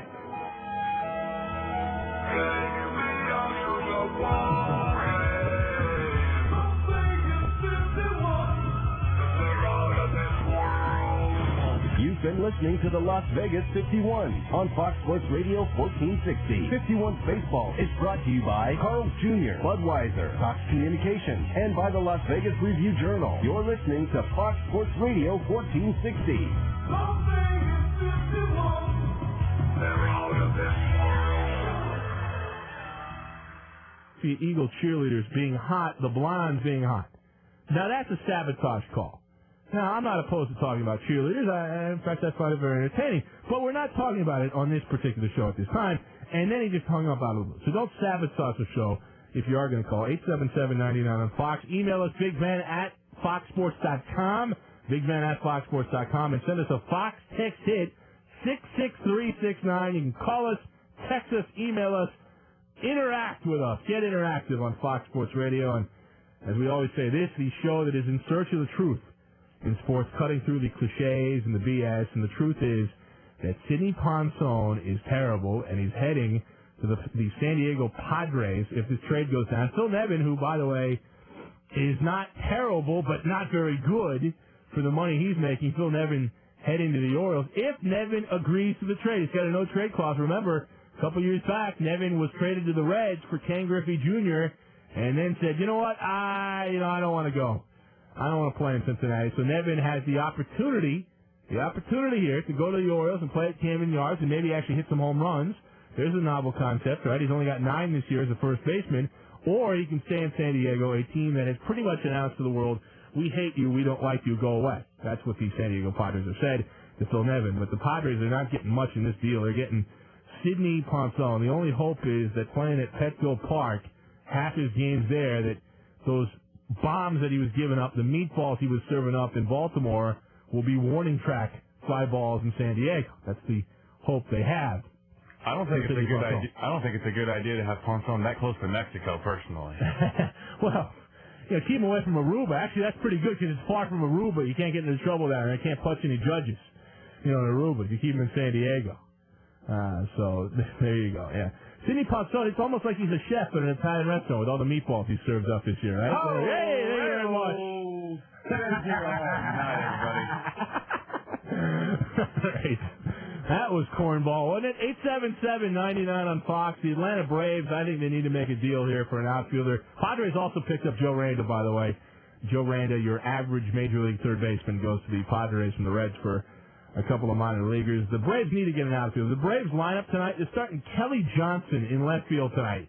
And I'm getting calls from Atlanta Brave fans all over the country saying, "Oh, Maller, you're an idiot." All right, now, first of all, how dare you, those of you that have called up and those of you that are thinking the Braves don't need an outfielder. Kelly Johnson is your starting left fielder tonight for Atlanta against the Arizona Diamondbacks. I also want to point out Mike Hampton, injured, will not start tonight's game for the Braves against the Diamondbacks. Jorge Sosa will get the start. This guy's been good. They picked him up from the Devil Rays in spring training. He's 5-1 and ERA under 3. And he gets the spot start tonight for the Atlanta Braves against the Diamondbacks. But the Braves have to get an outfielder. There's guys out there. I am the king of the Adam Dunn fan club. I might have to go buy an Adam Dunn jersey. If Adam Dunn ends up with the Dodgers, I'll buy one of his jerseys. Here's an email. This is from Ryan. He says, "Ben, Adam Dunn is all muscle and nothing else. He will give you 50 home runs, then follow that up with 200 strikeouts. He is this generation's Dave Kingman." Sorry, now, this is, how dare this person? This is a rude email, okay? Because I've been pumping up Adam Dunn, and this guy's ripping him. The email continues from Ryan. "What's funny is that Dunn has become the poster boy for the new type of offensive player, where it's okay to strike out a lot and hit 235 just as long as you hit home runs and have a high OPS. That is correct, Ryan. And I believe that Moneyball is the Bible of baseball. I go buy the book Moneyball. I read the book. I've read the book several times. The philosophy of Moneyball. I go with it. Absolutely, I go with it. All right. Let's go to the phones. And later this hour, Chris Landry will check in. Let's go to Jeff on Fox Sports Radio. Jeff, welcome. Hey, Big Ben. How you doing, man? All right, Jeff, what's up? Have you seen Kelly Johnson play? Oh, here we go. All right. Season. He's got 8 home runs already. He reminds me... Braves don't have power. Hey, Andrew Jones got 27 home runs. That's some power. Got Kelly Johnson Wait. Slow down. Kelly Johnson reminds me of a young Babe Ruth. Okay? You want me to say that? I just said it. Okay? No, spit it out. He's a good player. You watch him play. He's got a sweet swing. Right. He's got all the tools. He's going to be a good player. He's going to be there in left field for a long time. How many years do the Braves need to lose in the playoffs before they finally go out and do something at the deadline and get a guy? Well, we need to stay away from these Sheffields who hit 180 and all the J.D. Drews that you thank God you got him in L.A. But, hits 112 in the playoffs. As long as we can stay away from those types of players and we get some better players like the perform in the playoffs, then we're okay. But wait. Much like the Braves, no matter what they do in the regular season, they always end up in the playoffs. By the same theory, no matter what they do in the playoffs, it doesn't matter who they have, they can't hit in the playoffs. Exactly. The Sheffields and J.D. Drews haven't produced, and Bobby can't hit. Those are the only two guys, by the way, that haven't hit. Throw the Jones boys under the bus too. It's not like they've been productive every year in the postseason. I give you that. Chipper does better than the rest of them, but Andrew doesn't perform in the playoffs like he should too. But I hope this year it'll be the difference. We'll be in the playoffs. I want to get it straight, though. You were fine with Kelly Johnson. Forget picking up Matt Lawton or Eric Burns Watch him play, Ben. You haven't watched him play. I'm a little worried about Longhorn. I think he's more of a 250, 260 hitter. I'm worried about him. But Kelly Johnson, you're knocking him, and he's a player. You need to watch him. This guy's good. All right. I'm going to go buy his jersey. Thank you very much. Let's go to Jason. Actually, hold on. We'll get to Jason in a sec. Let's go to San Diego. Listening on the mighty 1090, the home of the Padres, by the way, in San Diego, is Ryan on Fox Sports Radio. Ryan, welcome. Hey, what's going on, Big Ben? Hey, Ryan. I want to let you know that Kevin Towers is probably one of the best general managers in the Major League. No, wait a minute here. I got a text that says he's the worst GM in baseball. Well, where's that guy from? Let's see here. Hold on a second. Let me look it up. Let me go back and look it up. I got a bunch of text hits coming here. This is from somebody in L.A. It says Kevin Towers is the worst GM in baseball, period. Yeah, because he was talking trash on L.A. last year. He said L.A. had no character, so they had that posted up in their lockers. He's done that for years, actually, Kevin Towers. Beat L.A. Yeah. I understand. Well, actually, try to beat everyone else, too. That's the problem. You can beat the Dodgers, beat everyone else. Yeah. All right, well, for 2 reasons. Here we go. Number one, we got the second-best bullpen in the National League right now, behind the Cardinals, with a frugal owner. That's a kind word, a frugal, and you have a new ballpark and you have a frugal owner. That's correct, yeah. Yeah. I like John Morris, but he's frugal, all right? Yeah. Number two. By the way, that's code for cheap, is what that's code for. It's cheap. Yeah, go ahead. All right. Number two. Yeah. You got the New York Yankees to take both Tim Redding and Darryl May. And I don't care who you get in return. If you can package both of those guys up, dressed up by, of course, our pitching coach, Dr. Darren Bosley, and I do mean Doctor. Yeah, that was a good trick. Quantrill's not bad. He wasn't pitching for the Yankees. They buried him in their bullpen. He's done a good job for the Padres. That was a good move. And you're right. Darrell May and Redding stink. They're just brutal. And both of them lasted about 2 games for the Yankees. I know Redding's back in AAA. May's, I don't even know where May is at this point. Hey, but we got him to beat Johan Santana. You know what I'm saying? Yeah. Well, let's not get too excited because the Padres have been brutal the last month here. So let's not get too excited. Do you think that Sidney Ponson could go maybe in a 3-way deal once we get him here? Because he's not really a fit for our club. We don't like guys that stop judges or get DUIs. Well, well, here's the problem. Okay, the Orioles have been trying to trade this guy for a year and a half. They finally found a team to take him. So how are the Padres then going to turn around and trade him again? If nobody wanted him for a year and a half, how are the Orioles going to be able to trade him? Remember last year at the deadline, they were going to try to void Sidney Ponson's contract because he was fat. They wanted to void his contract in Baltimore. All right. Yeah, that's what we're dealing with here. So you're stuck with him. We got rid of May and Redding at the same time. I understand. I get out of here. All right. Defender of Kevin Towers. Towers not a bad guy. Come on. All right. We'll talk some football coming up here, and we'll talk baseball later this hour. But training camps opening up around the National Football League. If you're jonesing for football, oh, God. It's 110 degrees. Put on some pads and hit somebody and hit them hard. Chris Landry, our Fox football scout, next on Fox. Summer is June 21st through September 21st. There will be 1,251 baseball games. And we'll be there for all of them. A race to the Fall Classic. It's the MLB on Fox. The Vegas Sports Wire, weekdays at 7 a.m. on Fox Sports Radio 1460. This is the Fox National Sports Report. Baseballs and not cameras taking a beating in Arlington. I'm Dan Beyer. A's and Rangers playing in Texas. We are there. Here's Mike Young. Last of the 5th, Oakland leads Texas 5-3. The A's with 4 home runs, all solos from Eric Chavez, his 15th. Nick Swisher, his 14th. Jay Payton, his 8th. Dan Johnson, his 6th. The Rangers have a 3-run home run from Mark Teixeira, his 27th. In the 5th, Oakland 5, Texas 3. Speaking of home runs, at number 27, Manny Ramirez, a 2-run shot in the first, his 27th on the season as the Red Sox lead the White Sox 2-0 in the 8th. Toronto big over Kansas City, 9-3. That game also in the 8th inning. Finals from the American League. Twins and Tigers split a doubleheader today. Detroit takes game 1 2-1. Minnesota bounces back with game 2, a 5-2 victory. Cleveland edges Seattle 4-3. Miguel Tejada, his 21st home run of the year. Not enough, though, as the Tampa Bay Devil Rays take care of Baltimore 3-2. In the National League, Mets over the Dodgers 7-5. Pedro Martinez win number 12 on the year. Cubs over the Cards 6-5. While Philadelphia blank San Diego 2-0. Nationals and Astros playing in the nation's capital.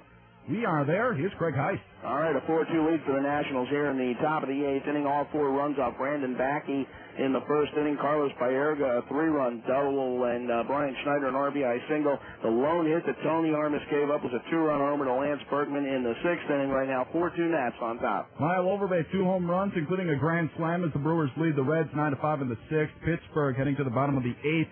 Taking care of Colorado, or just edging Colorado, 4-3. Lance Armstrong, winner of the 20th stage of the Tour de France. He's got a 4-minute 42nd lead heading into tomorrow's final stage. Jamie McMurray has the pole for tomorrow's Nextel Cup race, the Pennsylvania 500.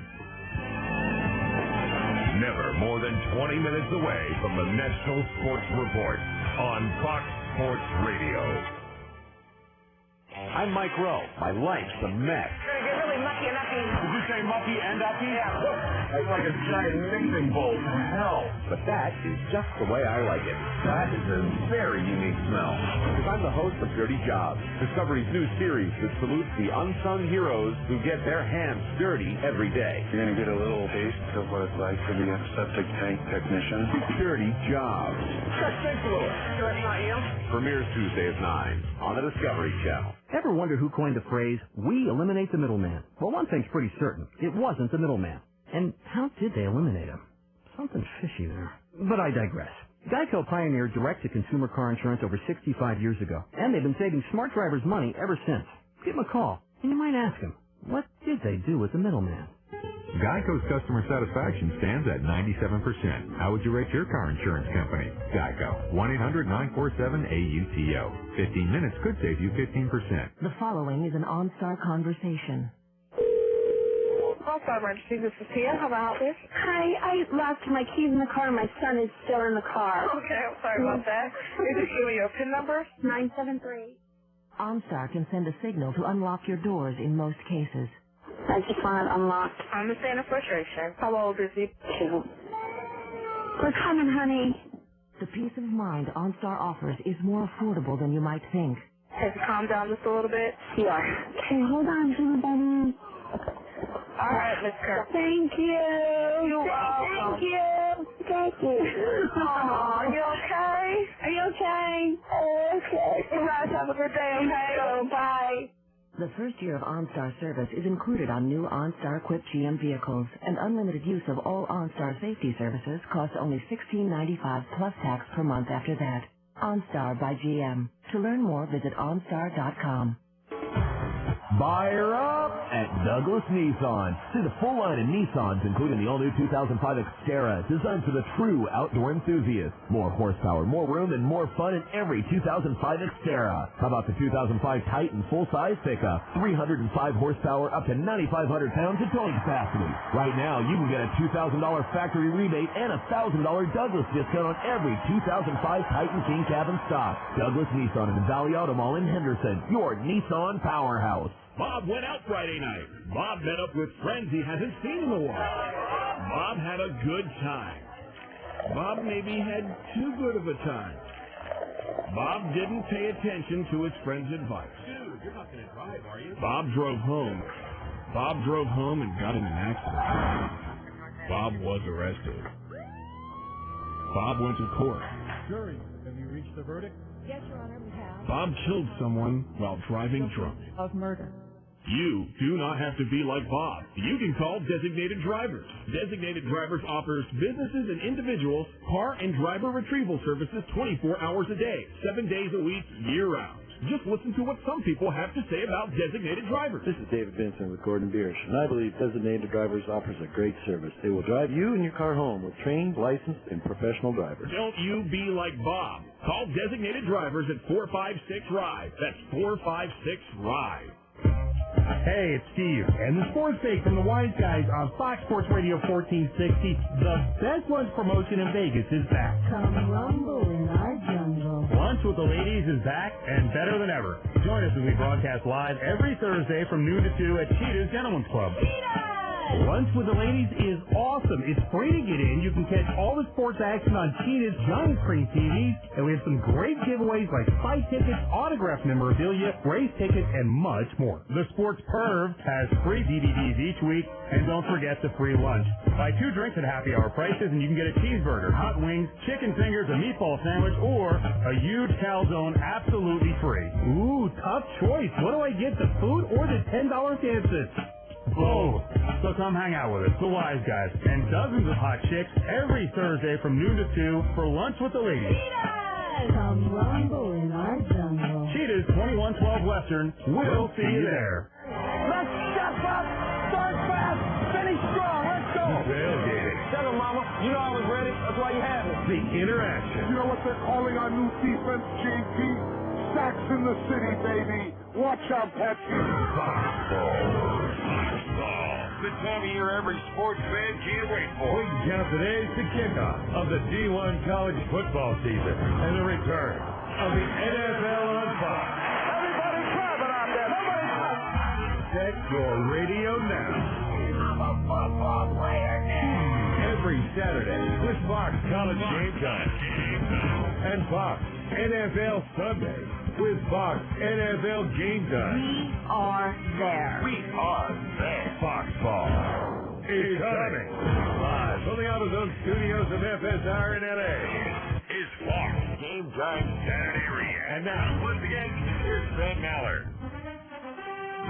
It is a Fox NFL weekend of sorts here. We have training camp opening up, always exciting. Guys pulling hamstrings and groins, and we've got you covered here at Fox Sports Radio as we continue Fox Game Time Saturday React. Ben Maller from the AutoZone Studios. Back to baseball a little bit later this hour. Talk football now. a man who worked all day today and now has come back again tonight to enlighten us with the NFL, the hard-working Fox football scout Chris Landry. Chris, how are you doing today? I am doing great. It's not a Saturday evening officially for me unless I can spend some time on the air with you. It's good to be on, man. You sounded good with Dan Moriarty today. I heard you driving in, and you guys had a good show going. So, a lot of fun. Appreciate that. And talk about the teams. I guess instead of going in general, we'll start with T.O., but I wanted to get to the teams that are going to go into training camp today. And for those who didn't hear you earlier, your take on T.O. now, because Owen says he'll be at training camp, but his agent, Drew Rosenhaus, came out and said, well, hold on a second here. It's still not decided that T.O. is going to go to training camp. So despite what T.O. said, his agent says maybe he won't show up. What are your thoughts on that? Well, I think they're both, seeking as much publicity as possible and stringing out everything and trying to, create an air of confusion and mystery and intrigue. And, I don't know if he's going to be there August 1st.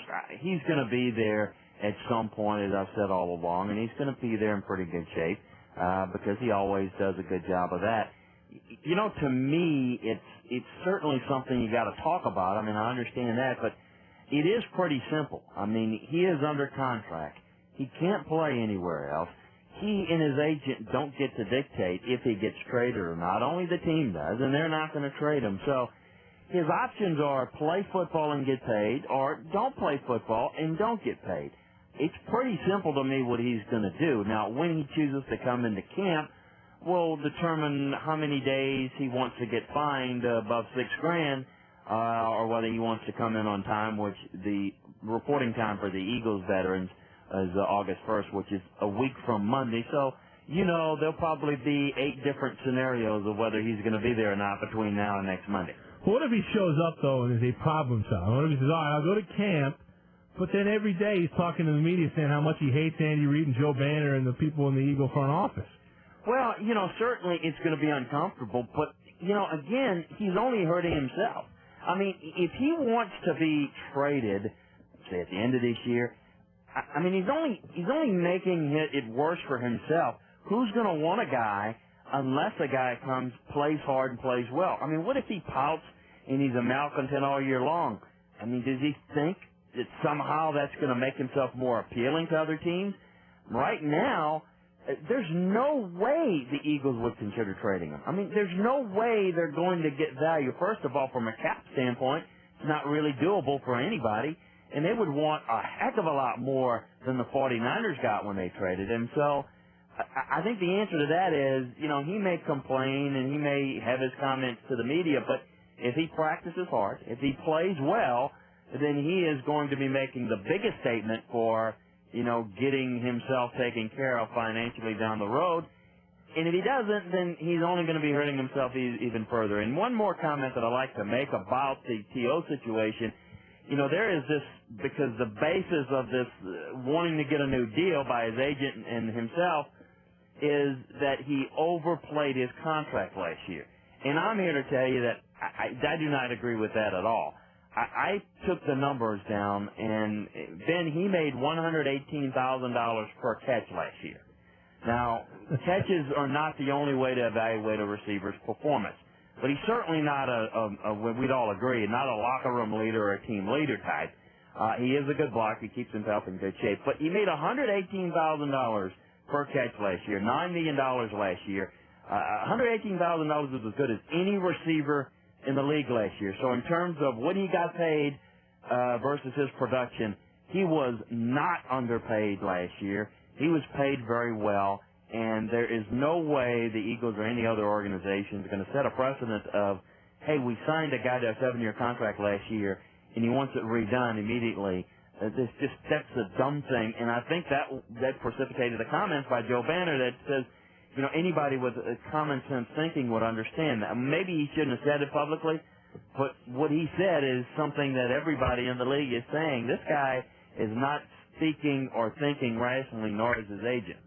All right, good stuff. That's a great stat on T.O. I did not know that. We're talking with Chris Landry, our Fox football scout. We'll interact with you, and if you want to talk to Chris Landry here, 877-99 on Fox, 877-996 6369. Chris Landry, our Fox football scout, breaking down the NFL here. And let's start out with the Chicago Bears. Now, this is probably the only time we'll talk about the Bears, maybe all season, because they're just not expected to be very good here. They won 5 games last year. They had somewhat of a productive offseason. They got Masin Mohammed. They got Fred Miller, an offensive lineman from Tennessee. They also got Cedric Benson in the draft. Is there hope in Chicago that this team can be, let's say, at least competitive, maybe a 500 team this year? What do the Bears look like this year for you? Oh, I think they'll definitely be competitive, and I think there's a chance to go 500. Maybe a little better, but I just think that's probably a 500 would be about as much as you can ask in a very much improved NFC North. I think Lovie Smith has done a good job defensively. I think the combination of Alex Brown and Novendele on the defensive end, Tommy Harris, I think, is going to have a good year at defensive tackle. Again, defense is starting to get better. I think that offensively, Ron Turner coming in, they're going to focus more on the running game. Cedric Benson, if he can stay healthy and have a good rookie year, I think they're going to be in a lot of games. They were in a lot of games last year, but their quarterback play just hurt them so much. Now, if Rex Grossman can stay healthy, maybe they can close out some of those games. What about Urlacher? Because I know one magazine said this guy was the most overrated player in the National Football. He did not have a very good year. He was injured last year. The Sahara Hotel and Casino keeps it going with a great lineup for our newly expanded NASCAR Entertainment Center and Cafe. Every Sunday, the big boys get it on for the Nextel Cup Finals. See all the action on our big screens. Jump on the world's fastest roller coaster, Speed the Ride, voted as one of the best attractions in Vegas. In the cafe, enjoy our hospitality happy hour beginning at 10 p.m. Get video poker specials on food, drink, and lots of giveaways. Plus, we have karaoke every Friday and Saturday from 9 p.m. to 1 a.m. Have a big group? Then check out the NASCAR Cafe's private VIP skybox. Just call for reservations. What a place to have a corporate event. Want more? Our NASCAR Racewear shop is jammed to the rafters. With all your favorite racewear, it includes specialty items from NASCAR's greatest stars. Introducing our all-new Pit Pass Arcade, the very latest in video games for the whole family. There's only one NASCAR Entertainment Center and Cafe in Vegas. Welcome to the Fletcher Jones 500. Fletcher Jones Toyota Scion's big race to sell a record 500 cars this month. And here's the best part. Everyone's a winner. Hey, we know how to treat you right. Ladies and gentlemen, start your engines. For a limited time, choose from 50 Corollas as low as $12,488, 140 Camrys as low as $15,988, and 60 Tundras starting at $14,988. All prices plus tax, 11.95 dealer prep, and $3.99 talk fees. Dealer retains all rebates subject to prior sale. Want more, baby? Check out 35 Siennas, 25 Highlanders, including hybrids, 50 Tacomas, 40 4Runners, 20 Avalons, Prius, and Scions, too. Oh, mama! Call us at 457-2000, 457-2000, 3175 East Sahara near Boulder Highway. The fast and furious savings in soon, so make your pit stop now! Call us or stop by today. We're just minutes from anywhere in the valley. Just look for the checkered flag. Fletcher Jones Toyota Scion. JP the Brick, weeknights at 7 on Fox Sports Radio 1460.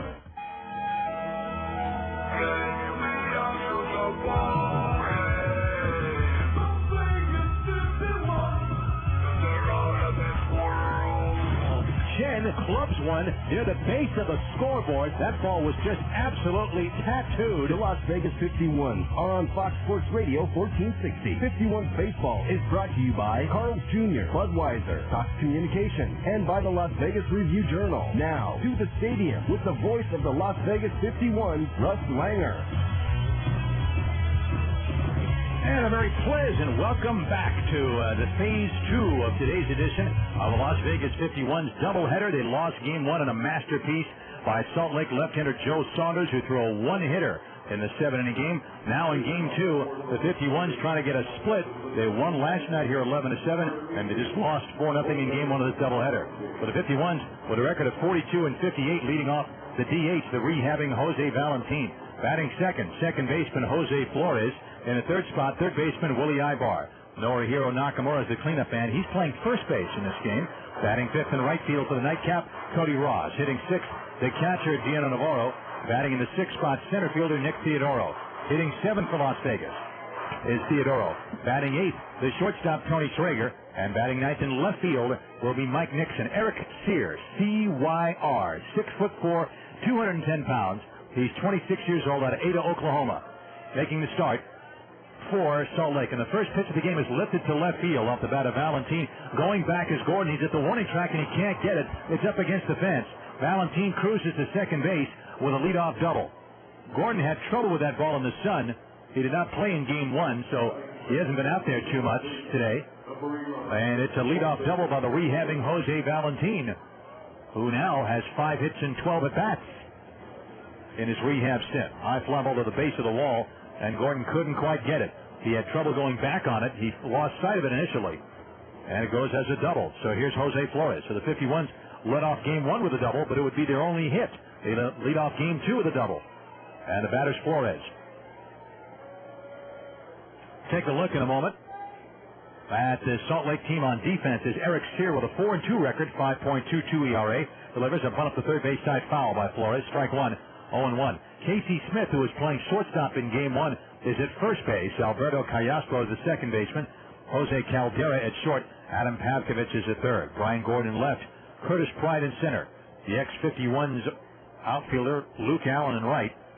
And Ryan Budde, the backup catcher, B-U-D-D-E, catching for Eric Cyr, who is making his 31st appearance and his 4th start.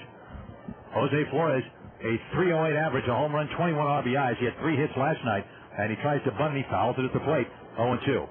So Jerry Royster trying to get some offense going. It's been a tough go for the 51s the last week and a half on offense. Right before they came up on this trip, they lost 3 out of 4 at home against Tucson, and the last 3 games, the offense did not look good at all at Cashman Field against the Sidewinders. And they went to Colorado Springs, won the first game 6-1 behind Harold Eckert, lost the next 4. Again, the offense sputtering. They won last night 11-7, but they got 1 hit in Game 1 of this doubleheader. 0-2 to count. Flores waiting. Off second base is Valentin, the pitch. Fastball tie, ball 1. 1 ball and 2 strikes to Jose Flores. We'll have the Tony Roma scoreboard. A lot more games are over now on this Saturday. And we'll take a look as we'll also have the General Motors trivia question. Talk some baseball with you. 1 ball and 2 strikes to count as Flores waits. Valentin off second to pitch. As a chopper for third base side foul. Juggled by Jerry Royster, who will draw the rare error for the normally sure-handed Royster. He flips it to the fan, a kid who brought his glove in the first row right beyond the third base dugout in a powder blue shirt. Nice play. 1 ball and 2 strikes on Jose Flores. Mark Morrow calling balls and strikes for this game. First base up is Darren Hyman as they rotate the 3-man crew. And Joe Stegner, who was behind the plate in Game 1, now anchors third base on the umpiring side. 1 ball and 2 strikes, no score, top of the first. 51 trying to get their sluggish offense on the move here in this doubleheader against the Salt Lake Stingers. 1-2 pitch.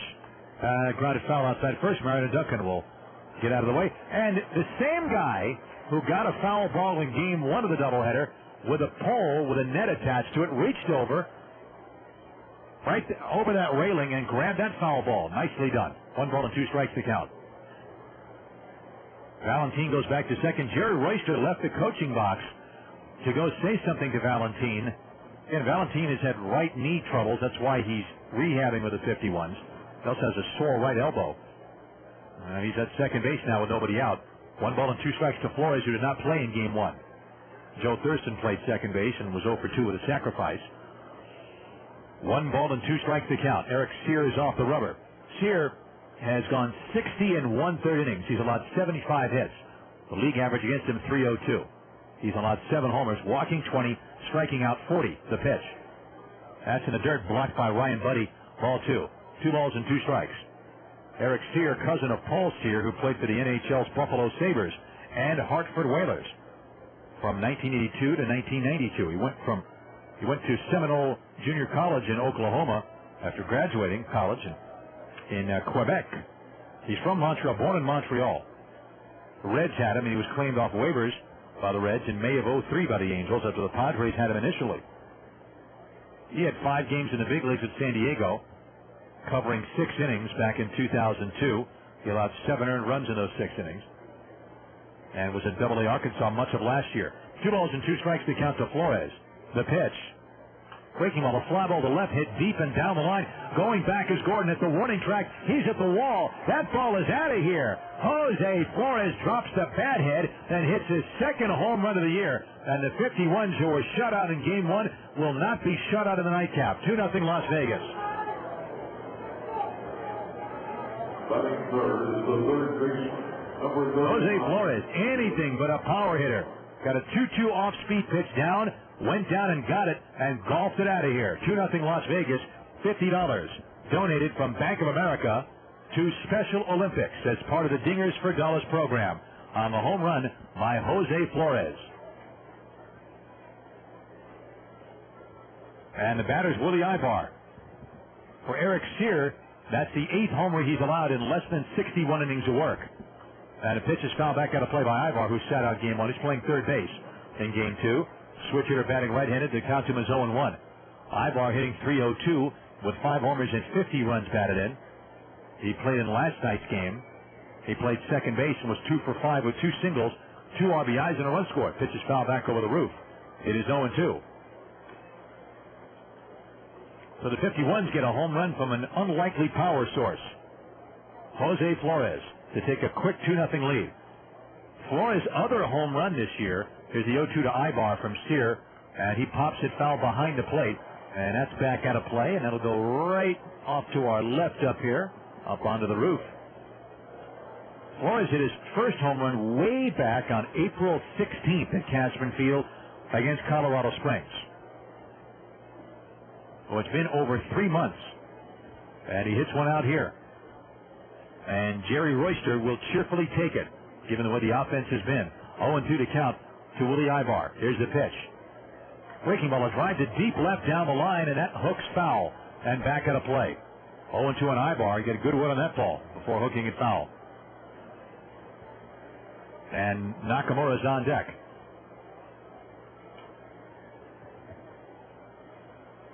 So Eric Cyr going back to work. And his 0-2 pitch to Ibar. Fastball in the outside corner, strike 3 call. Ibar kind of fooled on that fastball. It was right over the outside corner after Cyr had thrown a lot of off-speed pitches earlier in the count. First strikeout for Cyr. And the batter's Norihiro Nakamura. 1 out in the top of the first inning. This is a 7-inning game. And not quite a packed house, but close.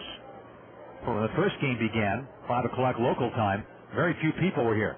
But as the game went on, it was just under a 2-hour game, 1 hour 59. The pitch is a strike to Nakamura, 0-1. More and more people were arriving here. And now, great crowd. Nakamura in game 1 was 0 for 1 with 2 walks. And the off-speed pitch is up and away, 1-1. He's hitting .263 with a team-high 17 home runs.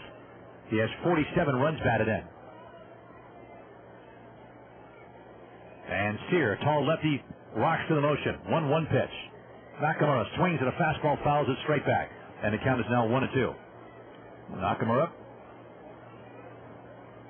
Again, it's been a rough trip for him, but for Nakamura, it's been rough for him since that first game in Cashman Field against Tucson.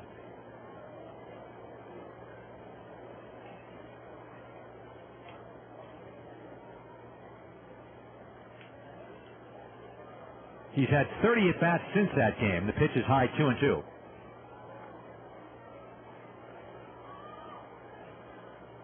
And in those 30 at-bats, since the first game of that homestand, he only has 2 hits.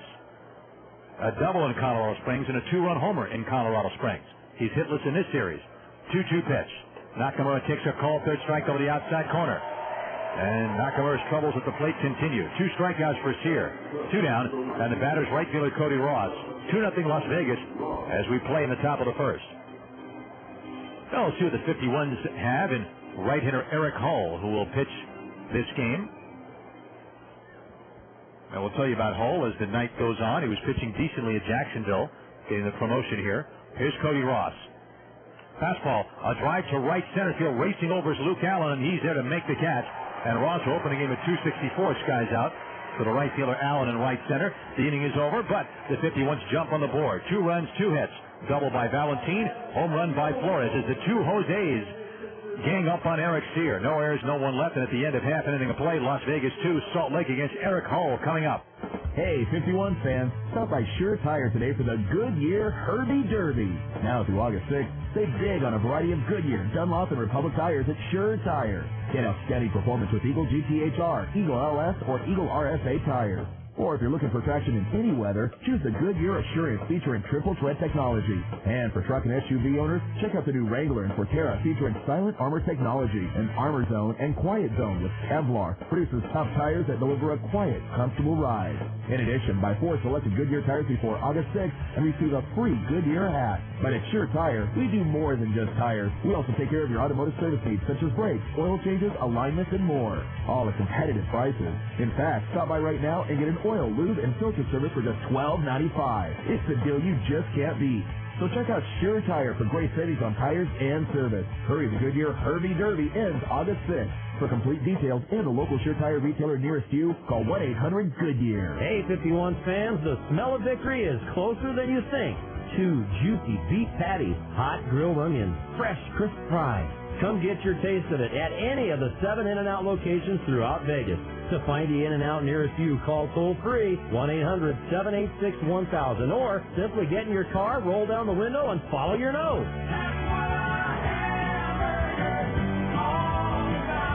In-N-Out is a proud sponsor of the Las Vegas 51, as well as the hungry fans like you that support them.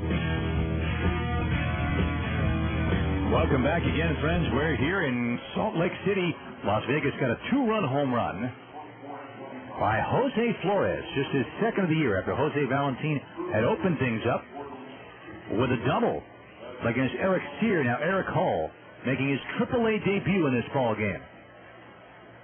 Hall was part of the Jacksonville Suns team that won the first half in the division in the Southern League and was pitching pretty well down there. If you heard the pregame show before Game 1, you heard Roger McDowell talking about Hall, a serviceable fastball in the upper 80s. Very good changeup, which might be his best pitch.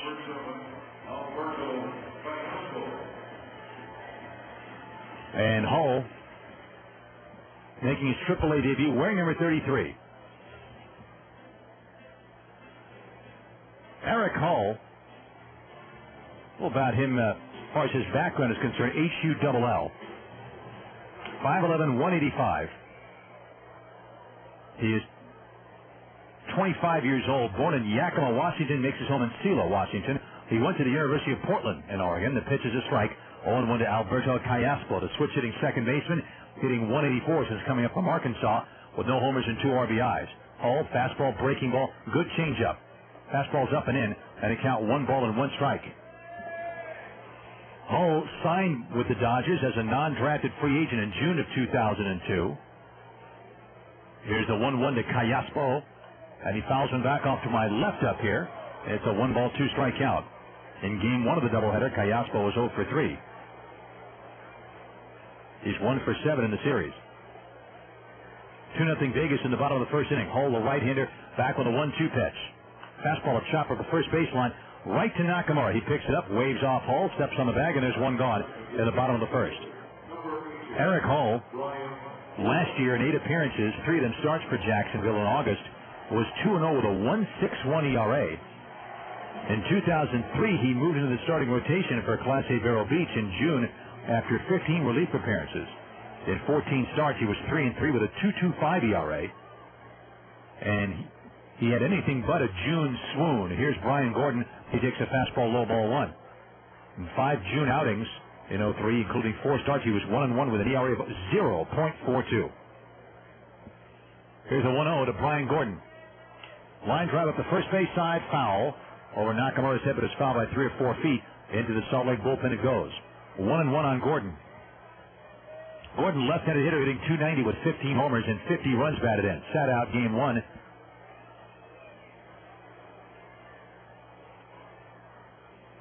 Or he sat out the Game 1 of the series. The pitch is high, 2-1. He played Game 1 of this doubleheader, though. Double and scored, lined out to left, and it was intentionally walked and scored in the 2-run 6th. Here's the 2-1 pitch to him. And a sinking fastball swung on a missed strike 2. 2 balls and 2 strikes to count.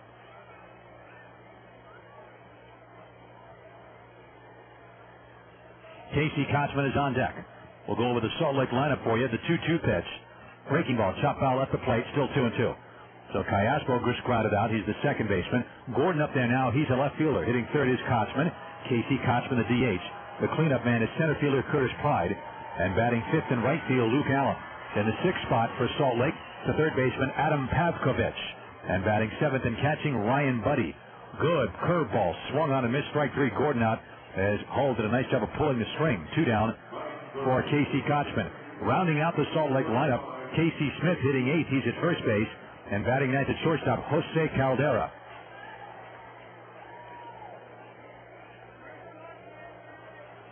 Kochman, who is 2 for 5 in the series, opens up the game at 276, 7 homers, and 52 RBIs. Hit home run number 7 in game 1 off Harold Eckert. Fastball in there for a strike. It's 0-1. 1 strike to count. And the pitch. A off-speed breaking ball over the outside corner. Strike 2. 0-2 to count. The Hole looking sharp in the first inning here. And again, this is only his 4th pro year. Here's a strike 2 pitch to Kochman. Fastball up and in, and he just moved Kochman off the plate that time. 1-2. Curtis Pride is on deck. 2-0 Las Vegas in the bottom of the first on a 2-run shot by Jose Flores. And Hull working quickly. Back he comes. 1-2. Breaking ball, that's low. Ball 2. 2 balls and 2 strikes to count. So last year, Jacksonville 4-3 with a 4.18 ERA in 21 games, 8 of them starts. But now he's a full-time starter in the Dodgers system. Getting his first taste at AAA here tonight. In front of a big crowd in Salt Lake. Fastball swung on and missed. Strike 3. Hull just threw it right by Kochman, and Hull gets 2 strikeouts in the first inning. 1-2-3 go the Stingers at the end of 1 in the second game of the doubleheader. Las Vegas 2, Salt Lake nothing. As temperatures rise, so do your chances for car trouble. Help meet the demands of summer driving by taking your General Motors vehicle to an expert, Cadillac of Las Vegas. Let Cadillac of Las Vegas give your car a seasonal checkup to make sure it's ready for virtually anything summer can dish out. Cadillac of Las Vegas is your GM Goodwrench Service Center, featuring GM-certified technicians, advanced diagnostic equipment, and genuine GM parts.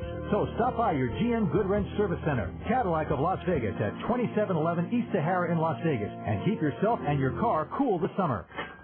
Hey, welcome to Peach Pets. Oh, hi, I need to return something. The chicken? Yeah, the chicken. Something wrong with it?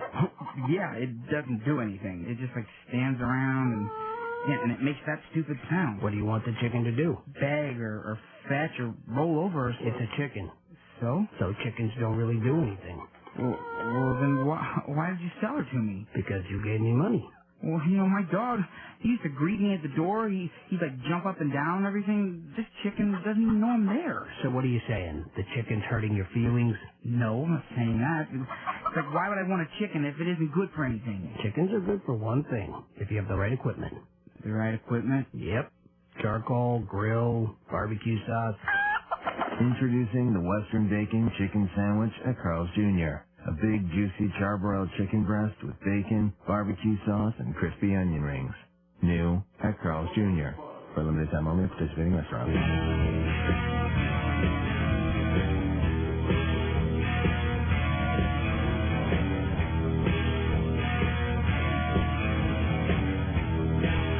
Welcome back again, friends. We're here in Salt Lake, top of the second game of a doubleheader. This game scheduled for 7. As Salt Lake won the first game 4-0 on a one-hitter by left-hander Joe Saunders, and only his second AAA game. But now Eric Cyr has given up a 2-run homer in the first to Jose Flores. The Jose's got him. Valentin double, Flores homered. And now Dino Navarro takes a strike 0-1. Navarro, the switch-hitting catcher, batting right-handed in game 1 of this twin bill. Navarro was 0 for 2 against Joe Saunders, who threw the one-hit gem. Here's the 0-1 pitch from Eric Cyr. And it's up and away with a fastball 1-1. Navarro hitting .270, 6 homers and 27 runs batted in. Nick Theodoro next, then Tony Swager. In the top of the second, Las Vegas leading 2-0. And Cyr's 1-1 pitch. As a pop-up towards short, Caldera backs up onto the outfield grass and puts the squeeze on it. 1 gone for Theodoro. Dodgers AA team at Jacksonville, and looking at some of those numbers down there, they've got... Again, they're going to the playoffs. Joel Hanrahan got his 5th win the other day in a Jacksonville victory, but he's only 5-6 with an ERA over 5. Edwin Jackson's 3-3 with a 4.11 ERA in 6 starts. Here's Theodoro, and a fastball to the knees for a strike 0-1. Theodoro hitting .265, a homer and 17 RBIs. He was 0 for 2 in game 1. And Cyr, the left-hander, to the motion. The 0-1 pitch. Fastball is a called strike near the outside corner at the knees, borderline. The count is 0-2. Jonathan Broxton is a guy who throws mid to upper 90s. He's 4-3 with a 3.4 ERA. He made 13 starts, but he's now the closer. He's got 4 saves, 96 strikeouts in 90 innings, only 77 hits allowed. Pitches outside of Theodoro, 1-2.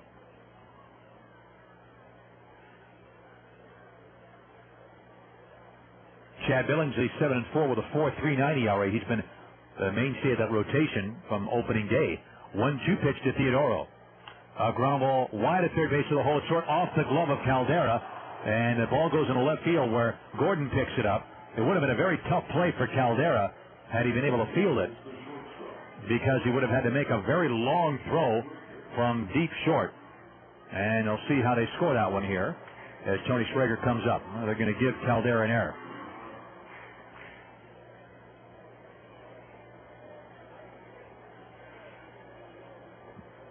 Tony Schrager steps in.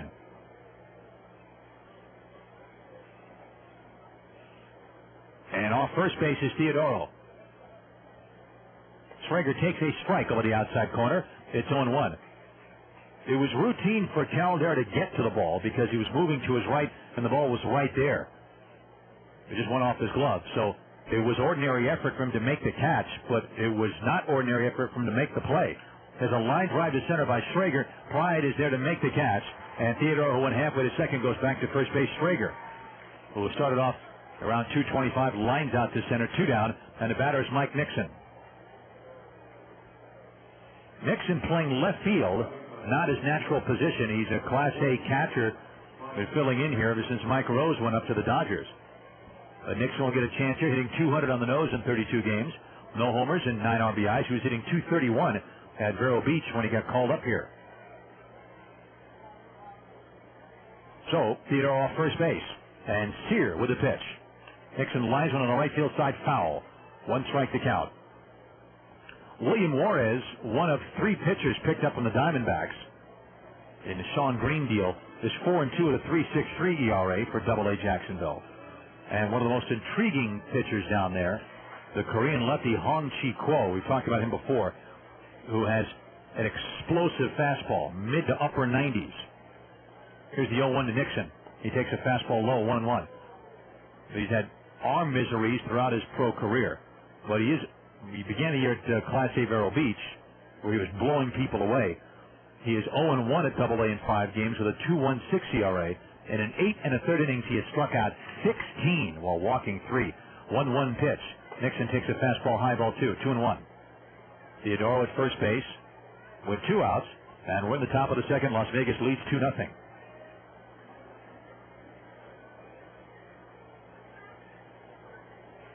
Nixon waiting. Cyr has a look in, and Buddy sets up the target. The pitch, off-speed pitch for a strike. Good changeup, and they count 2 balls and 2 strikes. As far as position players are concerned,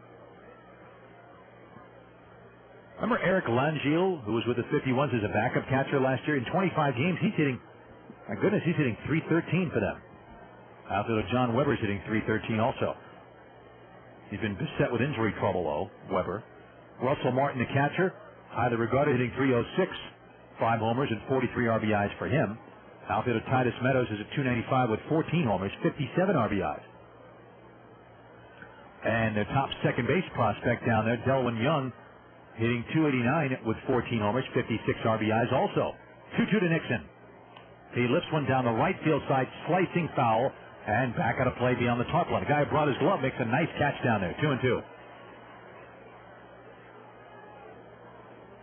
Joel Guzman hitting .284, 13 homers and 60 RBIs. And first baseman James Loney at .284 with 7 homers and 37 RBIs.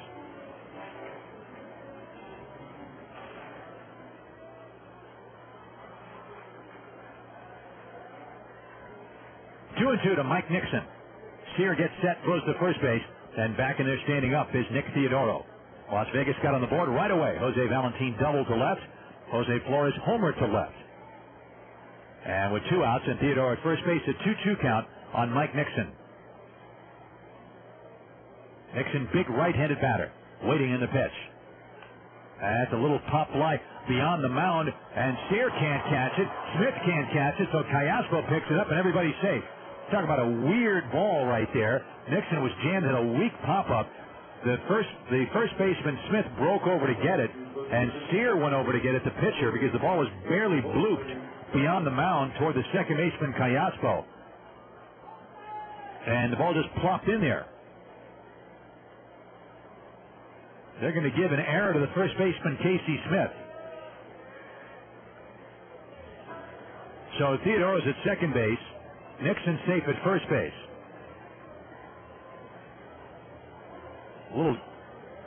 Goofy little dunker by Nixon that falls in between Cyr and Smith. And Smith is the one who draws the error, 2 on with 2 out. And the batter's Valentin, who doubled to left. A ball that Brian Gordon might have caught, but he had trouble with it in the sun. The ball went to the base of the fence in left field.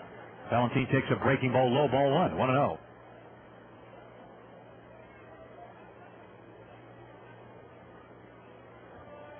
One ball and no strikes. 2-0. Now they're changing it to an error on the pitcher, Cyr. 2 errors in the inning. Here's a 1-0 pitch to Valentin. Fastball is high, ball 2. Valentin in his rehab stint hitting .417 if you count his double in the first. And Flores waits on deck. Theodore's at second base. Mike Nixon at first, 2 gone. At the top of the second. Nice big crowd here, but they haven't had much to cheer about in the early going in this game. 2-0. Cyr straightens up. And his 2-0 pitch. A high pop-up in the middle of the diamond. Third baseman Pavkovich wants it. He is there to make the catch right behind the mound. And the inning is over. For Las Vegas in the second, no runs, no hits. 2 Salt Lake errors. And 2 men left at the end of an inning and a half in Game 2. Las Vegas 2, Salt Lake nothing. Do you play golf? Would you like to play 3 different courses all in one beautiful location and still have money left over to play again the next day? Then Golf Summerlin is the place for you. Come play Highland Falls, Palm Valley, and Eagle Crest. All 3 courses will keep you coming back for more. Golf Summerlin is also a great choice for your next tournament or group outing. For more information, call 254-7010. That's 254-7010. Golf Summerlin. 3 great courses, all open to the public, all very affordable. They say that the best kind of advertising is word-of-mouth advertising. And here at New York Hotel and Casino, we couldn't agree more. That's why today we're at the Manhattan Express roller coaster, asking people to describe their experience. Excuse me, sir, what do you think of the ride so far? Anything else? What about you, ma'am? Are you enjoying the ride?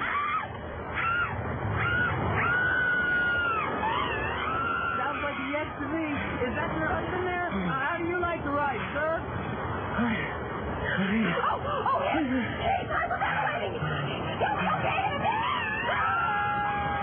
Well, there you have it. The people at the Manhattan Express roller coaster at New York. Come and see for yourself what everyone's been talking about. You gotta love this town. Welcome back again, friends, here in Salt Lake. Bottom of the second, 2-0 Las Vegas with the advantage. And Eric Hull will face the middle of the Salt Lake order. And this is AAA debut. Curtis Pride, Luke Allen, and Adam Pavkovich. We're talking about Hull's background and schooling and all of that and where he grew up in Mariners country, Washington. But Hull at AA this year as Curtis Pride digs in at the plate, the left-handed hitting center fielder. And Pride digs in and steps out again. Okay, he's going to have to dig in all over again. Hull at AA was 5-5 with a save and a 3.66 ERA at Jacksonville. Pride takes a fast strike and it's 0-1. He pitched 91 innings, allowing only 82 hits. The league was hitting 240 against him. 7 homers. He walked 37 while striking out 94 in 91 innings. He pitched very, very well. Pride hitting 311 the pitch. Fastball's up and in. The count is 1-1.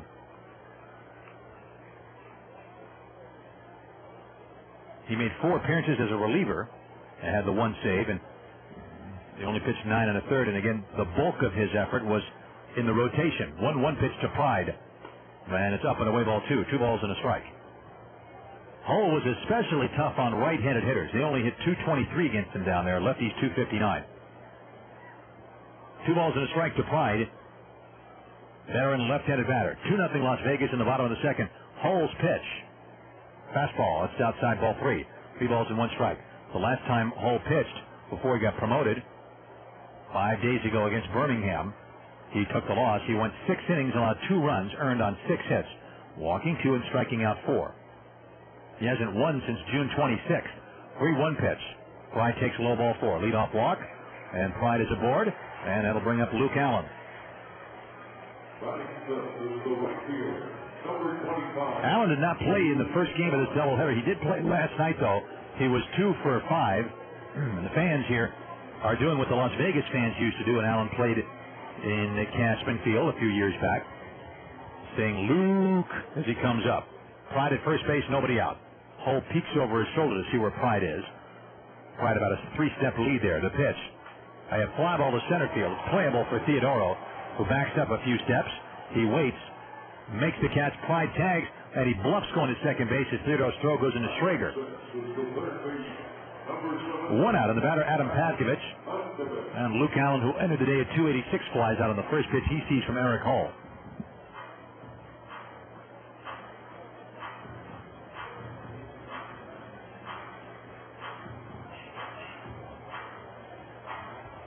Padkovich, right-handed hitting third baseman.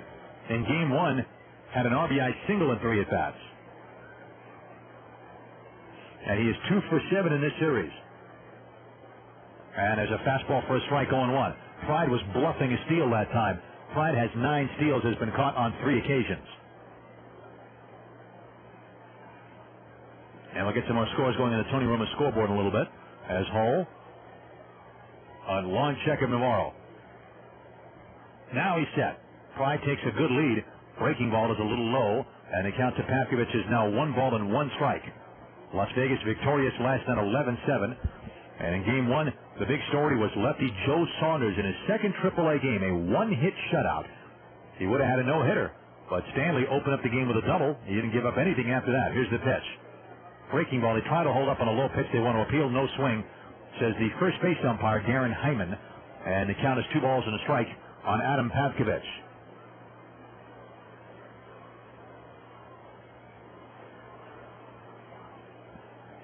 Two and 1.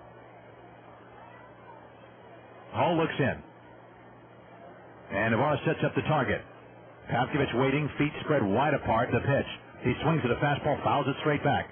Strike 2, 2 and 2. Okay, Tony Romo's scoreboard. Tony Romo's, by the way, a great place for ribs, steaks, and seafood. Check out any of the 3 Las Vegas Tony Romo's locations before or after every 51's game. Mets beat the Dodgers 7-5 at Shea. Pedro Martinez got the win to go to 12-3 over Giovanni Carrara, who is 6-4. Braden Luber, his 22nd save. Almedo Sainz homered for the Dodgers, his 8th. Go to first base, and Pride dives back in. The ball gets away from Nakamura, and the ball ends up down the right field line. Nakamura picks the ball up as Pride goes to third base, and he's in there safely.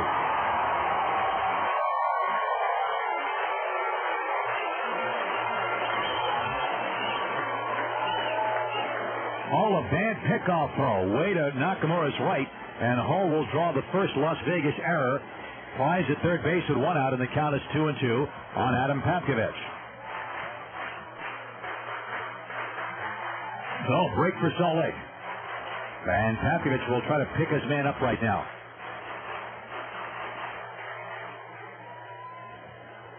Nakamura at first comes in out of the edge of the grass. Now he's backing up. He was way in for a moment. Now he's backing up even with the bag. 2-2 pitch. Fastball. It's a little inside, 3 and 2. 2-0 Las Vegas in the bottom of the second. Philadelphia beat San Diego 2-0. Tejeda, the shutout.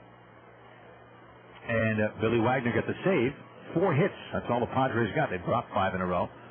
Cubs beat the Cardinals 6-5. 3-2 pitch. Padkovich swings and misses. It's a good changeup. That's the best pitch Hull has in his repertoire, according to Roger McDowell. And he used it to his advantage right there to strike out Padkovich. 2 outs. Clyde at third. And the batter's Ryan Buddy. And Hull can sort of more or less negate that throwing error on the bad pickoff if he can get Buddy here. What's up, Buddy? Buddy hitting .227 in 40 games, backing up Jeff Mathis. 3 homers and 13 runs batted in. Young man from Midwest City, Oklahoma. Was with Salt Lake for much of last year also. He takes the pitch inside, ball one. Buddy, right-handed hitting catcher, Pride at third base, 2 gone at the bottom of the second. Washington beat Houston 4-2. Tony Armas got the win to go to 5-4. Backy, the loser, 8-7. Chad Cordero, his major league leading 34th save. Fastball popped up, and looks like Hull's going to get out of the inning. Nakamura wants it. He's right near the mound. He's got it, and Hull pastes the 0 up there in the bottom of the second. No runs, no hits, 1 error. They leave Pride at third, and at the end of 2, we'll have more scores later. Las Vegas 2, Salt Lake nothing. A few thoughts about monopolies, cash cows, and low-cost leads. For years, the phone company has had a virtual monopoly over Yellow Pages advertising. This has allowed them to impose steep annual rate increases. Over time, their directory business has become a nice, fat cash cow. But at Yellow Book, we think we have a better way. For example, across the country, a full-page ad in Yellow Book Yellow Pages is generally about half the cost of the same size ad in a phone company directory. At Yellow Book, all we do is publish great directories, so we're able to keep our costs down and produce low-cost leads to power your business, which has helped create many thousands of success stories for small businesses just like yours. After all, we wouldn't be in 43 states with a circulation of 82 million if we weren't producing quality low-cost leads. So why keep getting milked by the phone company? Call us at 1-800-YB-YELLOW. Yellow Book, not the other book. Hi, friends. If you're in the market for a General Motors vehicle, there's only one place to shop in Las Vegas. That's Bill Hurd Chevrolet. They are the world's largest Chevy retailer, and they feature an excellent body shop and parts and service as well. I have a vintage Chevy sitting in my garage right now, and I don't take it to anyone but Bill Hurd Chevrolet. They're at 444 South Decatur at Alta. Telephone 870-9444. Bill Hurd Chevrolet. Visit their website, www.billhurdvegas.com. Welcome back again, friends, to Salt Lake City. We're in the second game of a doubleheader. Salt Lake won the first game 4-0 on a one-hitter by rookie left-hander Joe Saunders. Rookie in the sense that it was only his second AAA game. Now, in the second game, Las Vegas leads 2-0 in the top of the third of this 7-inning game. Jose Flores will lead off. It was his 2-run homer in the first off of this pitcher, Eric Cyr. They got the 51s to the runs. Only Flores' second of the year. He's batting second in this game. Willie Ibar and Norihiro Nakamura will follow. Elsewhere on the Tony Roma scoreboard, mentioned that Washington beat Houston 4-2. Lance Berkman homered for Houston in that game in the 6th inning. That was his 9th of the year. Pittsburgh beat the Rockies in Pittsburgh 5-3. Williams, the winner, 8-7 over Byung-Young Kim, who is now 2-8. Jose Mesa, his 23rd save. In the 8th inning, Milwaukee leads at Cincinnati 11-7. Carlos Lee, home run number 24 from Milwaukee. Lyle Overbase hit 2 for the Brewers. He's got 14 now.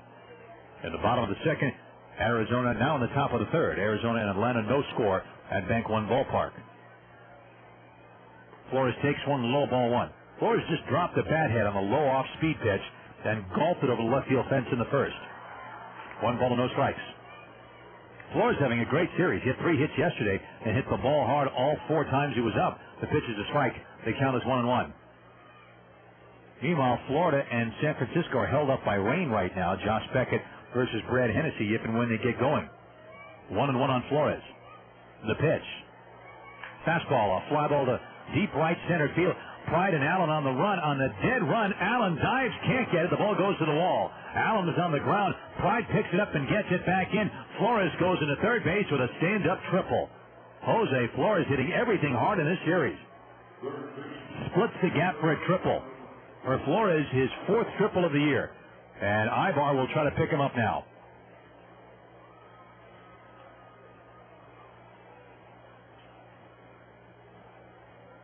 Flores is now 5 for 7 in the series.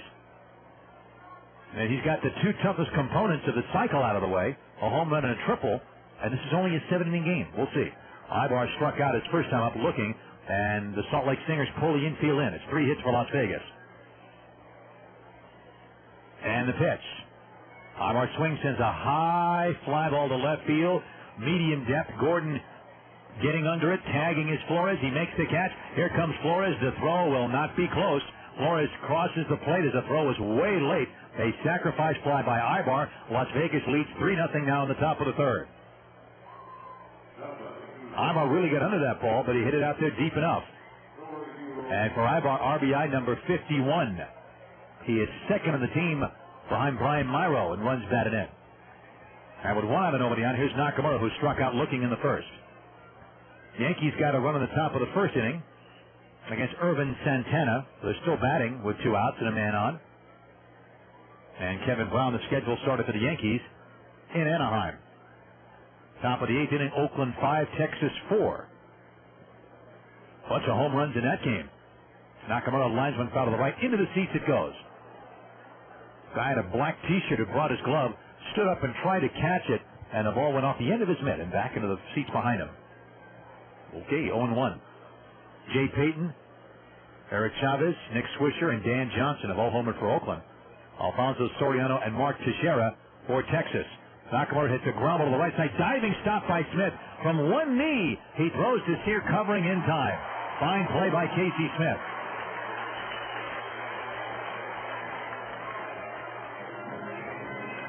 Smith, remember, is a shortstop and has very good range.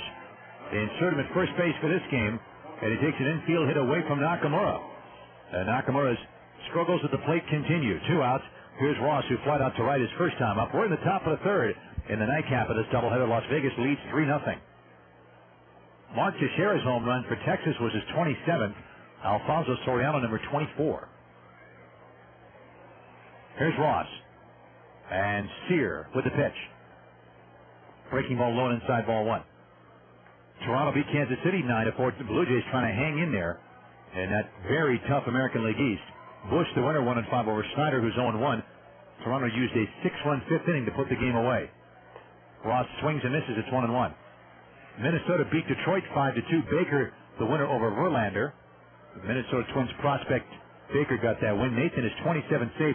Justin Morneau, his 12th home run for the Twins in Detroit. Here's the 1-1. Ross sends a fly ball down the right field line. Long run for Allen. He's going near the bullpen, and he goes into a slide and can't get it. The ball's out of play. That was the second game of a doubleheader. The Tigers had won the first game 2-1. Sean Douglas, the winner over Carlos Silva, with Kyle Farnsworth getting the save. Granderson homering for Detroit. So the Twins and Tigers split 2 in Detroit. Cleveland beat Seattle 4-3. As Lee got the win over Mess, Wickman to save. Peralta and Dubois homering for Cleveland. And Tampa Bay got 2 in the 8th and held on to beat Baltimore 3-2. Kazmir, the winner over Ponson. Baez the save. Gonzalez homered for Tampa. Miguel Tejada, number 21 for the Orioles. Red Sox blanked the White Sox 3-0 in Chicago. Ross fouls one away. It's still 1-2. Wade Miller, the winner over Hernandez. El Duque, who's now 7-3. Kurt Schilling got his second save. Manny Ramirez, home run number 27 for the Red Sox. And Jason Varitek hit his 14th. 1-2 on Ross. And the pitch from Cyr. He swings at a low changeup and misses and strikes out. The ball picked out of the dirt by Buddy, who tags Ross out to make sure the inning is over. Cyr gets his 3rd strikeout, but the 51's going to run on a hit. No errors and no one left. And at the end of 2.5 in the nightcap, Las Vegas 3, Salt Lake nothing. I've never seen a lineup quite like this one. The kitchen is loaded. The placemats are set. The bowls are on the table. He sees his granola crunch. He grabs the door. He swings. It's Anderson Dairy Milk all the way. Nothing makes breakfast taste better than milk. Over cereal with eggs, toast, and jam, or add some chocolate and shake things up. Here's our pitch. Milk. It's a real team player. From Anderson Dairy, the dairy expert.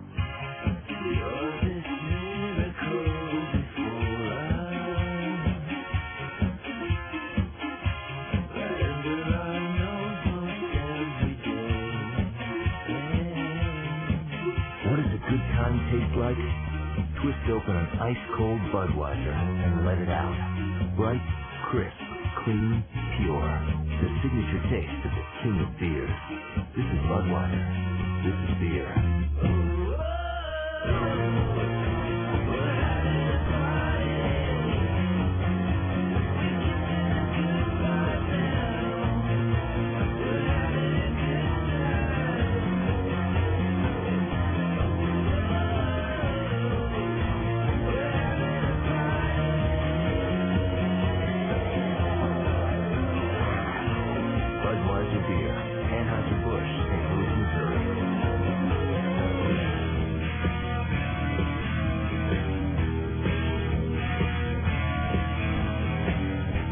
Welcome back again, friends, to Salt Lake.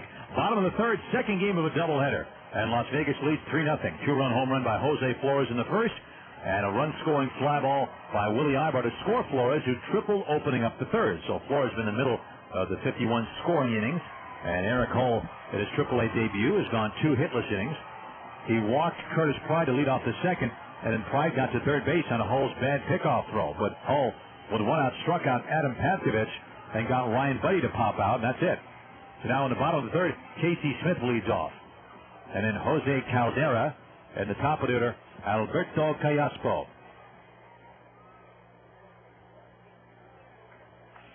Hull averaged about 6 innings per start at Jacksonville. Fastball's high to Smith, ball 1-0. And so the one bright spot for the 51s in game 1, Harold Eckert did throw a complete game. Here's the 1-0 pitch to Casey Smith. Fastball's a strike, and it's 1-1. Smith hitting .210. No homers and 15 RBIs. He's 2 for 7 in the series, including an RBI bunt single in game 1. 1 ball and 1 strike. And Hull's 1-1. Breaking ball low, ball 2. 2 balls and a strike. Cardinals and Cubs played a good game today in St. Louis.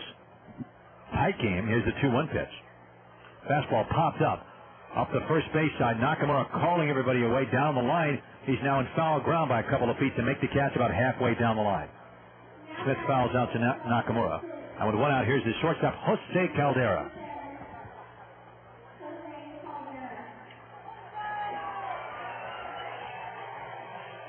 Caldera, wearing number 37, steps up now.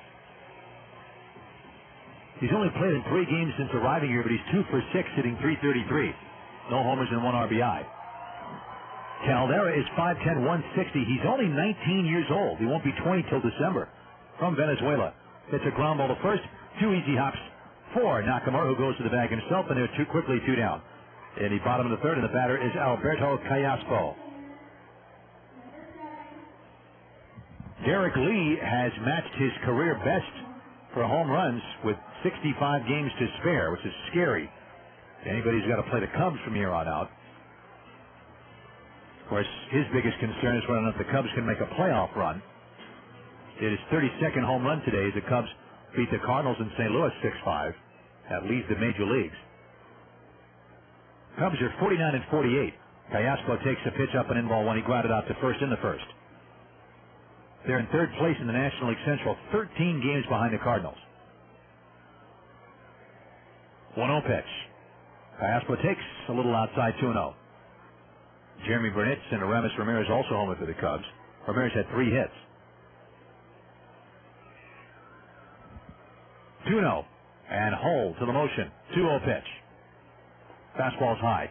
Ball 3. 3 balls and no strikes.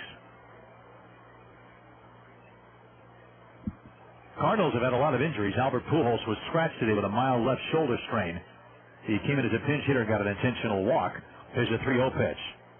There's a strike. It's 3-1.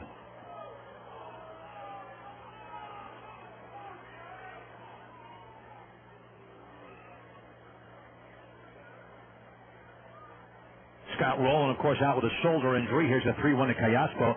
He takes a pitch, a really good-looking pitch for ball 4. And Navarro was freezing that pitch for Mark Morrow, who called it a ball. Very great-looking pitch. That's the second walk allowed by Hull. And with Callaspo at first and 2 outs, here's Brian Gordon, who struck out in the first. 3-0 Las Vegas in the bottom of the third. Of course, Reggie Sanders has a broken leg, and catcher Yadier Molina, one of the great defensive catchers in baseball, has a broken hand. They're all on the disabled list. Larry Walker has a bad neck. He was out of the lineup. Here's the pitch to Gordon from Hull. Fastball, that's a strike. At the knees, 0-1.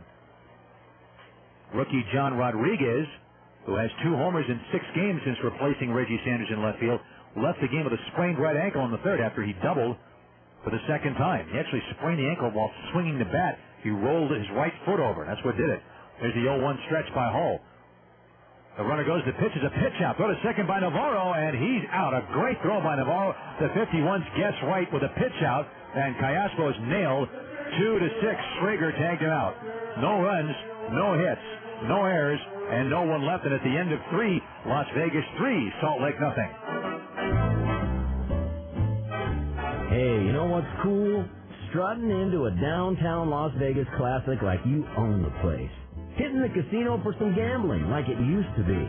At the blackjack tables, on the slot machines, in the sports book, and in the poker room.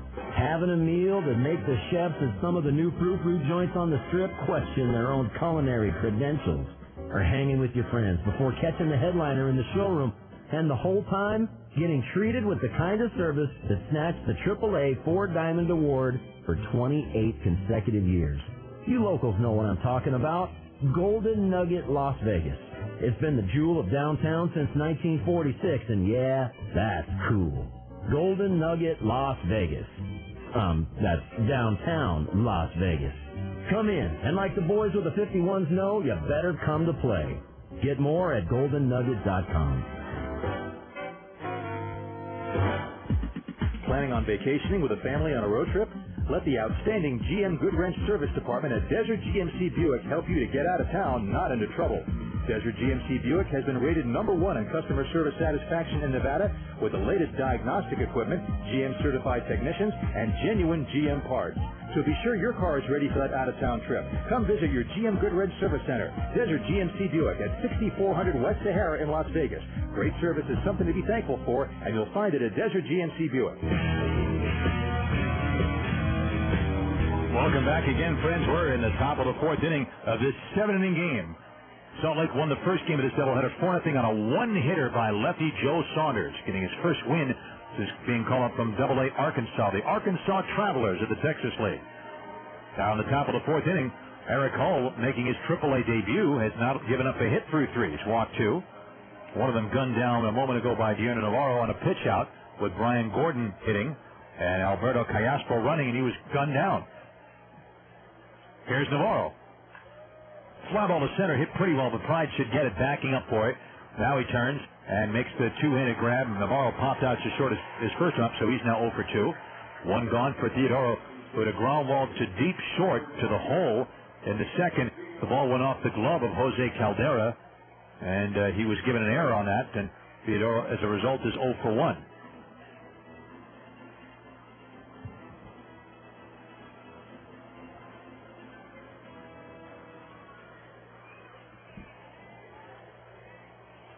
The Salt Lake Stingers enter the game with the second-best record in the league. They had the best record until last night when the 51s beat them. The pitch is a strike to Theodoro 0-1. And they're now 57-42. Sacramento close at 58-42. 0-1 the count to Theodoro. And the pitch from Eric Cyr. And pitch is low, 1-1. Had a chance to chat briefly with Jerry Royster between games, and he did acknowledge that Joe Saunders threw a good game, although he did say that he wished the 51's hitters would have had some better at-bats against Saunders. Here's the 1-1 pitch. And the pitch is low ball 2, 2-1. Stanley, the only hit, a double to center to open up the game. And the 51s did not make solid contact against Saunders after that at all. He did walk 4 men, but that was it. 2-1. The pitch from Eric Cyr. A ground ball at the third baseline foul. 2 balls and 2 strikes on Nick Theodoro. Los Angeles Angels of Anaheim. System has not had a lot of depth and has not generated a lot of impact talent over the last few years. But with Dallas McPherson up and Casey Kochman and Jeff Mathis here, they could be anchoring the heart of the Angels batting order pretty soon. 2-2 pitch. Theodoro takes it on the outside corner of the knee. Strike 3 call. Theodoro didn't like the call. He has some words with Mark Morrow, and now he turns and walks away with the bat resting on his right shoulder. 4 strikeouts for Cyr. Theodoro 0 for 2. And the batter Schrager, who lined out to center his first time up.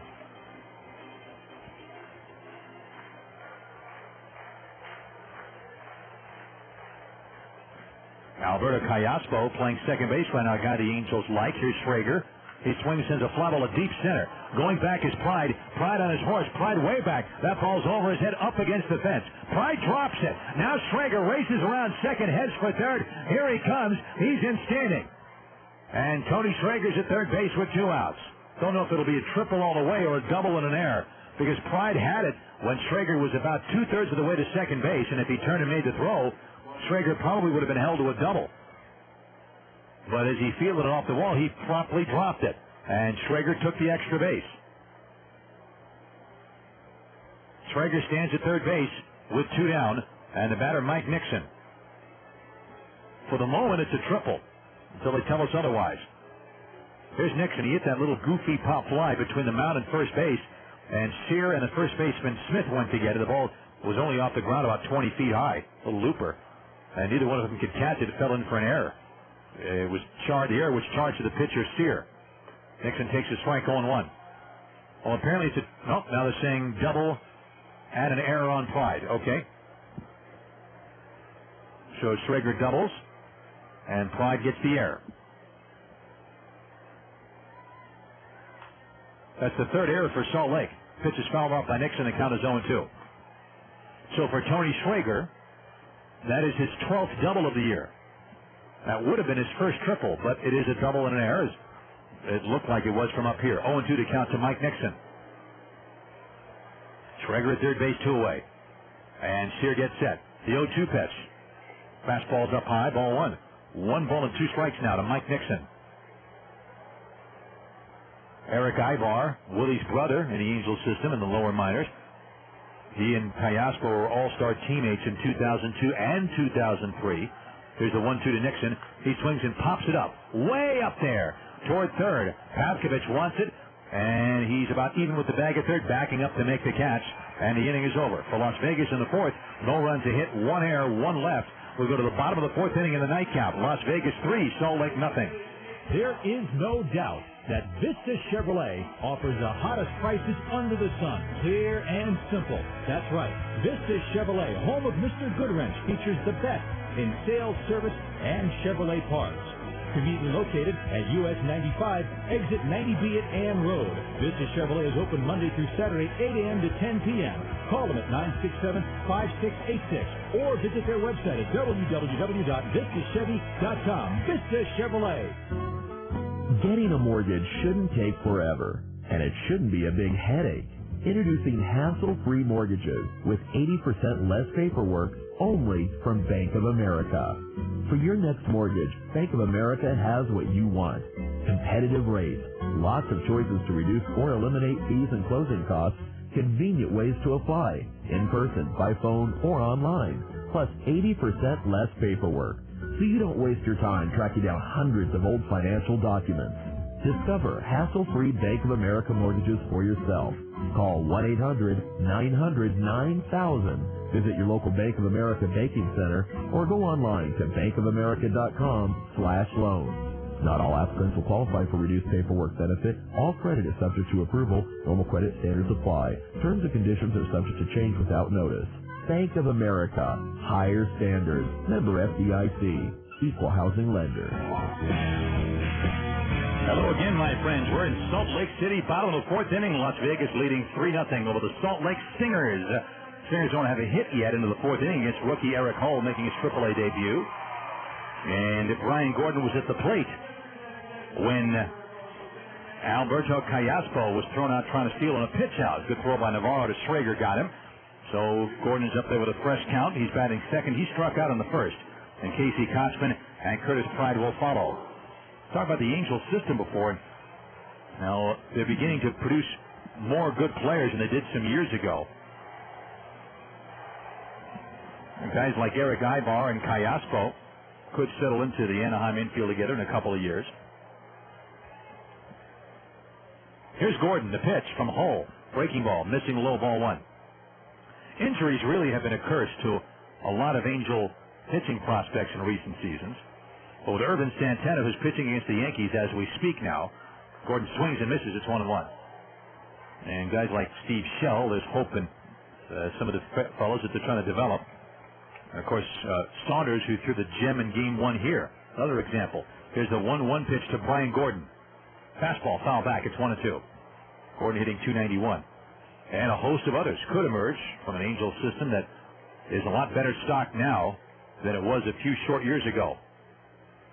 1 ball and 2 strikes on Brian Gordon. Hull with his feet together on the rubber, back with a 1-2 pitch. On the outside corner, strike 3 call. Fastball over the outer edge. Gordon did not like the call. He says something to Mark Morrow, and he slowly walks away with the exact same posture as Nick Theodoro did when he got called on strikes. The bat resting on his shoulder as he walks away. Third strikeout for Hull. Got Gordon twice. One out for Casey Kotzman, who struck out swinging in the first. Tomorrow the game will start at 1 o'clock. Las Vegas time has a ground ball up the middle into center, base hit for Kotzman. There is the first Salt Lake hit off youngster Eric Hall. Kotzman, first ball swing, just stroked it right up the middle. So Hall goes 3 1/3 before giving up a hit. He walked 2 and struck out 3. And the batter is Curtis Pride, who walked in the second, took third base on an errant pickoff throw, and was left at third base. Las Vegas leads at 3-0. Anyway, Las Vegas time, it's a 1 o'clock game. It's 2 o'clock here in Salt Lake, 1 o'clock in Las Vegas. We'll be out at 12:45 for the pregame show tomorrow.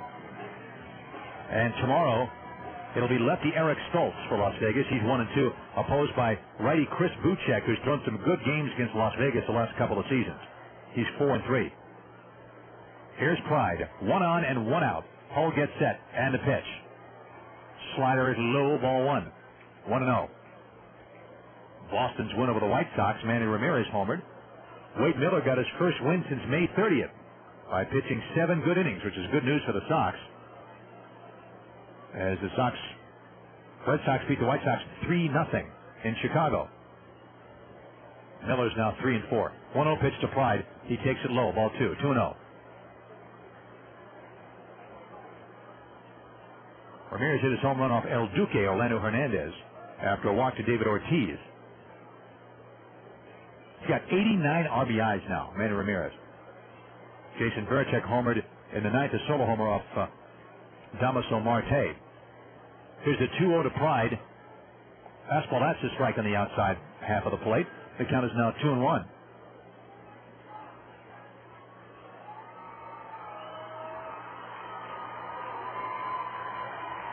$39,408 at U.S. Cellular Field in Chicago, second largest crowd of the year.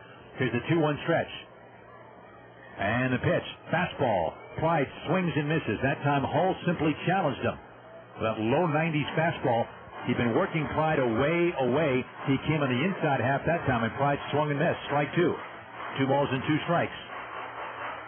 Red Sox have now won 8 of the last 9 against the White Sox in Chicago, including 2 of the first 3 games this season in a matchup between defending World Series champs and the team with the best record in the majors. 2-2 pitch. Just inside with a cutter. We just missed that time. 3-2.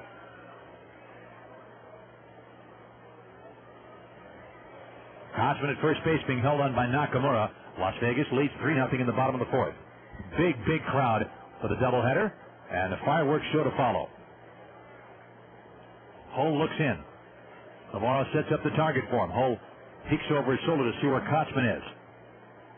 Kotzman does not go. 3-2 pitch is a little outside. It's ball 4. Second time he's walked Pride. He's been a little overly cautious with Pride. We'll see if it costs him or not. 2 on, 1 out, of the batter's Luke Allen, who flied out to center in the first pitch he saw in the second. There's the Lukes going throughout the ballpark here. Okay, the table is set for Luke, who's the tying run now. 2 on, 1 out. Luke having a fine year, hitting .285, 19 home runs, which is a career high, and he's knocked in 67 runs. Hull gets set, and his pitch. Good breaking ball in for a strike. 0-1.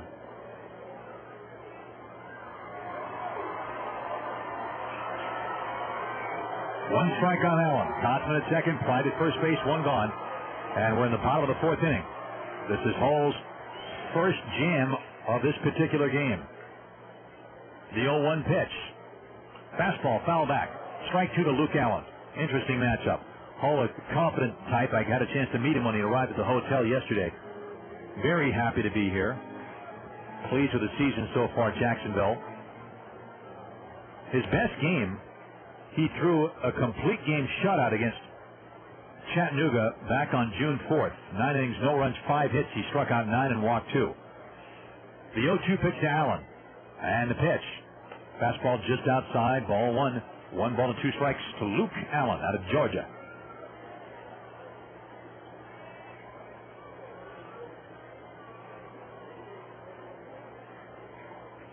1-2. Kotzman at second, Pride off first base. The outfield pretty deep and basically straight away for Luke, except Nixon and left shading him toward the line. Breaking ball low, blocked by Navarro, and it counts now 2-2 on Luke Allen. A lot of folks in the outfield berms right now. Those berms are crowded and they're jam-packed. You can barely see any green out there. A lot of multicolored blankets out there, but not much green. Grass is mostly all covered. 2-2 to count to Allen. Hull stares in. The infield a double play depth. Now Hull from the stretch. 2-2 pitch. Fastball just low. So he was very cautious with Pride and he walked him. Now he's nibbling with Allen. The count was 0-2. Now it's 3-2. And we'll see if Dino Evil wants to send the runners now. Cobbs at second, Pride at first, one gone. The crowd getting into it as the scoreboard calls for noise. 3-0 Las Vegas, bottom of the fourth. Hull looks in, brings his hands together. 3-2 pitch. The runners don't go. The pitch is way high. Ball 4. That loads him up for Adam Patkovich.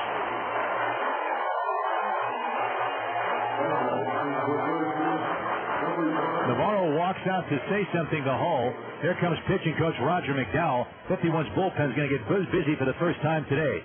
Eckert threw a complete game in game 1 and losing the game 4-0, and nobody even warmed up during the game.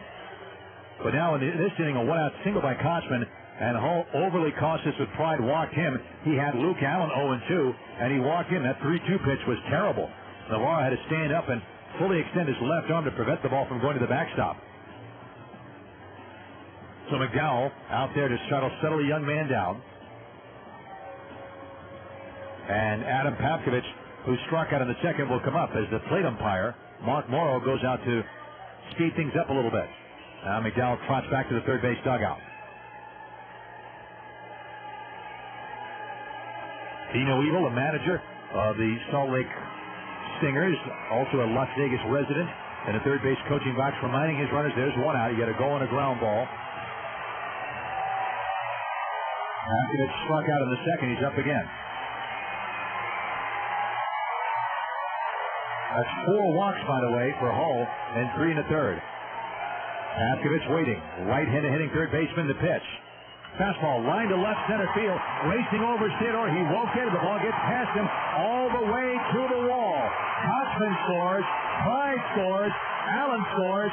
The third base is Patkovich. He's got a triple, and the game is tied at 3.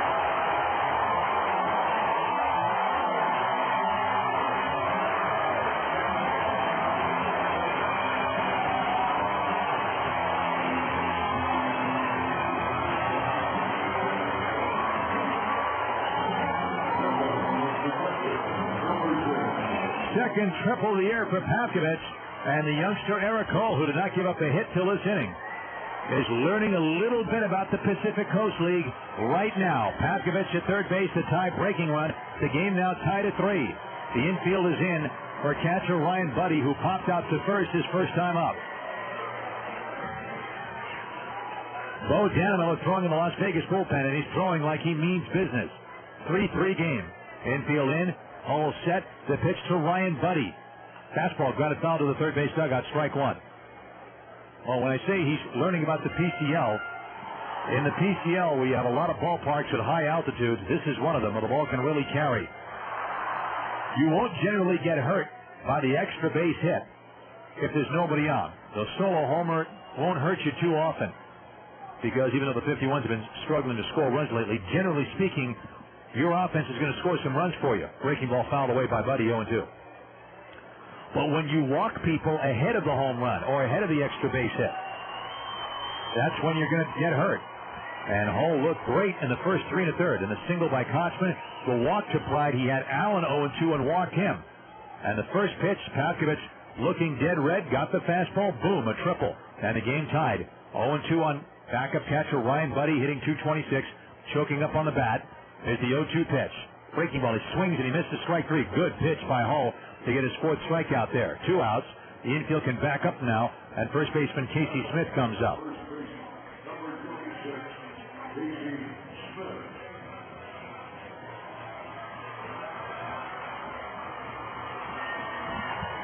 Smith fouled out to the first baseman Nakamura, leading off the third, his first time up. Hull can feel a whole lot better about things if he can get Smith here and strand the go-ahead run at third base, which is Papkovich. Here's the pitch. Breaking ball low and away, ball 1, 1-0. 3 runs, 4 hits, 1 error for Las Vegas. Salt Lake 3 runs, 2 hits, and 3 errors. We're in the bottom of the 4th inning of this 7-inning game. 1 ball to no strikes on Casey Smith, hitting .209. Papkovich off third base. 1-0 pitch. Fastball. There's a strike in the outside corner. It is 1-1. And the 51's bullpen got a workout yesterday with Pat Mahomes not available today after throwing nearly 4 innings. Mike Venefro threw 2 innings to cap it off. Here's the 1-1 pitch. Fastball low and outside, ball 2. 2-1 to Smith. But, of course, Danilo, who's throwing now, is available. Luis Gonzalez and Alberto Gonzalez, they're both available, too. 2-1.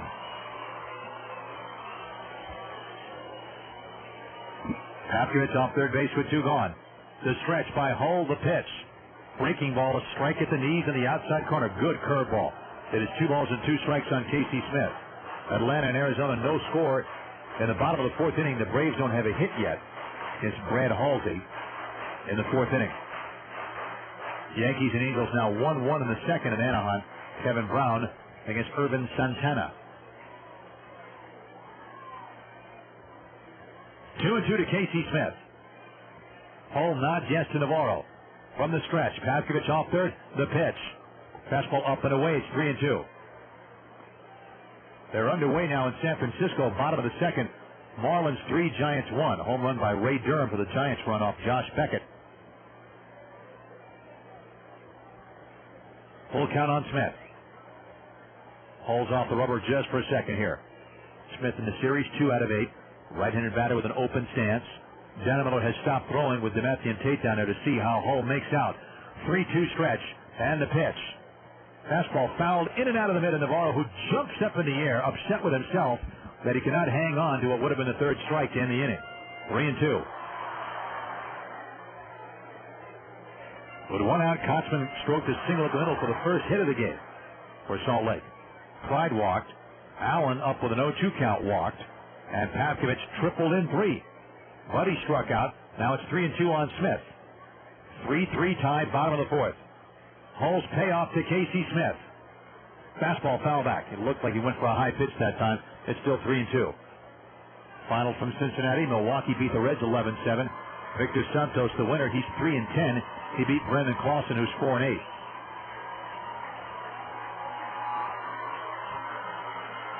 A new ball for Hull, and the count remains full to Casey Smith. Off third base, Papkovich. Hull from the stretch. The 3-2 again. Fastball, low, ball 4. 5th walk issued by Hull, the 3rd in the inning. Pitch just under the knees. Now the shortstop, Jose Caldera, is coming up, and here comes Jerry Royster. He's going to pull Eric Hull right here and bring in Bo Danilo to go after the rookie shortstop, Jose Caldera. This is a pitching change sponsored by Red Rock Mechanical. For all your heating and air conditioning needs in Las Vegas, give Red Rock Mechanical a call. Hull walks off, a 3-3 game in the 4th inning. Back with more right after this. As temperatures rise, so do your chances for car trouble. Help meet the demands of summer driving by taking your General Motors vehicle to an expert, Cadillac of Las Vegas.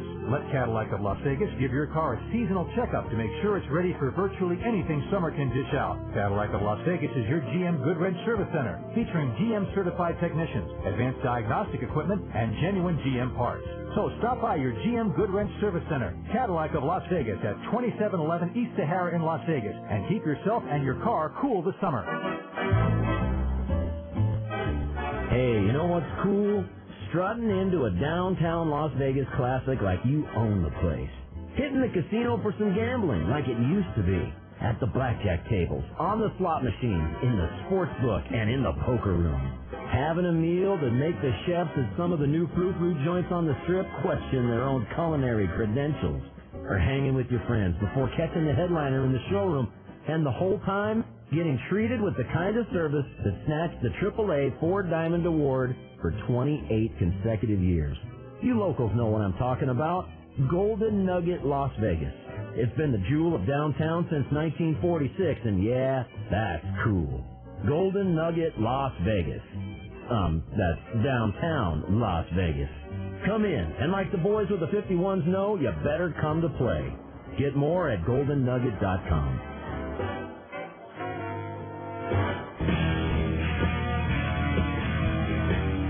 Welcome back again, friends, to Salt Lake. We're in the bottom of the fourth inning. The 51s are cruising along with a 3-0 lead here as they try to get a split of this doubleheader. But the Stingers got 3 runs off rookie right-hander Eric Hull, who had gone 3 no-hit innings. But in this inning, a one-out single by Kochman and walks to Curtis Pride and Luke Allen loaded up the bases. Adam Pavkovich tripled to clear the bases. And Ryan Buddy struck out. Then Casey Smith walked on a 3-2 pitch, a good at-bat by Smith. And Bo Dallimiller comes in to relieve Eric Hull, who in his AAA debut goes 3 2/3, gives up 2 hits, 5 walks, strikes out 5. And so far, 3 runs all earned. The runners at first and third are his. Bo Dallimiller comes in for his first appearance in the series. He's having a good road trip. He went 2 scoreless innings total in his 2 appearances in Colorado Springs. Dallimiller no record in 11 games since coming up from Jacksonville, 5.84 ERA. Breaking ball way outside to the rookie shortstop, Jose Caldera, ball 1. Caldera grounded out to first in the third against Hull. 1-0. 3-3 game, bottom of the fourth. Down to the first Vegas reliever of the day. The stretch and the 1-0 pitch to Caldera. As a slider for a strike, it's 1-1. Dallimiller throws pretty hard at an ERA just over 4 to Jacksonville. And pitched last 3 days ago. First time Salt Lake has seen him this year. 1 ball and 1 strike to Caldera. And Dallimiller delivers. Fastball outside and low, ball 2. 2 balls and 1 strike. Dallimiller has walked 8 and struck out 12 in the third innings, giving up 15 hits, 3 of them home run. League getting 313 against him. 2-1, Pavkovich at third, Smith at first base with 2 down. Dallimiller wearing number 13, breaks out of the stretch and delivers the 2-1 pitch. That's outside, and Dallimiller is behind the rookie shortstop, the 19-year-old Jose Caldera, 3-1. On deck is the leadoff man, Alberto Callaspo. Caldera back in. The stretch by Dallimiller, 3-1 pitch. He lines one foul back out of play. 3 balls and 2 strikes on Caldera. He was recalled for a second stint with Salt Lake about a week ago. Did not play in the 2 games he suited up for in the Stingers on July 9th and 10th at Colorado Springs. Spent much of the year in the lower minors. 3 balls and 2 strikes to count.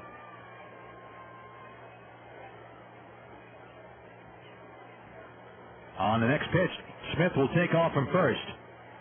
There he goes. The pitch is a high foul off to the right. Back onto the roof it goes. 3 balls and 2 strikes to Jose Caldera.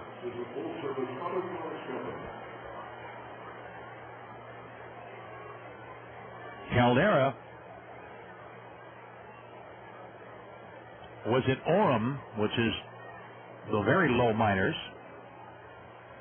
And so he's up here kind of as a stopgap. 3 balls and 2 strikes to count. And a 3-2 pitch, foul back again. Still 3 balls and 2 strikes to Caldera.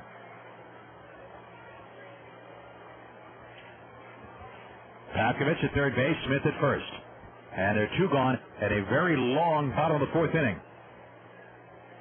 Dallimiller has a new ball now from the home plate umpire, Mark Morrow. Dallimiller taking a lot of time between pitches.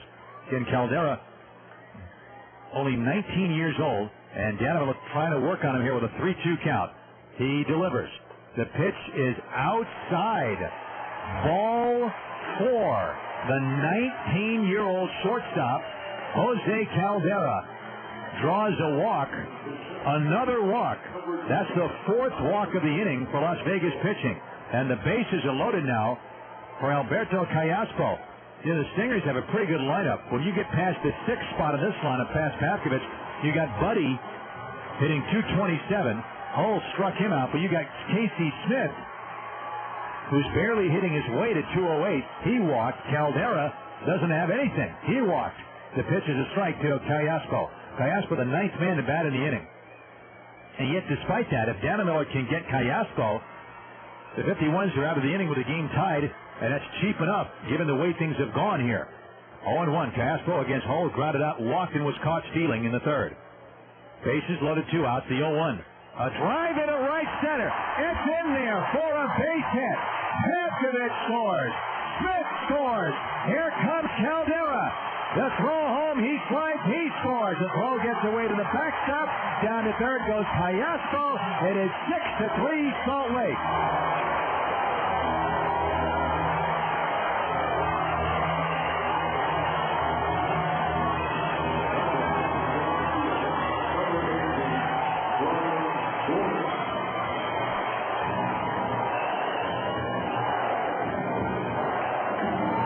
It has been said ever since baseball began, professional baseball, way back to 1869, the Cincinnati Red Stockings.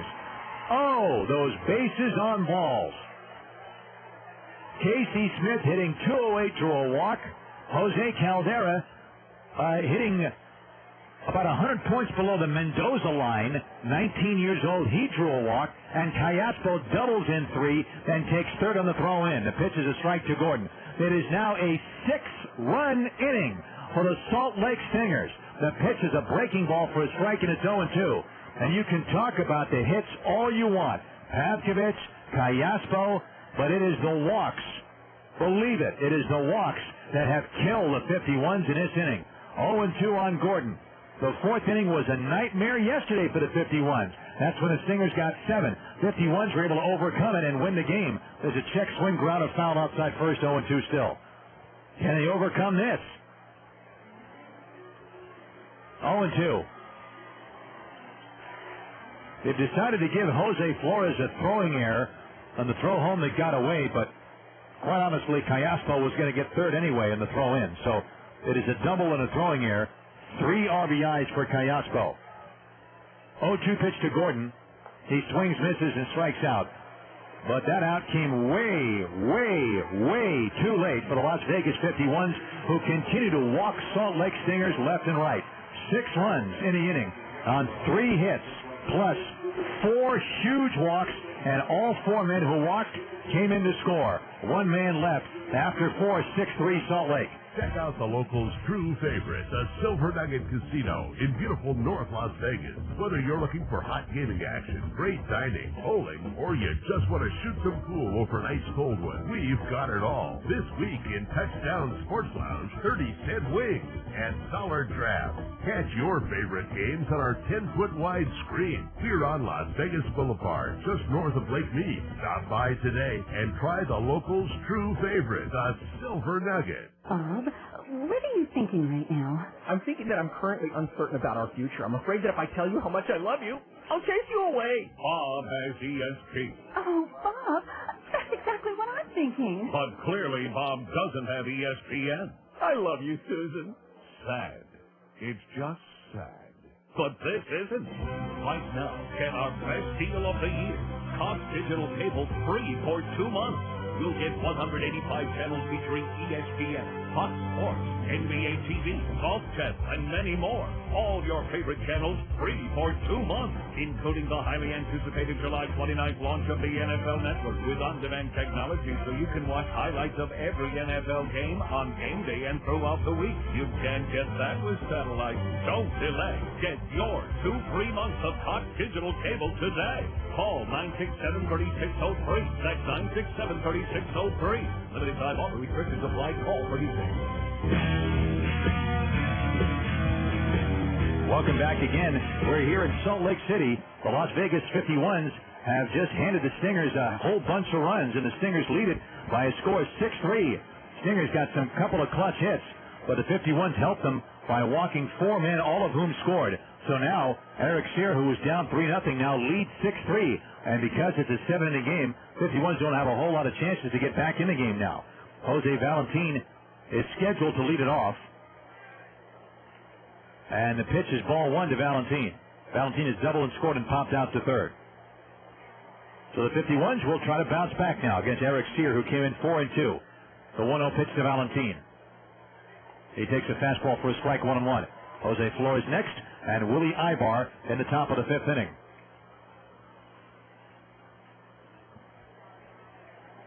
So the 51s are now, here's the 1-1 pitch to Valentin. He takes outside 2-1. They're in danger of getting swept in a doubleheader for the second time on this road trip.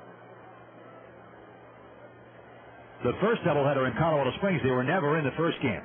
Sky Sox won it going away 7-2. But they had a very good chance to win the second game, and the Sox prevailed 4-3. 51s could not hold a late lead. There's a pop-up on the left side. Third baseman Papkovich should take it. He's on the infield grass, and he's got it. 1 out. Valentin has popped up to third twice now. He's 1 for 3 in the batter, Jose Flores. First game of this doubleheader, 51s trying to hang in there, but they lost 4-0 as they were 1 hit by Joe Saunders. This game, Jose Flores hit a 2-run homer in the first off Cyr after Jose Valentin opened the game with a double. And then Flores tripled in the third and scored on Ibar's sacrifice fly. But then the crisis inning, the Stingers a big bang in the 4th inning. 6 runs in.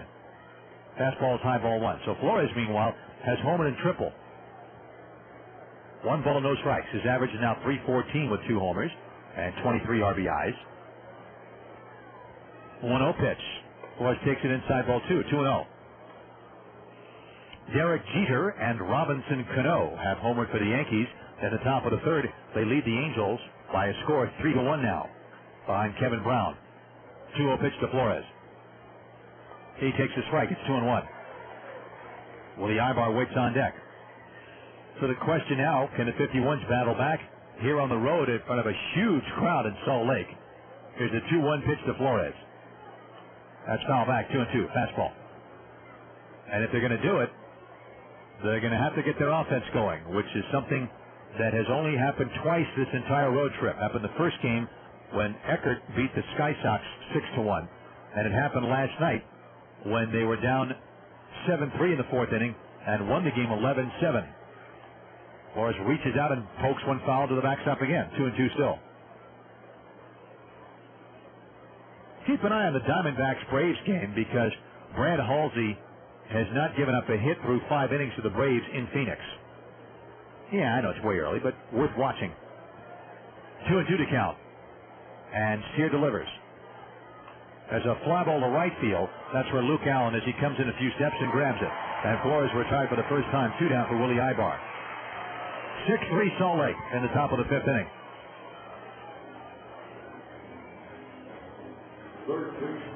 Anyway, Ibar, who has struck out and then drove in a run with a sacrifice fly to left, comes up now.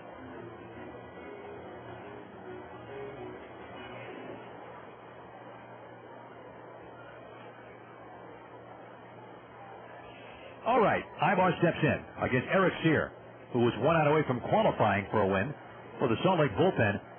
Here's a pitch now to Ibar. There's a strike on the outside corner, 0-1. Salt Lake bullpen, which has been the main strength of the pitching staff this year, not the rotation, the bullpen. They've been, they could be playing cards this whole time. Nobody has moved down there. Here's the 0-1 pitch to Ibar. There's a weak ground ball to short.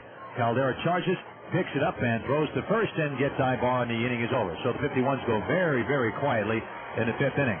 1, 2, 3. We head to the bottom of the 5th inning. Salt Lake 6, the 51s 3.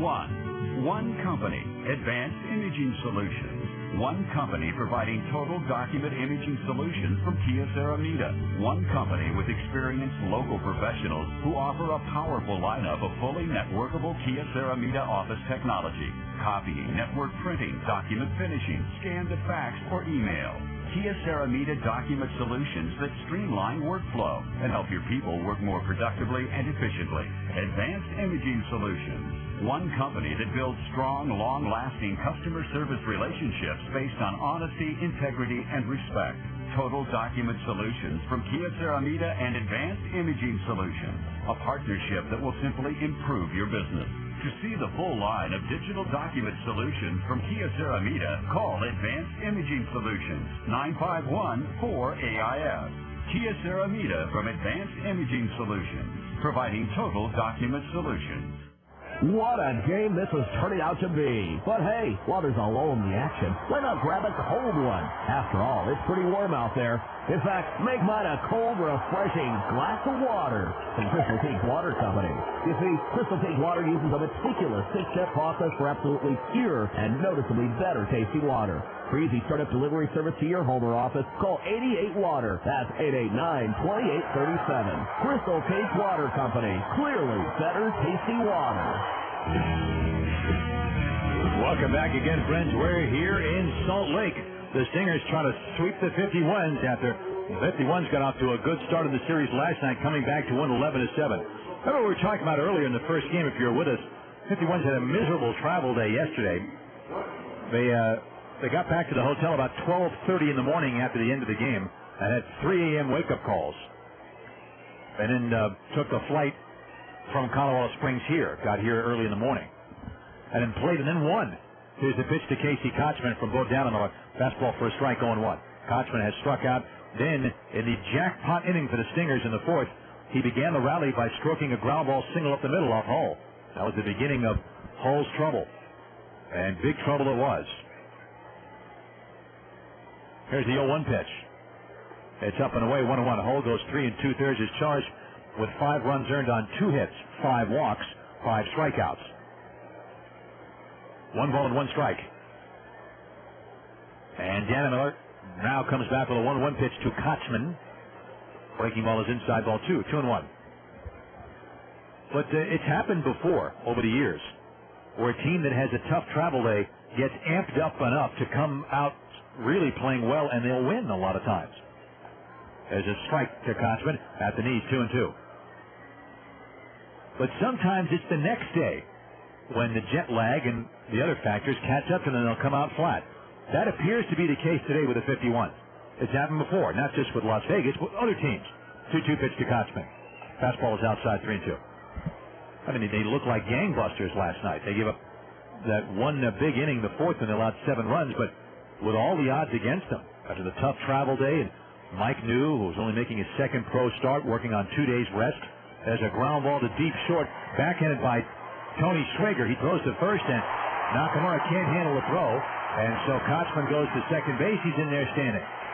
Schrager's throw is to the right of Nakamura, who tried to backhand it out of the dirt and could not, and we'll see how they score that. Kochman's at second base with nobody out.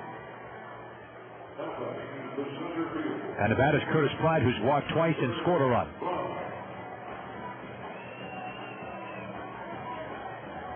That's an E6 all the way on Tony Schrager. A throwing error on Schrager gets Kochman to second. That's Las Vegas' third error of the game. And the batter's Pride with the 2 walks. He'll step in now facing Dannemiller for the first time.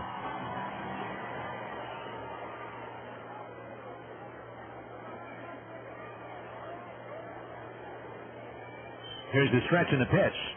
Pride swings and misses at a breaking ball, sweeping in toward the kneecaps. Good pitch by Dannemiller. Pride trying to hold up all the way around. Strike 1. So, I mean, last night, everything going against them, they rallied for the win. And New was pulled in the fourth inning, but they had good relief pitching by Pat Mahomes and Mike Venefro to seal it. Brian Myro, a tremendous grand slam to tie the game. And Jason Grabowski, a 2-run double to send him ahead. Breaking ball is inside. The count to Pride is 1-1. But today, sure enough, in game 1, a 1-hit shutout by Joe Saunders. 51's getting 1 hit. And in this game, they were up 3-0 early, but in the fourth inning, 6 runs in for the Stingers. 1-1 pitch. That sinker's low, 2-1. Facing a pitcher here in game 2 who's made only 3 starts all year.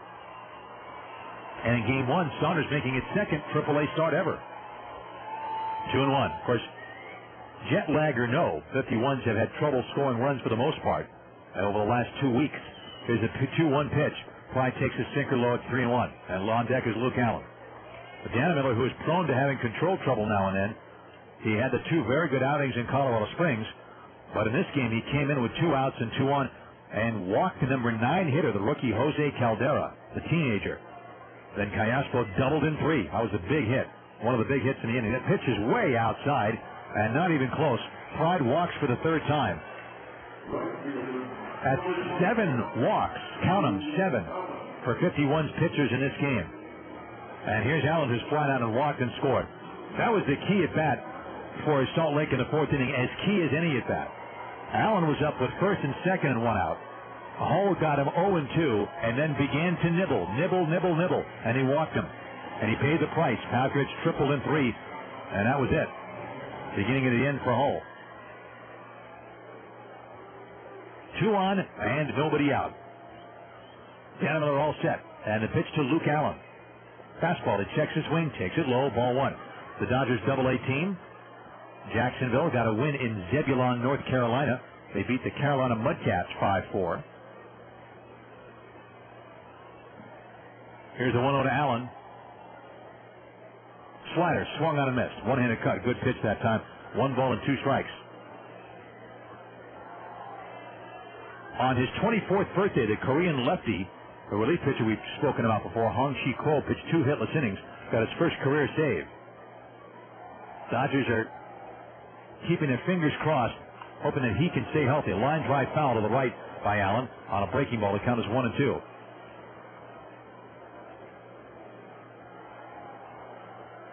Todd Donovan, sent down from Las Vegas, was 3 for 5 in the Jacksonville win. Stole 2 bases.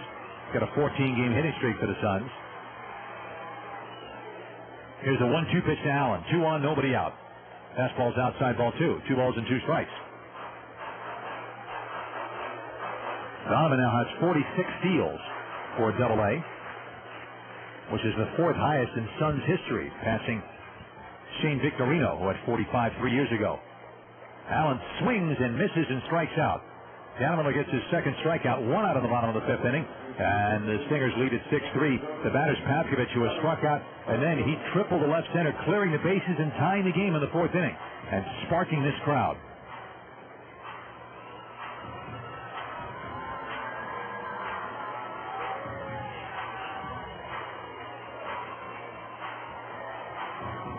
So Pavkovich up again.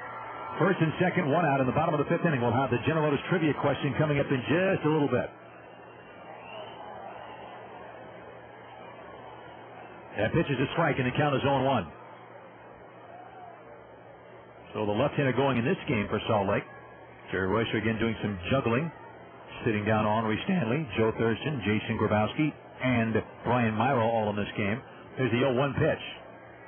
As a ground up the third base side foul. Dino Evil backpedals to pick it up and underhands it a few rows deep. And of course the tallest guy gets it. 0-2 to count.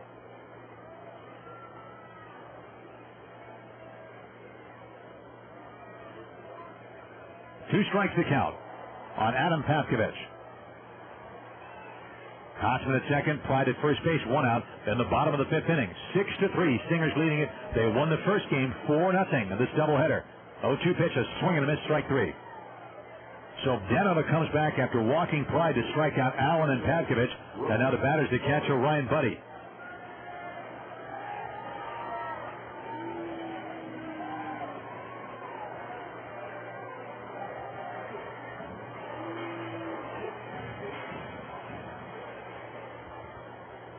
Okay, here's Buddy. He's popped at first and struck out. Both at bats against Eric Hall. The pitch. Breaking ball outside, ball 1. Well, for Eric Hall, the numbers will not look pretty in the box score. But there were some positive signs before he had that problem 4th inning. He threw 3 hitless innings to start things off. Here's the 1-0 pitch to Buddy with 2 on and 2 out. Fastball, a fly ball to shallow right. Ross coming in, and he should get as he angles toward the line. He's there to put the squeeze on it, and the inning is over. Hall had some good, sharp stuff working early before he began to get tentative in the 4th inning. That's when he got into trouble. In the 5th inning, the Stingers put runners at first and second, nobody out. They can't score. No runs, no hits, 1 error, and 2 left. We go to the 6th inning of this 7-inning game. Salt Lake 6, 51-3. Call 383-0383 to place your RV on classified as where you can buy and sell most anything through the RV on classified as. Oh, now there's TVs, bicycles, and stereo too. From Yankees to Zebra, the classifieds are here for you. Call 383-0383 to place your RV on classified as 0383. 383-0383 if you got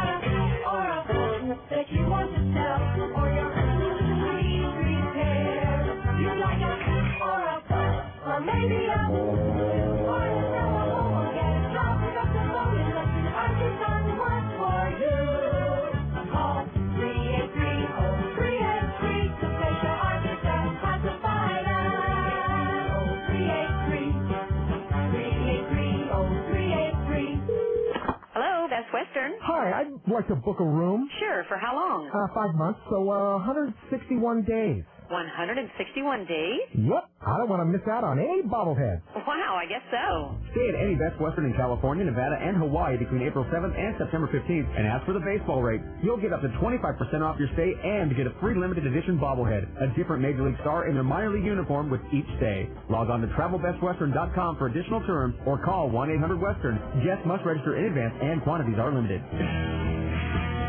Welcome back again, my friends. Top of the 6th inning. And this is the second game of a doubleheader. Las Vegas won the opener of this series last night 11-7. And Salt Lake took game 1 here on a one-hit shutout by Joe Saunders, 4-0, outdueling Harold Eckert, who went the distance but took the loss to go to 5-4. In this game, 51's got 2 in the first and a Jose Flores home run. Another run in the third and a Willie Ibar sacrifice fly following a Jose Flores triple. But in the bottom of the 4th inning, rookie right-hander Eric Cyr, who didn't give up a hit till the 4th inning, allowed a one-out single, and he walked 2 to load the bases, and Adam Pavkovich tripled in 3.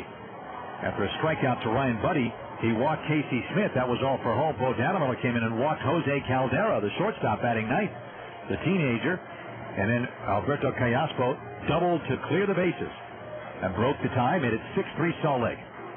Salt Lake saw a chance to get away in the 5th inning off Danamiller, 2 on, nobody out. And Dillman did a nice job of working out of that situation. Now in the top of the 6th, it's Norihiro Nakamura, who has 2 hits in his last 32 at-bats as he stands in now. He has struck out and grounded out in this game, then Cody Ross and Gianna Navarro.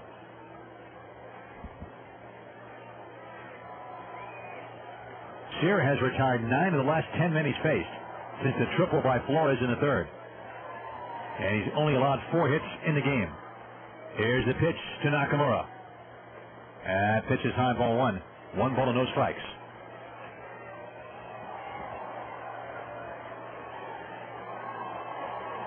General Motors trivia. There's a 1-0 pitch to Nakamura. He swings and misses at that breaking ball down and in. The count is now 1 ball and 1 strike. In what East Coast city was the scene of the very first official baseball game? Ground ball is short, picked up by Caldera. He throws to first base and gets Nakamura. Nice play by Caldera going to his right. 1 out, and the batter is Cody Ross, who's flat out and struck out.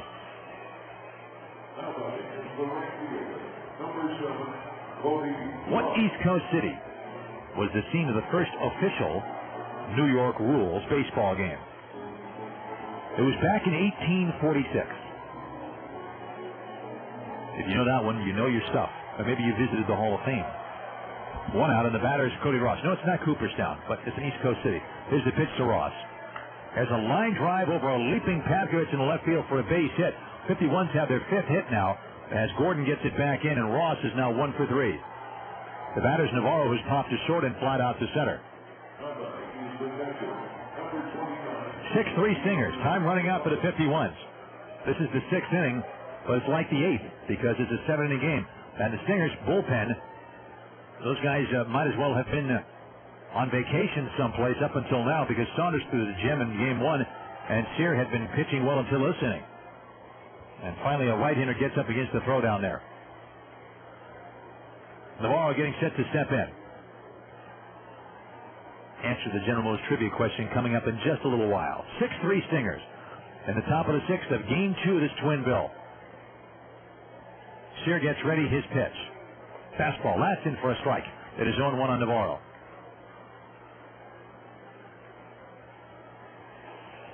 Nick Theodoro waits on deck. Number of the 51's hitters. We mentioned Nakamura, but he's hardly alone. Have been mired in deep slumps of late, especially on this trip. The 0-1 to Navarro. Cyr brings it in. Fly ball high and deep down the left field line.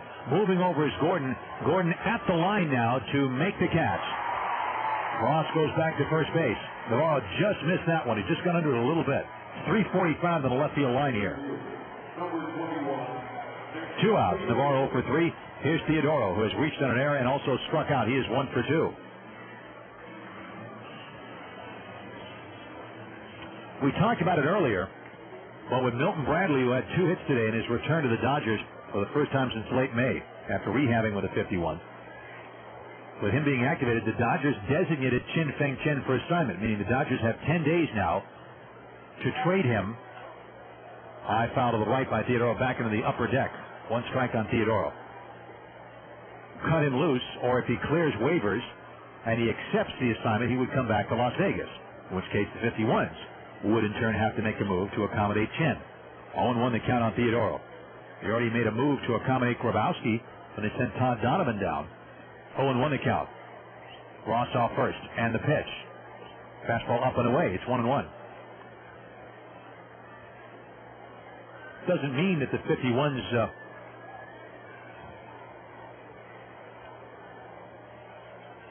it's kind of tough to know exactly what will happen if and when Chin arrives here as far as a roster move goes. I'll have to wait on that. 1-1 pitch from Cyr. Fastball is a little low, 2-1. Well, before you know it, Jose Valentin will be ready. And when that happens, and the Dodgers will send someone back, and speculation is it could be a pitcher. We'll see. 2 balls and a strike. Ross off first for 2 outs. Fastball's high, ball 3. 3 balls and a strike. The Angels got a home run from Vladimir Guerrero. And with the Yankees batting in the top of the 4th inning, it's the Angels 4, the Yankees 3. That's a war going on there now. Braves got a base hit in the 6th inning. So Brad Halsey gives up his first hit of the night in the 6th with the Diamondbacks. And Braves are still scoreless in the bottom of the 6th now. Line drive in the left center, a base hit by Theodoro in the alley. Over to pick it up is Gordon. On his way to third base is Ross. And the throw gets away and goes all the way to the first base dugout. So Ross is going to score, and Theodoro was going to third base, and he's going to stay there.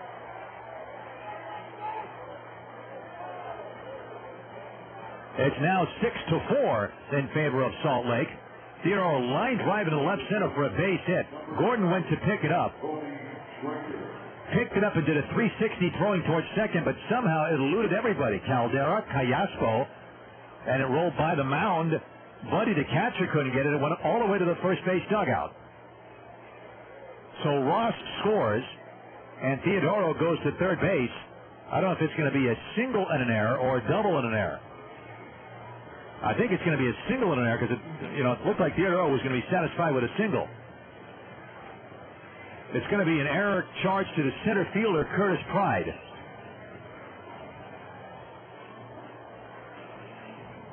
So Ross scores, and the 51s get a break on the 4th error made by Salt Lake in this game. Eric Cyr is going to leave now. He'll be pulled now, and a right-handed reliever is going to come in. We've got a pitching change, which is sponsored by Red Rock Mechanical. For all your heating and air conditioning needs in Las Vegas, give Red Rock Mechanical a score. I'll be back with more action from Salt Lake right after this. Hey, you know what's cool? Strutting into a downtown Las Vegas classic like you own the place. Hitting the casino for some gambling like it used to be. At the blackjack tables, on the slot machines, in the sports book, and in the poker room. Having a meal that make the chefs at some of the new frou-frou joints on the Strip question their own culinary credentials. Or hanging with your friends before catching the headliner in the showroom. And the whole time, getting treated with the kind of service that snatched the AAA 4 Diamond Award for 28 consecutive years. You locals know what I'm talking about. Golden Nugget Las Vegas. It's been the jewel of downtown since 1946, and yeah, that's cool. Golden Nugget Las Vegas. That's downtown Las Vegas. Come in, and like the boys with the 51s know, you better come to play. Get more at goldennugget.com. I've never seen a lineup quite like this one. The kitchen is loaded. The placemats are set. The bowls are on the table. He sees his granola crunch. He grabs the door. He swings. It's Anderson's Dairy Milk all the way. Nothing makes breakfast taste better than milk. Over cereal with eggs, toast, and jam, or add some chocolate and shake things up. Here's our pitch. Milk. It's a real team player. From Anderson Dairy, the dairy expert. Welcome back again, friends, to Salt Lake. Greg Jones, the new pitcher, and the batter, Tony Schrager. The pitch is a strike, and the 0-1 pitch is outside. It is 1-1. So the 51's trying to battle back. They trail 6-4. Theodoro's at third base on a single and an error by the left fielder, Gordon. The throw that got away. Tony Schrager has lined out and doubled. He's 1 for 2. He's the tying run. Fastball line drive to short, caught by Caldera. Schrager ripped it, and he hit it right to Caldera. Otherwise, it's a 1-run game. And the inning is over. 51 hit into some tough luck there. They do collect a run on 2 hits, 1 error, and 1 left. We'll go to the bottom of the 6th inning. Salt Lake 6, 51's 4. The total package. That's what you'll find at the fabulous Capitol Grill. What a game this is turning out to be. But hey, while there's a lull in the action, why not grab a cold one? After all, it's pretty warm out there. In fact, make mine a cold, refreshing glass of water from Crystal Peak Water Company. You see, Crystal Peak Water uses a meticulous 6-step process for absolutely pure and noticeably better tasting water. For easy startup delivery service to your home or office, call 88 Water. That's 889-2837. Crystal Peak Water Company. Clearly better tasting water. Hey, welcome to Pete's Pets. Oh, hi. I need to return something. The chicken? Yeah, the chicken. Something wrong with it? Oh, yeah, it doesn't do anything. It just, stands around and it makes that stupid sound. What do you want the chicken to do? Beg or fetch or roll over. It's a chicken. So? So chickens don't really do anything. Well then why did you sell her to me? Because you gave me money. Well, my dog, he used to greet me at the door. He'd jump up and down and everything. This chicken doesn't even know I'm there. So what are you saying? The chicken's hurting your feelings? No, I'm not saying that. It's like, why would I want a chicken if it isn't good for anything? Chickens are good for one thing, if you have the right equipment. The right equipment? Yep. Charcoal, grill, barbecue sauce. Introducing the Western Bacon Chicken Sandwich at Carl's Jr. A big, juicy charbroiled chicken breast with bacon, barbecue sauce, and crispy onion rings. New at Carl's Jr. For a limited time only at participating restaurants. Welcome back again, friends. We're in Salt Lake City. 51's trying to avoid getting swept in this doubleheader after they won the first game of the series yesterday, 11-7. They were 1 hit in the game won by Joe Saunders and lost 4-0. So the 51's got an unearned run in the 6th inning to cut the lead to 6-4. And now Frankelis Osoria will take over for Bo Danimella. Danimella goes an inning and a third, gives up 1 run earned on a hit, 2 walks, 3 strikeouts. Osoria has a record of 2-2, a 2.57 earned run average. Henry Stanley is in the game in left field, where Mike Nixon had been. And I don't see any other changes right now. I think that might be it. Osoria's pitch. Fastball is low, ball 1. Casey Smith has fouled out, and he drew a key walk on a 3-2 pitch. He was the last man Eric Hull faced in this game. And had Hull been able to get Smith, who's only hitting .209, the whole complexion of that 6-run 4th inning would have been different. On the other hand, the pitch is outside 2-0. After he left Hull, that is, after Hull departed, after walking Smith, when Danimella came in, he was facing Jose Caldera, 19-year-old rookie, and had he been able to get him out instead of walking him, again, the inning would have been radically different. Pitch is low, it's 3-0 on Smith. So Soria working the 6th is Smith, Caldera, and Alberto Callaspo. In the bottom of the 6th inning, 6-4. 51s are trailing it even though they have out-hit the Stingers. 6-3. There have been 7 errors in the game. 3 by Las Vegas, 4 by the Stingers. The pitch. There's a strike. It's 3-1.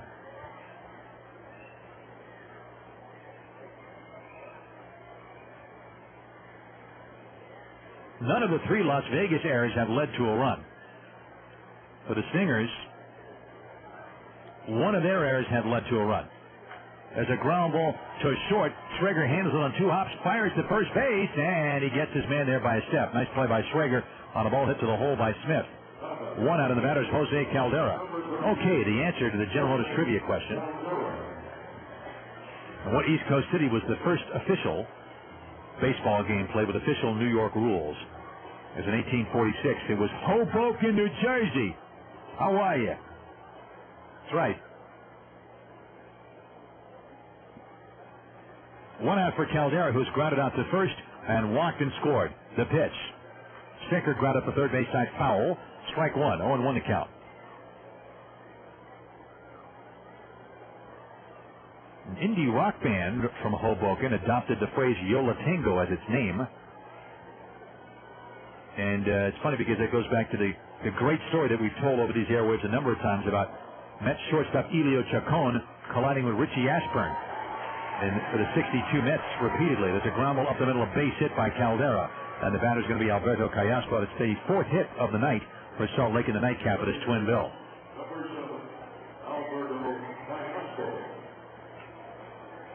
Anyway, it was in Hoboken at Elysian Fields Park. That was the scene of the first official baseball game in June of 1846. The New York Knickerbockers played the New York Baseball Club.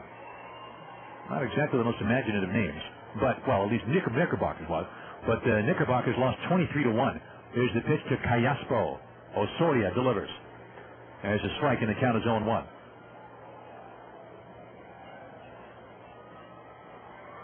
The first organized baseball match on record. Elysian Fields in Hoboken is now the site of a Heinz Foods factory. How romantic. Here's the 0-1 pitch. And Callaspo waits. Osoria delivers. That's in for a strike. Good pitch. Good sinker ball, which is the Osoria specialty. 0-2 on Callaspo. Hoboken, of course, was also the birthplace of the one and only Frank Sinatra. 0-2 to count. Off first base is Caldera. The two-strike stretch by Osoria. And the pitch. As a liner off the glove of Flores in the center field for a base hit. Theodore runs it down. Caldera stops. A soft liner by Callaspo that gets out there. Flores was going to his right, made a nice effort trying to backhand it, went off the end of his mitt. It was that close. 2 on, 1 out for Brian Gordon, who struck out all 3 times. 6-4 Salt Lake. 1 out in the bottom of the 6th. With the 51s bat in the 7th for their last chance against Greg Jones, the ace of the bullpen. They'll have Henry Stanley, who's going to lead off. Mike Nixon was playing left field, went 0 for 2. But now that a right-hander's in the game, Stanley will bat. And that's why they put him in there. Then Jose Valentin and Jose Flores. Willie Ibar do up fourth. But don't forget, there's some other lefties that Jerry Royster could use. Here's the pitch. Outside ball 1. Of course, Valentin is a lefty. And Flores has been swinging a great bat the last 2 days. But for the record, they've got Jason Grabowski and Brian Myro and Joe Thurston all available. 1 ball and no strikes. The 1-0 to Gordon. Hits a ground ball foul outside first, strike 1. 1 ball and 1 strike to count. 2 on, 1 out, bottom of the 6th inning. If you ever get a chance to pick up an album that Sinatra released, I believe it was 1973, called Old Blue Eyes is Back. Great song on there called There Used to Be a Ballpark Here. Oh, yeah. 1 ball and 1 strike to count. Gordon waiting, tall, left-handed batter. Osoria from the stretch looks back at Caldera. He's at second. A 1-1 pitch. Slider swung on and missed the ball. Gets away from Navarro to the backstop. So Gordon strikes out. Or rather, that's 1-2 now. The count on Gordon. And the ball got away. That's a wild pitch. Charged to Osoria. So there goes the double play possibility for the 51s. Caldera now is at third. Callaspo is at second. The count is 1-2 on Gordon. The infield is in for only 3 outs to spare.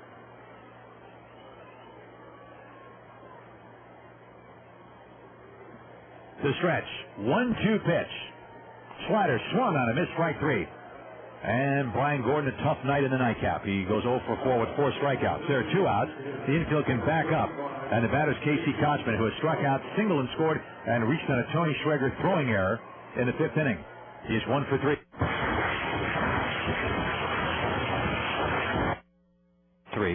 And Grayman has come on to relieve Kevin Brown in the 4th inning. So the Angels have gotten into the Yankee bullpen now.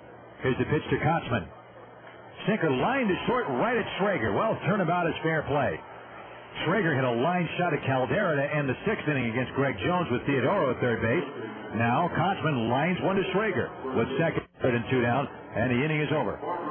In the bottom of the 6th inning, no runs, 2 hits, no errors, and 2 left. We go to the 7th inning. Last chance for Las Vegas. It is the Stingers 6, the 51s 4. The total package. That's what you'll find at the fabulous Capitol Grill. The Capitol Grill, nationally acclaimed for dry-aged steaks on premises, chops, fresh seafood, and an award-winning wine list. The Capitol Grill is open at Fashion Show Mall for both lunch and dinner. Take in all the energy and excitement of the Las Vegas Strip at the Capitol Grill, providing a breathtaking view with a wall of windows directly overlooking the new Wynn Resort. The Capitol Grill is the ideal place for guests to dine for total convenience, as complimentary valet parking is offered during both lunch and dinner. And the Capitol Grill provides private elevator access. Impress your guests at the Capitol Grill. They offer 3 private dining rooms, personalized event planning, and professional service. The Capitol Grill is the perfect choice for your next business meeting or social gathering. The Capitol Grill on the 3rd floor of Fashion Show Mall overlooking the Las Vegas Strip. For reservations, call 932-6631. 932-6631. It's summertime, and you know what that means. You're going to need a deliciously cool treat to survive those hot days. Introducing the newest creation from Baskin-Robbins, Frozen Custard, a premium ice cream treat that's rich, creamy, and oh so smooth. It's not your typical ice cream. It's a velvety sensation that will leave your taste buds wanting more. This scoopable delight is rich, thick, and creamy, unlike anything you've ever tasted. Enjoy our new custard in a cup, waffle cone, or in a signature sundae. The new Frozen Custard at Baskin-Robbins. What shape will yours take? Welcome back again, friends. Last chance for Las Vegas. In this doubleheader, they lost the first game. They were 1 hit in the first game by Joe Saunders, 4-0. They held a 3-0 lead in the 4th inning here, but they now trail 6-4. Henry Stanley with his first at-bat facing the ace of the Salt Lake bullpen. Greg Jones has put up great numbers this year. Fastball is outside, ball 1. Jones came in with Nick Theodoro at third base and 2 outs in the 6th and got Tony Trigger to line out hard to shortstop Caldera. Fastball's a strike. It's 1-1. But Jones has no record in 10 games, but 5 saves and a 0.87 ERA. 10 in the 3rd innings, only 2 hits allowed. 3 walks, 12 strikeouts. 1-1 pitch. Stanley takes one low. Ball 2, 2-1. Stanley had the only hit in game 1 of the doubleheader. A double to center off Joe Saunders. Stanley was 1 for 3. That opened up the game, and the 51 did not get another hit. High fly ball to center, hit well. Clyde going back. Now he turns, makes the catch in front of the warning track. Stanley gave it a good ride. The ride of the 420 sign, but he just got under it. 1 out, and the batter, Jose Valentin, who has doubled and scored and popped out to third twice. And Greg Jones has tremendous numbers this year. Jones has been pitching professionally since '97. He had big league time with the Angels. 18 appearances in 2003, had no record for them in 27 2/3 innings and a 4.88 ERA.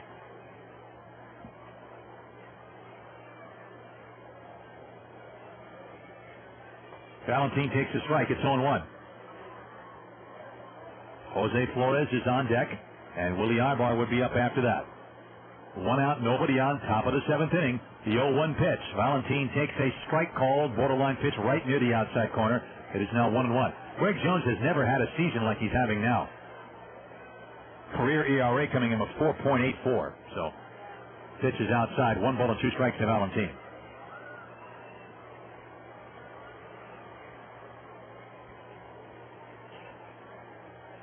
Now the 1-2 pitch. There's a breaking ball, bouncing, and the count goes to 2 balls and 2 strikes now on Valentin. Jones was a Double-A Arkansas and was called up here on June 24th. In Arkansas, he was 0-1 with a 2.7 ERA in 3 appearances. He actually was out of action the first 2 months of the season. There's a ground ball to the right side, backhanded by the first baseman Smith, who tosses to Jones, covering in time for the out. They're 2 down, and now it's up to Jose Flores. Jones was rehabbing from off-season right shoulder surgery to remove a bone spur, and now he is 1 out away from collecting a save in this game for Eric Cyr. Jose Flores has homered and tripled and flied out, and he's up now. The Angels got a couple more runs and are still batting in the bottom of the 4th inning. They lead the Yankees 7-3 now. Well, all the scores for you in the postgame show. So Greg Jones trying to seal it up with a 6-4 Salt Lake lead. Flores digging in. The outfield straightaway, medium depth. The infield is well spread out. And the pitch. A sinking fastball just low, ball 1. 1 ball and no strikes to count. Ibar is on deck. 2 outs, nobody on, top of the 7th inning. Jones gets set. 1-0 pitch. Fastball driven deep to left, but pulled foul and back out of play. It is 1-1. Greg Jones, a Florida native. And he has a new ball to work with now for Mark Morrow. Casey Kochman's dad, Tom Kochman, is the one who signed Greg Jones. Here's the 1-1 pitch. That's a sinker for a strike near the outside corner. And the 51s are down to the final strike now. 1-2 to count to Flores. Big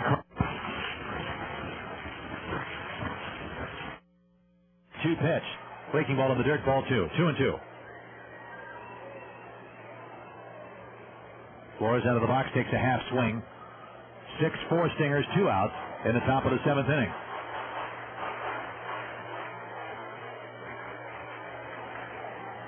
Now the look, 2-2 pitch. Flores hits a breaking ball on the ground, foul to the third base dugout. Still 2 balls and 2 strikes.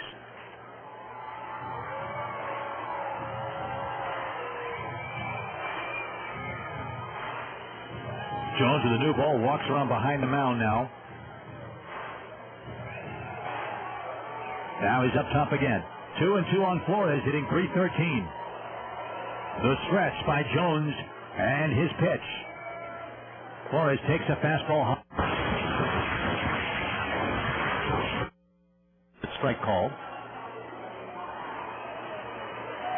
A full count to Jose. On deck. Jones set. 3-2 to Flores. Breaking ball, ground ball, foul outside third. A good job of Flores to fight off a tough pitch. Jerry Royster shovels that ball into the crowd. 3-2 to Jose Flores.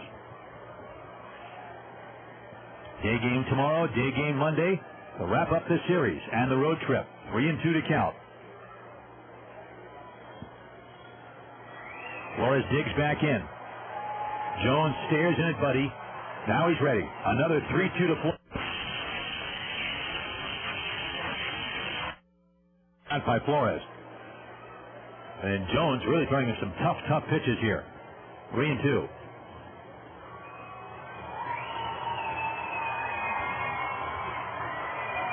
Flores digs back. Up and back. 3-2 pitch. Here it comes. Fastball low, ball 4. That is an outstanding at bat by Jose Flores. Well, he ever earned that walk? That's the first walk, by the way, for Salt Lake pitching. Eric Cyr went 5 2/3 and walked anybody, struck out 4. About 6 hits, 4 runs, 3 of which were earned. Time is called. Dino Ebo walking out to the mound. There's nobody throwing in the Salt Lake pen. So the discussion obviously is how to pitch to Ibar, who has struck out, hit a sacrifice fly to drive in a run, and grounded out to short. He's 0 for 2 in this game. Ibar did not play in the first game of the doubleheader.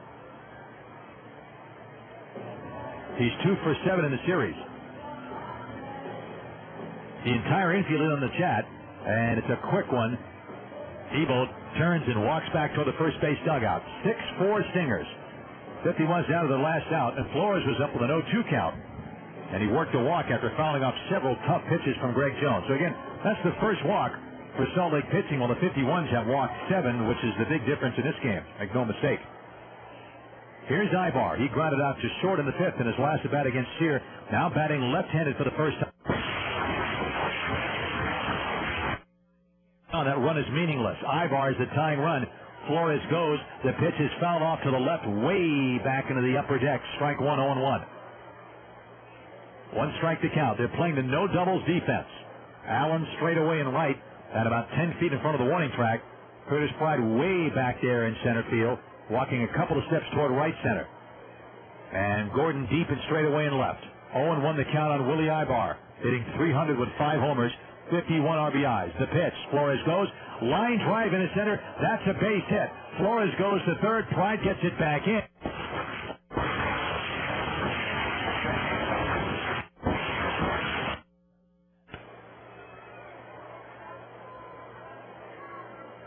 Nakamura battling a serious slump. 2 for his last 33. Will step up now. Tonight he has struck out, grounded to first and grounded to short. In game 1, he struck out and walked twice. And yesterday, he was 0 for 3 with 2 strikeouts and 2 walks. He had a home run and a double in the series in Colorado Springs, but he's been struggling. But now he goes up there hitting .259, representing the go-ahead run. Flores at third. Ibar at first with the 7th. Las Vegas hit the pitch. Breaking ball. Nakamura swings and misses. It's 0-1. 2 strikes on Nakamura. Flores at third. Ibar being held on at first because he's the top. 1 pitch. Breaking ball. Swung on and missed again. It's 0-2. He's missed 2 sliders.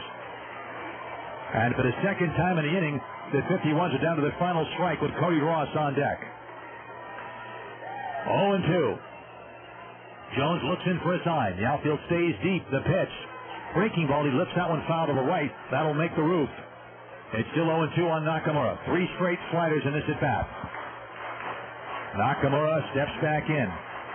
Off third base is Flores. Ibar at first. He's the tying run. 6-4 Salt Lake. 2 outs. Top of the 7th. 0-2 stretch by Greg Jones. And the pitch. Fastball, a tapper at the plate, foul. He went with the heat that time after 3 sliders. And Nakamura got a little piece of it. The count remains 0-2.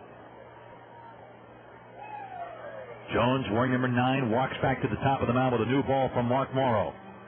With 2 outs, Flores drew a walk after a great at-bat. Ibar lined his single to center. Nakamura up with an 0-2 count. Jones, right foot on the rubber, squints in it.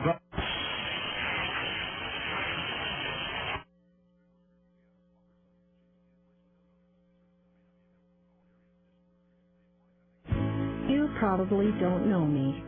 I make sure your milk stays cold and your dinner stays hot. I work during record-breaking heat waves and lightning storms.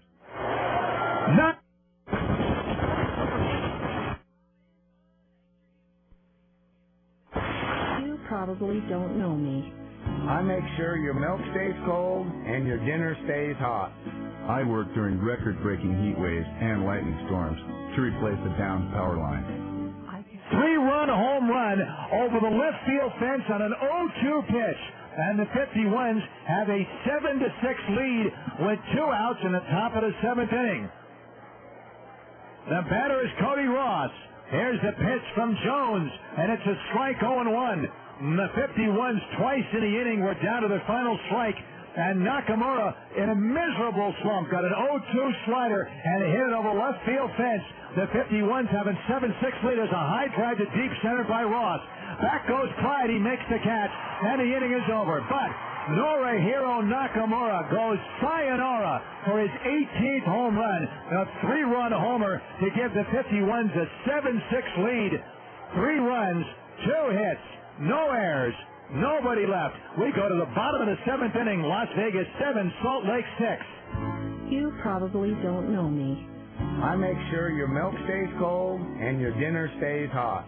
I work during record-breaking heat waves and lightning storms to replace a downed power line.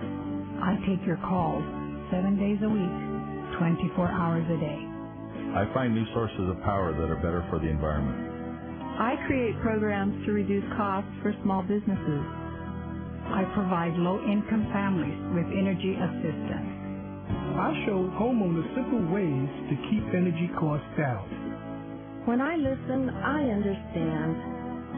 My name is Lucy Lopez. My name is Bob Balvar. I'm Mario Gomez. I'm Bill McKendry. My name is Lisa Bartlett. I am one of the 1,800 employees of Nevada Power, and we are customers too. Advertisement not paid by customers of Nevada Power. We have automobile insurance with American Family. Our home is insured with American Family Insurance. People like American Family Insurance for all kinds of reasons, including discounts on auto and homeowners insurance. I've had my auto insurance with American Family for 19 years. I'd recommend them any day. Call today and find out how much you could save with American Family Insurance. All your protection under one roof. American Family Insurance. See the yellow pages for the American Family agent nearest you and call today or visit us at amfam.com. Welcome back again, friends, to Salt Lake City. And what a top of the 7th inning. We apologize for some technical trouble, but in the inning with 2 outs and the 51 down 6-4. Jose Flores, a great at-bat to walk on a 3-2 pitch after fouling off several tough pitches. Willie Ibar single to center. Nakamura in a 2-for-33 slump. Got an 0-2 slider and hit it way over left field fence. A 3-run home run as dramatic as they come, and the 51s now lead 7-6. Now Frankelos Osorio has a chance to get a win. Curtis Pride, Luke Allen, and Adam Pavkovich stand in his way. 7-6 Las Vegas. Then the bottom of the 7th inning as the 51s trying desperately to salvage a split of this doubleheader in front of a paid attendance of more than 15,000 fans. Here is Curtis Pride. Osorio getting ready his pitch. That's low, ball 1. Pride has had virtually nothing to swing at in this game. He's walked all 3 times and scored once. Dannemiller walked him in the 5th his last time up. He's hitting .311 with 6 homers, 37 RBIs. Veteran left-handed hitter. Osorio worked to score at 6th. Now trying to cap it in the 7th. 1-0 pitch. Fastball foul back on the ground. It's a 1-ball, 1-strike count on Curtis Pride. Eric Hall is off the hook. He'll get no decision in his first AAA game. Bo Dannemiller with an inning in the 3rd allowed a run earned on a hit. And all those walks the 51s issued early on, where the Stingers got 6 runs in the 4th inning. Well, it hasn't helped them. But the fact of the matter is that the 51s on a tremendously dramatic 3-run home run by Norihiro Nakamura on an 0-2 pitch. They now have the lead. Time is called. Navarro needs to visit with trainer Jason Mankey. Something in his eye. And Jim Mankey out there with a towel. And now Navarro apparently good to go. 1 ball and 1 strike on Curtis Pride. 7 runs, 8 hits, 3 errors for Las Vegas. For the Stingers, 6 runs, 5 hits, and 4 errors. It has not been the prettiest game in the world, with 7 errors and a total of 8 walks between the 2 teams. But the 51s have the lead. Here's the 1-1 to Pride from Osorio. Swing and a miss to the sinker. It's 1-2. Frankelos Osorio with a 1-2 count. Before he got called up to the Dodgers, Osorio had 7 saves to lead the staff. 1 ball and 2 strikes.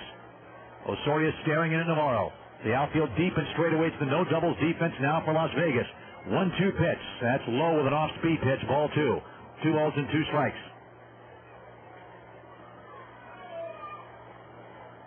2-2. Osorio in his 6th pro year. 6 feet tall, 165. He'll be 24 in September. 2-2 pitch to Pride. Fastball grounded up the first base side. Charged by Nakamura. He got it. Waves off Osorio. Steps on the bag. And there's 1 out. 1 gone for Luke Allen. Allen has fly to center. He walked and scored in the 4th and struck out in the 5th on a breaking ball from Bo Dannemiller. Now in the bottom of the 7th inning, Osorio trying for the win. He came in with a record of 2-2. 2.57 ERA. Here's the stretch by Osorio. The pitch to Allen. Sinker, foul back out of play, strike 1. 0-1 is the count. What a 7th inning. 51s looked like they were dead in the water with 2 outs and nobody on, trailing 6-4 in this place. And it's been a very, very tough place for anybody to win, especially Las Vegas. Entering this game, all-time, Salt Lake is 97-69 against the Las Vegas franchise. 0-1 pitch. Allen takes just low on a sinker. 1-1. Now it's close. 1 ball and 1 strike to count. And the Stingers have beaten the 51s 32 out of 52 in this ballpark. 1 ball and 1 strike to count. The look. And the pitch from Osorio. That's outside with a fastball, ball 2. 2-1 to Allen. 7-6 Las Vegas. When all was lost for the 51s with 2 outs and nobody on, it began with a great at-bat by Jose Flores. He was down 2 strikes to Greg Jones, who came in with an ERA under 1. Flores worked him for a walk before Ibar singled, setting the stage for Nakamura. Allen hits a ground ball foul outside first, strike 2. It's 2-2. Nakamura on an 0-2 pitch hit one over left field fence on a hanging slider. And the 51s, against Greg Jones, who came in with a 0.8 ERA, have a 7-6 lead with 1 out in the bottom of the 7th inning. Allen waiting on Osorio. The outfield very deep and straight away. 2-2 pitch. Here it comes. Sinker grounded up the first base side, taken by Nakamura. He again waves off Osorio. Steps on the bag, and they're 2 down. And now it's up to Adam Pavkovich. Pavkovich has struck out, tripled with the bases loaded to clear the bases, and scored in the fourth inning on the double by Kayaspo, and he struck out in the fifth inning. He's 1 for 3, and he's the last hope for Salt Lake in this game. So Osorio, who gets ground balls when he's on, has gotten 2 ground balls to Nakamura. How fitting. Nakamura breaking out of a miserable slump with a tape measure home run to left field and an 0-2 pitch to give the 51s the lead and maybe the win.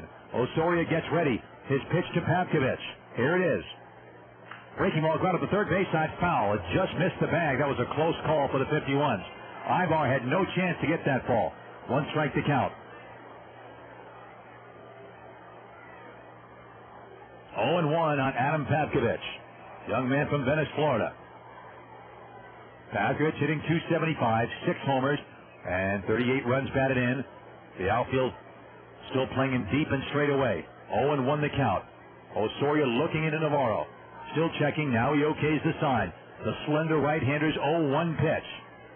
Sinker is low. 1 ball and 1 strike. If Pavkovich gets on, backup catcher Ryan Buddy would be next. Of course, Dino Evil has some people at his disposal, like Chris Prieto and Nick Gourneau and Brian Gordon. Check that, Jeff Mathis. Here's the 1-1 pitch to Pavkovich. He takes a strike on the outside corner. It's 1-2. So now it is the Stingers who are down to their last strike. 1 ball and 2 strikes on Adam Pavkovich. Osorio trying to seal it up. The 51s try to steal one from the Stingers in game 2. 7-6 Las Vegas. 1-2 to count to Pavkovich. Osorio stares down at Navarro. He's ready. And the 1-2 pitch, here it comes. Fastball grounded up the first base line, foul. And Nakamura picks it up and underhands it to a fan in the front row. Throw out his glove. And this is the 14th inning of play tonight. Bringing his glove finally paid off. 1-2. Las Vegas 7, Salt Lake 6.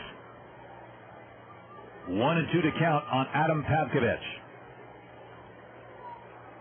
Pavkovich back in the box, slowly moving the bat around. And now Osorio with a sign from Navarro. The 1-2 pitch.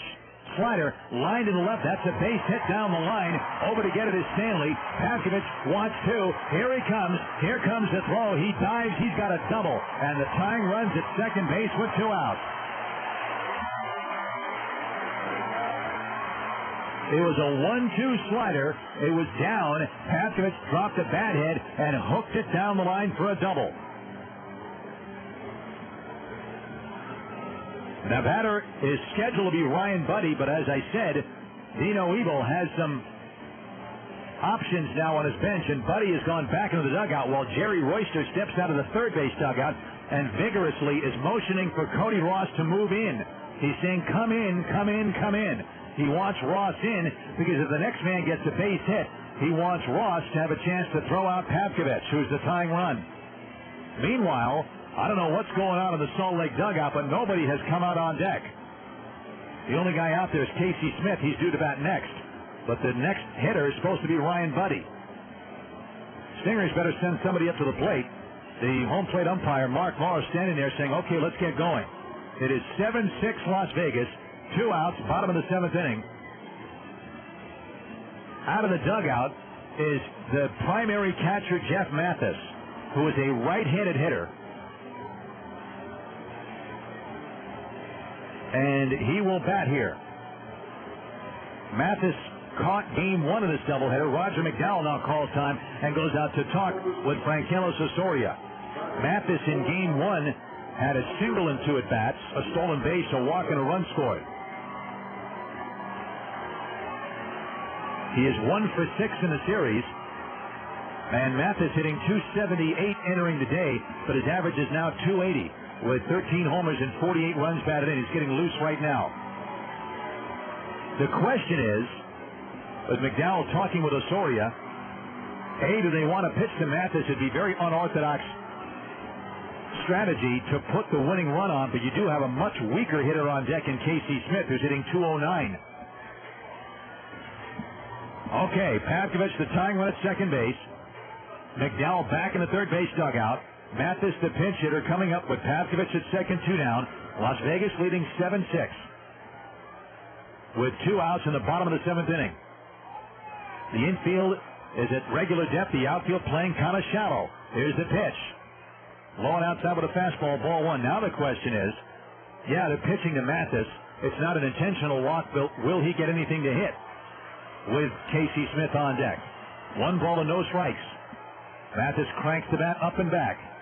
Osorio looks in at Navarro. The stretch. Pavkovich off second. The 1-0 pitch. Slider is a strike, and it's 1-1. He came in with a strike that time. 1 ball and 1 strike on Mathis. Osorio looking out at his outfield defense. Stanley very shallow in left field. I mean very shallow.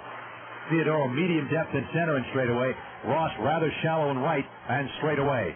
Pavkovich off second base. 1-1 on Mathis. Osorio ready. 1-1 pitch. Fastball grounded up the middle. To his left is Schrager. He has it. Now throws to the plate to cut off the run. And there are runners at the corners with 2 down. It's an infield hit from Mathis. But Schrager got to the ball. And because he got to it before it went into center field, Pavkovich could not score. He only got to third base. Schrager had no play on Mathis at first. And he got the ball, spun around and threw to the plate to make sure Pavkovich would not try to score. He lobbed it into Navarro. Runners are at the corners now with 2 outs. Osorio got the ground ball, but it was right back up the middle, but Schrager was able to get it before it went into center field. Now it's Casey Smith, who was fouled out, walked and scored, and facing Osorio in the 6th, he grounded out to short. He's hitting .208. No homers and 15 RBIs. First and third, 2 outs, the pitch. As a strike on the outside, 0-1. Osorio had a rough outing in Colorado Springs, but it wasn't entirely his fault. He got a lot of ground balls that found holes. Now he's trying to get 1 more out. First and third, 2 down. In the bottom of the 7th inning, 7-6 Las Vegas. 0-1 on Smith. Pavkovich at third. Mathis at first. The 0-1 pitch. Slider is a strike, and it's 0-2. Smith didn't like the call. He steps out. Now it's 0-2. And for the second time in this inning, Osorio is a strike away from ending the game. He had Pavkovich 1-2 before he doubled. 0-2 to count on Smith. Osorio stares in at Navarro. First and third, 2 down. 2 strikes to count. The stretch. The 0-2 pitch. Fastball hit up the first base side. There's Nakamura. He's got it. He steps on the bag. And the Las Vegas 51s, with one of their most dramatic come-from-behind wins all season, beat the Salt Lake Stingers by a score of 7-6. In the second game of this doubleheader, and they salvage a split in front of 15,000 on an 0-2 3-run home run by Norihiro Nakamura off Greg Jones, who had an ERA of under 1 coming in. Vegas wins at 7-6 during the split. Back with the totals right after this. Hey, welcome to Pete's Pets. Oh, hi, I need to return something. The chicken? Yeah, the chicken. Something wrong with it? Yeah, it doesn't do anything. It just, stands around and it makes that stupid sound. What do you want the chicken to do? Beg or fetch or roll over or something. It's a chicken. So? So chickens don't really do anything. Well then why did you sell her to me? Because you gave me money. Well, my dog, he used to greet me at the door. He'd jump up and down and everything. This chicken doesn't even know I'm there. So what are you saying? The chicken's hurting your feelings? No, I'm not saying that. But why would I want a chicken if it isn't good for anything? Chickens are good for one thing, if you have the right equipment. The right equipment? Yep. Charcoal, grill, barbecue sauce. Introducing the Western Bacon Chicken Sandwich at Carl's Jr. A big, juicy charbroiled chicken breast with bacon, barbecue sauce, and crispy onion rings. New at Carl's Jr. For limited time only at participating restaurants. In a bleak future, controlled by a massive corporation, one man will rise. One man who's willing to rock.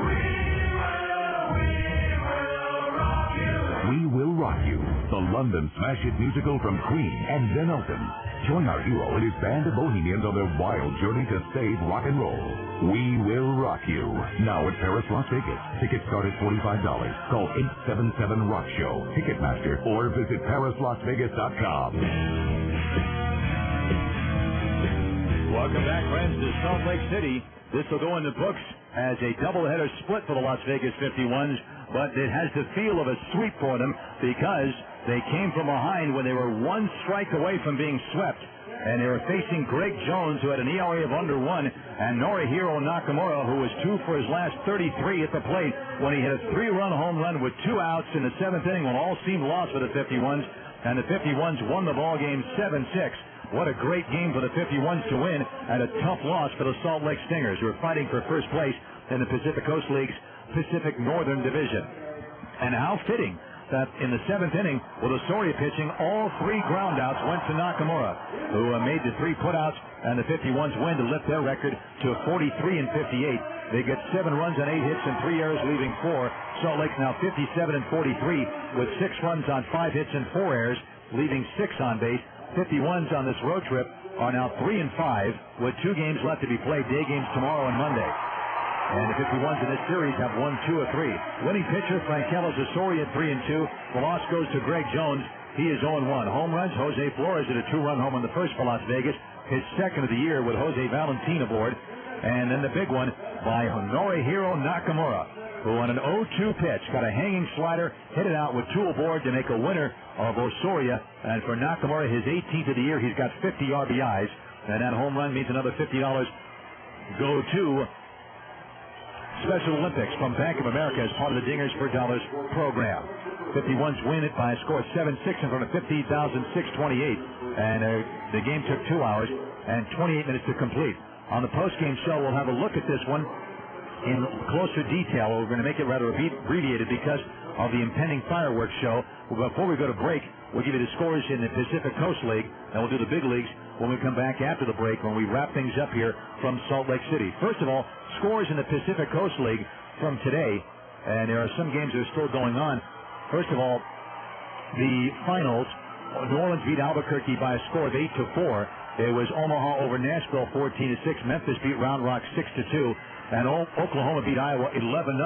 Colorado Springs beat Tacoma 10-7. So with the split, I mean, Salt Lake loses, they gain a half again. They're now 2.5 ahead of Tacoma in their division. And in the 8th inning, it's Portland 6 and Fresno 0. Elsewhere, in the 8th inning, Tucson leads at Sacramento by a score of 4-0. And so the 51s have a chance to gain ground on everybody in their division right now in the Pacific Coast League Pacific Southern Division. I'll come back to wrap things up from Salt Lake City right after this. Yeah, this is Willie's American Saloon down on the corner of Sahara and Paradise. We got all sorts of hamburgers, hot dogs, we got all sorts of fun stuff. We got the package going for baseball, and of course we're big supporters of the 51. So come on down to Willie's American Saloon on the corner of Sahara and Paradise. Yeah, down here at Willie's American Saloon, everybody feels welcome at home. We got home-style cooking, fresh soup and quiche of the day, and salads. Great food here at Willie's American Saloon on the corner of Sahara and Paradise, where everybody's always welcome, and the 51s are our home team. If music was black and white, what would it sound like? But add a little color to it and... you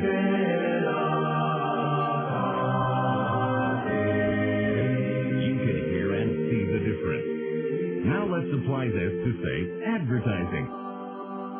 Classified advertising. What does your ad sound like? This? Or this? See, adding a little color can make your RJ Sun classified ad really sing out. For just a little more, we'll add some real color to your ad. You will see and hear the difference. Call 383-0383. Expect more, get more out of your classified ad. Call 383-0383 to get your RJ Sun classified ad. 383-0383.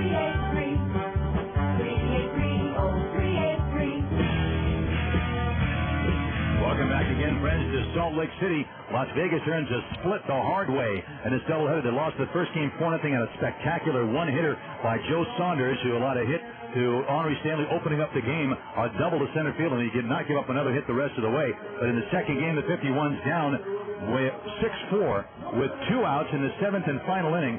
It was an 0-2 count on Jose Flores. He deserves a lot of credit because he worked Greg Jones, the ace reliever, for a walk. Ibar single and a 0-2 pitch. Norihiro Nakamura hit a dramatic 3-run home run to give the 51s the lead and the win, 7-6.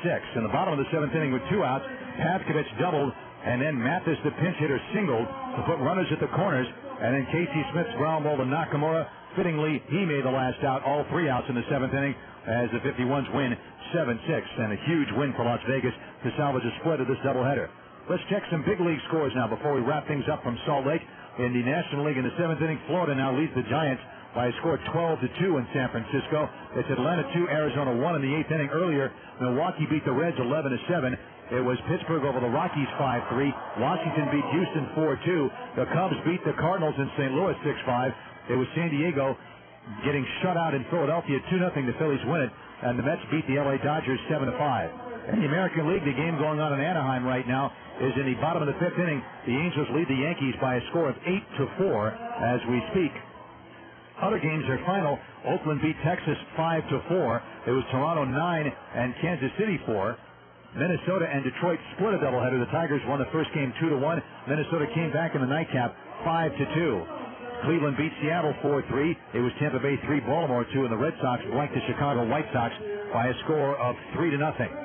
Tomorrow, a 1 o'clock start Las Vegas time. We're on a 12:45 for the pregame show. 51s will try to make it 3 wins out of 4 as they send lefty Eric Stoltz to the mound. He's 1-2 against righty Chris Buchek, who was 4-3 for the Salt Lake Stingers. My thanks to New York Paulie, our outstanding studio producer, for his help producing Las Vegas 51s baseball. And thanks to all of you, very sincerely, for tuning into the 51s on Fox Sports Radio 1460 and on the World Wide Web at www.sportsjuice.com. Until tomorrow, this is Russ Langer wishing all a very fine evening from Salt Lake City, Utah, where tonight the Las Vegas 51s and Salt Lake Stingers split 2. The Stingers won the first game 4-0. Las Vegas came back in dramatic style to win the nightcap 7-6. Good night.